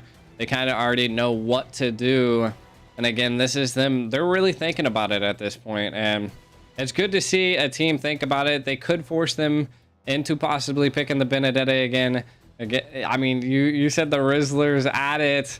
I mean, he could definitely still pick that up. There's the chip ban. Like I said, most of the time, if you see a professional team, they're not just going to run back exactly the same thing, because it's just the team can learn and adapt from the situation. And I mean, there's just the consistencies that take place when you do draft the same thing. So it's like, you know, shame on me once, shame on me twice, but a third time, it's just, It's not gonna work out. But look at that, they pick up the Roger, they give away the Fredrin. I don't know. Yes, the Roger is good, but then it's like that early game pressure you gotta rack up on. So on the other side, we're definitely gonna see a Fredrin being picked up. And I think what else? They could possibly go for the Benedetta or like the Terizla again. Maybe secure their gold lane, pick up the Natan just for the late game scaling. But yeah, I think it's gotta be the Fredrin that's gonna be coming out. Fredrin and what though? Fredrin and Natan, I think, or maybe Fredrin and Yuzhong. Fredrin and Valentina. Oh, Valentina! Oh my god! Yeah. crystal ball has spoken. Yeah, that's what I suspected. Again, the Valentina is just a good go here. That Terrified that she brings to the playing field will be able to kind of keep that Roger at bay. She doesn't really have to chase him down. She just has to dash around him, and it hurts him. So, and then the Vexana being picked up, not letting the Rizzler get the Charizla this time around, but well, bam, you ban the Moskov, you get the Benedetta. You can't ban everything Prestige has in their pocket. Yeah, and they're showing it all right now. You know, the Benedetta is coming out, the Valentina is there, the Fredrin. No matter how you look at it, I can't see Opertum Esports coming out on top in this first phase of the draft stage because I think this Vexana is just too. Yes, it's really good, but the Valentina is just an overpowered pick at this point because you're giving away the penalty zone, you're giving away the big Eternal Guard, you're giving away the change forms of the Roger as well. So, yeah, I don't know what to say, but Barrett's being banned off, and I want to see Opertum Esports do well. At least pick up one victory, right? Don't go down swinging. And Grok being taken off the table right now. And the other side should be looking at taking off a Roamer again. Maybe, what was it, Rafaela? No, I don't want to see a Rafaela right now. What else? The Minotaur? The Minotaur could be banned out here. Minnow. Couple other things. I mean, they need a jungle at this point. They could ban out the Xborg because that could be definitely a detrimental pick against the Fredrin. A legit counter to it. I mean, because we're still needing a jungle. They could still jungle with the Xborg, right? And that would be great damage, but then gives Valentina another ultimate. So we could see OP pick that up. And again, if they do pick that up, then we're probably going to see a Natan from the side of Prestige, right? If that is the ultimate thing, because you're going to want to be able to break that Faragn armor as fast as possible. The Edith is still available, so we might see the Edith be picked up here. Man, I mean, they could go Tigreal. There's The Tig looks nice. yeah. Carmella. Yeah, I guess it's worked for them game number 1, right? So they're trying to run it back once again in a way, but this time I think they're Carmella in the roam. Yeah, it's got to be the Natan on that side because it's going to be Carmella in the roam position and they're going to stack it up with the Natan. So now Opertum Esports should have an idea that they're going to go for the Natan. How are they going to ban? Like, how are they going to pick to counter that, right? Because they're looking, if I'm not wrong, they cannot really pick an assassin jungler because of the pressure that's going to be there with Benedetta, Carmilla, Fredrin. So not the ideal situation to pick up an assassin. Maybe go for the Paquito in the jungle or a Martis even. That could be something that could be looking to snowball from the early mid game. Ruby is a really good pick for the front the Boxia once again. They actually might go carry now. Yeah, just because it's a Boxia and a Ruby, just might get a carry and just start shredding people down. But I still think the Natan is a good option to pick up here just because you can create that separation, provide that CC, and just rack up on that true damage in the late game and especially the early game still. You know, if you're able to sustain it because you have the Benedetta winning the EXP lane anyway. So yeah. I mean, this is an interesting draft phase. If I'm not gonna say so myself here, you know. There's the Natan. Yeah, I mean, it's good. It's gonna be able to displace the Ruby. They'd probably keep, you know, the Charizla at bay. Might have a little bit of a hard time against a Roger in the early phase, but again, I think ultimately the Natan will still shine paired with the Carmilla, especially into the mid game. Again, it's just going to come down to if they can handle this Valentina. After Dark definitely showed an excellent Valentina in the mid game for the first series. So let's see if they run it back here. OP pushed back against the wall. And as I like to say, are they just going to be the predator and attack back, or are they just going to become the prey? As this is match points, Prestige looking to knock OP out of the tournament. Prestige looking pretty prestigious right now, especially the way that they've been going about. And I think, yeah, even looking at the draft this time, G, you still know the Prestige have the upper hand a little bit just because Sonohara is on this Fredrin. But at the same time, folks, let's not forget it's match point, right? We're getting straight into it. Opertum Esports versus the Prestige, the quarterfinals of the ESL Snapdragon Pro Series. My name is Kronos. Alongside me is GD Aiko. GD Aiko, take it away. Yep, and kind of looking at maybe the win mechanics here.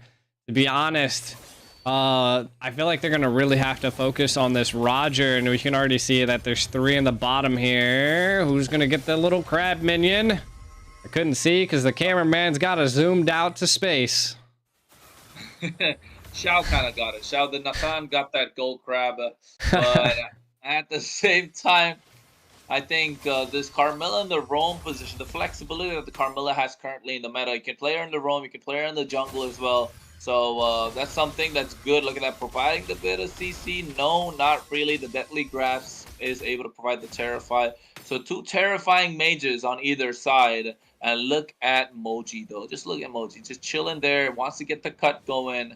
And he might really actually be able to get the upper hand at the same time. Oh no, he just wants to back off. Yeah. I mean, they're keeping it a little, like, they're just keeping them at bay at this point, right? The Carmella is going to have a little bit of a hard time into the early stage because they are utilizing it in the roam position. Though I do feel like Fredrin is definitely a little bit more of a better jungle versus a Boxia, but the Boxia has the ability to roam quicker, right? So we already see a 3-man. They're already dancing. They're feeling themselves. Or rotation here into the turtle. Who's going to get the first one? Fred's kind of standing there. Level 4 not picked up by Ruby here. Ooh. Oh, he picked it up and gets the Retribution. Curse of Blood is there and they catch Sean this time. He has to use Turtles Superfast to get out of there. But look at After Dark chasing him down to the end of the earth. And then get out of there. Really forward. The Flicker penalty zone picks up the first blood as Lito is the one for the side of Opertum Esports. And I think that should have been easy, secure turtle for the side of Opertum Esports, but they missed out on that opportunity. And so still Prestige not really behind when it comes to the goal lead. Exactly. And I mean, it's not too bad. They were able to secure the turtle. They did lose 1.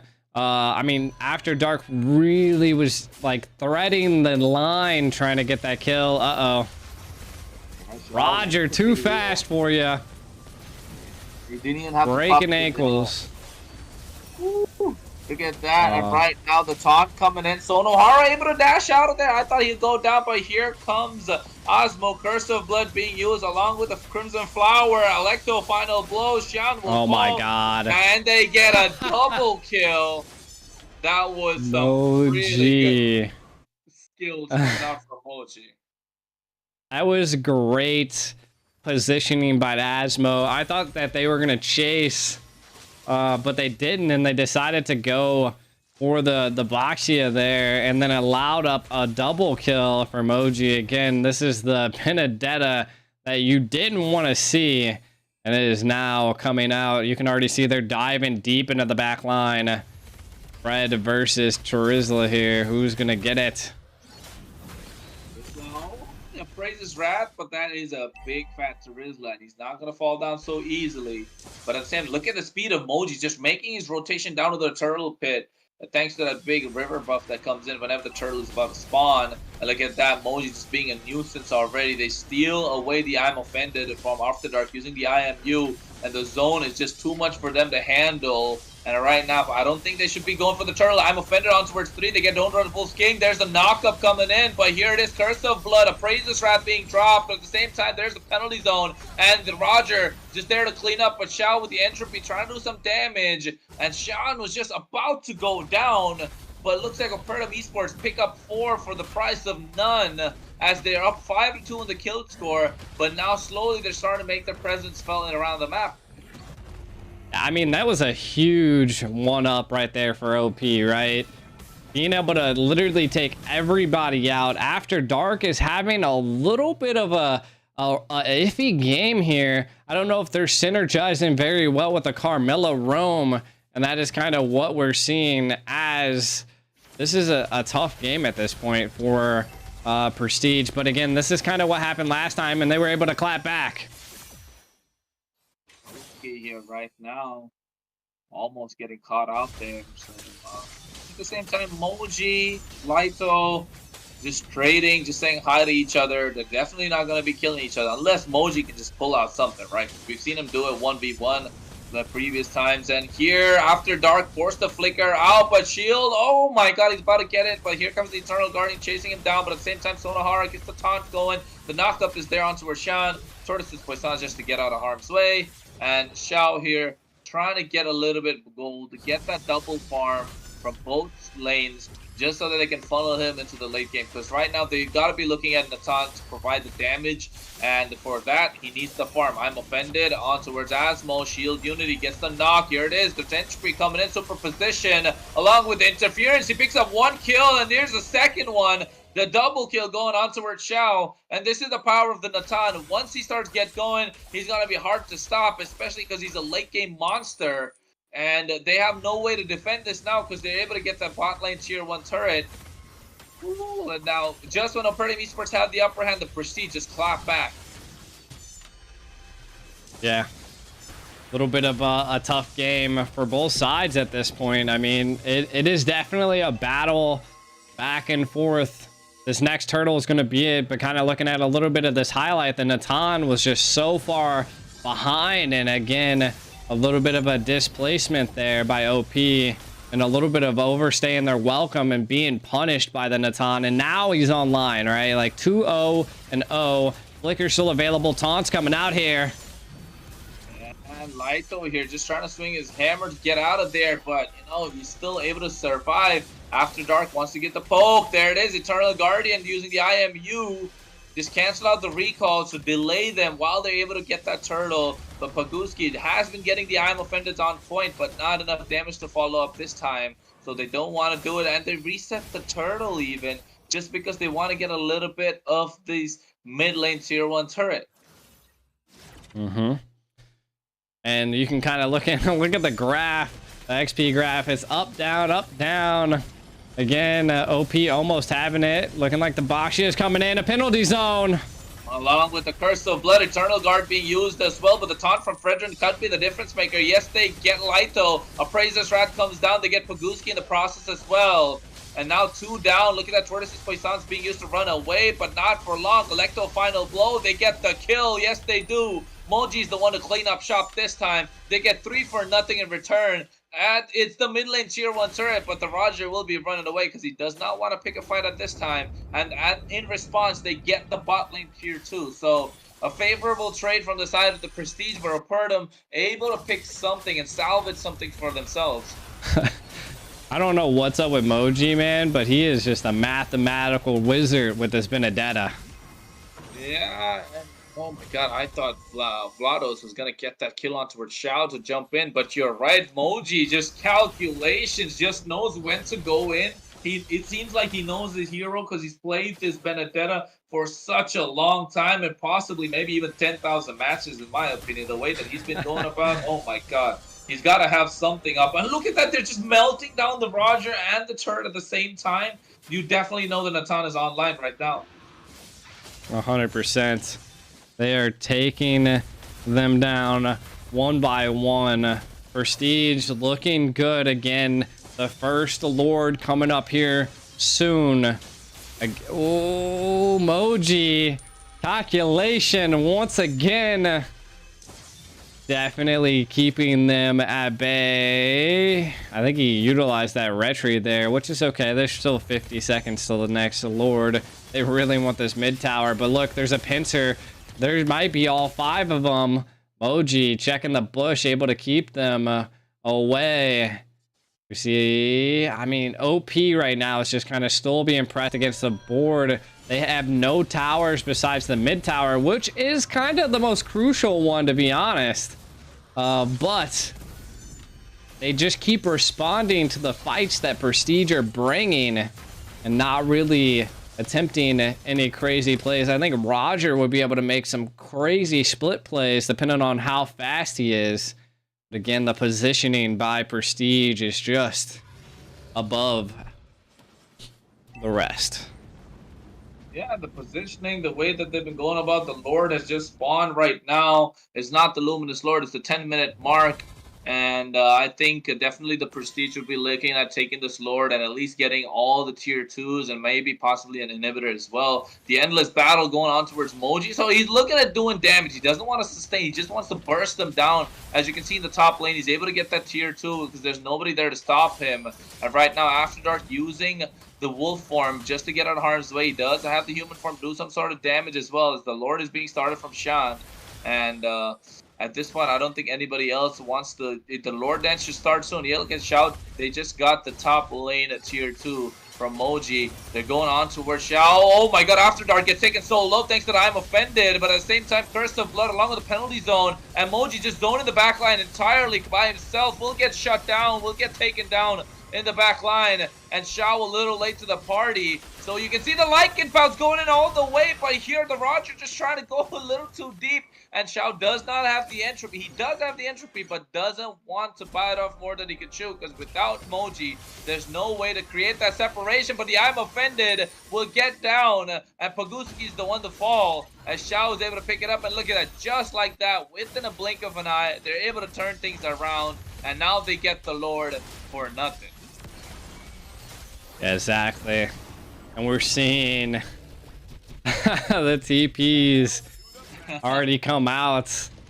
Again, once again, I mean, this is for first game, Bosch has secured some kills finally, so we'll see if they can defend this. Both the left and the right lane, second tier towers are already down. They're trying to defend this mid. I don't think they're going to be able to. You can already see they're lining up the minions on the bottom lane. But again, they want this mid lane. Lord being pressured. Ooh, can win a 5,000 gold lead with Prestige. They're looking to not end it all with this Lord, but maybe if they can get a team wipe. If they can get a team wipe, that's what they're looking at, because right now they want to get the tier 2 at least, and maybe proc the passive all 3 inhibitors, and if luck forsakes them, maybe get an inhibitor for themselves. But right now, look at that, they're able to get the retribution on towards the cannon minion, so they're able to hold on to the tier 2 for a little bit longer, as the next wave of super minions are coming down all 3 lanes. I'm Offended on towards Sonohara, penalty zone as well. The taunt is real, but at the same time, will we see there's the big clapback coming in with that big bonk of Praise's Wrath. Not enough damage to take down the Terizla. And they're looking at getting, yes, they do get all the tier 2s. Though Sonohara almost getting caught. Curse of Blood? No, it was not. That is the big Eternal Guardian from the Valentina this time. Still able to survive and holding on for dear life is Opertum Esports. Yeah, I mean, they'll take it, right? Prestige, you know, they cleared up all of the tier 1s, 2s, and they started to work on the tier 3s. Not too crazy. Kind of taking a look at some of the items. Looks like the gold difference between the mages are about the same. We got some anti-heal built up for the side of OP. Again, both sides looking decent. The only lane losing right now on Prestige is the mid, and I can only imagine that contributes to that early game couple of deaths that After Dark took. Gonna have to come back a little disciplined here. Again, 8 and 6, they're kind of coming online. Taunts, I don't think they're gonna be able to do much. he's a thick boy. Trying to bait him out though. They're trying to bait him out. Sonohara is the one who's been tanking all the damage, and I think Light, though, has to be the difference maker. He has to use the penalty zone onto Word Shao, right? This Natan has to get the, he has to feel some sort of pressure, because 3-0-1, no pressure felt absolutely whatsoever, and that's been the difference maker, because if you give Natan to dish out free damage, and Moji just separating your back line from the rest of the team, could be the difference maker. I think that's a concealed play coming out, but they don't want to fight that, because it's just Moji. He's able to get out of that, and he was washed over by Sonohara at the same time. So Luminous Lord is up, and no conceal from the side of Opertum Esports. They do have all their battle spells, Will we see the big flicker penalty zone come out? That is the big question. Yeah, we definitely will see. As a pit. Whoa! You know, that's the I'm offended, Eternal Guard, and Curse of Blood. Jesus. But Paguski is the first one to fall, and Laito goes down as well. Just as he gets into the back line, they get the Lord. And this is the damage that Shao has to output here, because this is the Luminous Lord. And you can see the TPs coming out from the side of the Prestige as they're trying to get a little bit more. That is their front line that was burst within, what, about 3 seconds, G. We didn't even blink our eyes, and the damage came out from Natan, just melted them instantly. And now they're looking at, they procced all the passive from all 3 towers. Look at the Entropy once again. He's going really crazy this time. And Shao just bursting everything down slowly but surely. No inhibitor standing. And the Lord marching down the top lane as Moji clears it out. I don't see a way for them to defend this, because after dark, yeah, I thought he was going to throw that away a little bit. Just reposition for the next take. Ooh. Moji. Oh, calculations, like you said. Math wizard right there. This boy's in trigonometry right now. Yeah, I know. The 2 plus 2 or 4 minus 1, that's 3. Quick maths, ladies and gentlemen. There it is. Electro final blow. Go to the back line, just zoning everybody away. The Lord marching down towards the crystal as it's left exposed. Immortality being bought by Sonohara just to make sure he can get the plays going. There it is. The penalty zone coming in, but from the Valentina to make sure Asmo survives. Wow. And look at that. Everyone is still able to. Sonohara gets the taunt going. Shao with the entropy gets the damage as he's on a monster kill. Moji picks up another with the help of After Dark. But here comes the Roger. GLaDOS, will he be able to dish out the damage? Double kill, but Shao is the one that's left standing. He's the one that's dishing out the damage. And now with Sonohara as the front line, they should be able to dish it out, because Shao is just having an immortality. And right now, he's an absolute late game monster. Entropy going in once again. Interference. The minion wave is there. They're trying to end the game, but Roger comes in half HP. Shao, though, he's trying to go for a little bit more immortality. He's trying to get a little bit more. Will we see Curse of Blood? Thanks to the, oh my god, Winter Truncheon, but they get the big shutdown. And Opertum Esports hanging on for dear life with the sliver of HP, the sliver of hope, the glimmer of hope. I mean, my god, the Prestige. That's what happens when you stay too long into someone else's house. They were able to take him down. I'm surprised he didn't utilize that to get out, and instead of engaging right there, he tried, but the positioning just wasn't there. Again, that detriment right there gave OP 4,000 gold. This could be coming down to the next Lord at this point. You can see that they really want to get a play on Emoji, still protecting this tower on the far right side. Yeah, and I think at this point they don't want to give anything away, right? Because if you give them an inch, they could possibly take a mile. And look at Asmo, Paguski's there. They spot each other out, just dancing in front of each other as the roamers. And Moji has been the difference maker. But I think Shao there just trying to get the 1v5 play going. Yes, we know that Natan can 1v5 in a perfect situation. It's possible because of the damage that he's able to dish out right now. But it all comes down to, will he be able to tank? I mean, will his front line be able to peel for him? And will he get that free damage going? Because the Lord Dance has just started, G, and this Tango is going to be the one that could make the difference maker for both teams. Ooh, After Dark. They don't know who to go on for yet. Yeah, Natan could definitely burst this, but you can see that the Benedetta is trying to maybe get a backdoor here. Roger, After Dark on the run. They're hunting him down. Can they keep him at bay? Oh no, they're split apart! After Dark gets the Terrify, he's able to survive. No, he's not, but meanwhile on the other side, the Boxia is being pounced upon, and here comes Natan. Shao gets caught with the I'm offended, but there it is, the Praise Shaft along with the Curse of Blood. Moji comes in, but the penalty zone is being used as well, and Shao will be able to survive. He's kiting them so beautifully, and look at that entropy just to make sure he's able to survive. Sonohara taunt, he's still able to get out there by Moji. He's going for the back door, eye for an eye. The minions are there, the base is there, nobody's able to recall. Paguski comes out, no, I'm offended, he's able to go, no! Too little, too late, and the Prestige able to pull off the back door, and Moji being the MVP for that one for sure, because the Prestige move on to the semifinals. GG's well played. What a sweep to get backdoored by Benedetta. Sheesh. They tunnel visioned and took advantage. This is definitely that was a crazy game. I thought OP was definitely gonna win it. I didn't even notice the backdoor happening, and I don't even think they did.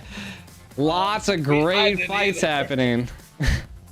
Oh my god, it was such a breakdown, right? And after dark, the way he was kiting them, and Xiao, the way he was kiting them, Moji, the way he was kiting them, oh my god, they were all running for them, and they were just kiting, dishing out damage. And after Doc just bobbing and weaving his way out of those team fights, he was 1v5 at one point, and he still managed to buy enough time for the rest of his team to start pouncing onto Xian and this Baxia.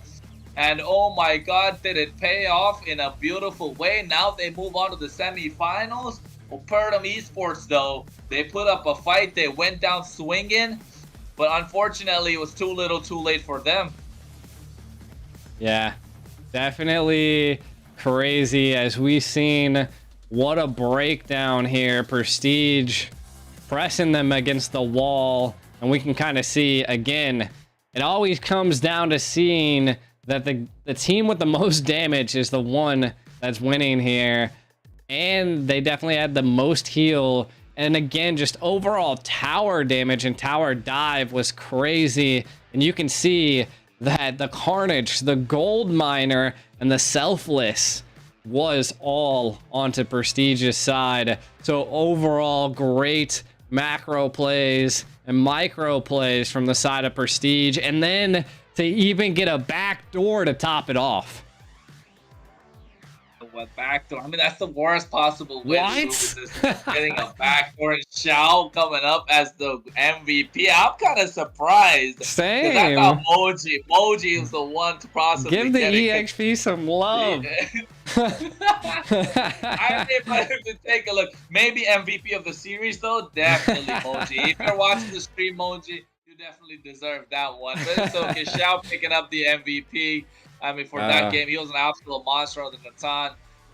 I think it just came out to the fact that the Prestige had a better draft phase than the Opertum Esports. So it's just different story that was written. Not the writing on the wall that Opertum Esports wanted to see, but definitely the Prestige moving on to the semifinals. And if I'm not wrong, they're going to face Flux Esports in an all-turkey derby there. Yeah. So, I mean, crazy. I mean, it's anybody's game at this point. Again, next weekend it'd be the continuation where we'll see Birthright versus Twisted Minds, and then Flux versus Prestige. And I mean, Prestige kind of went ham there. So maybe that's gonna be a fight to witness. But stay tuned because it will be next weekend. Again, that's the overall bracket. I mean, that's about it for tonight, yeah?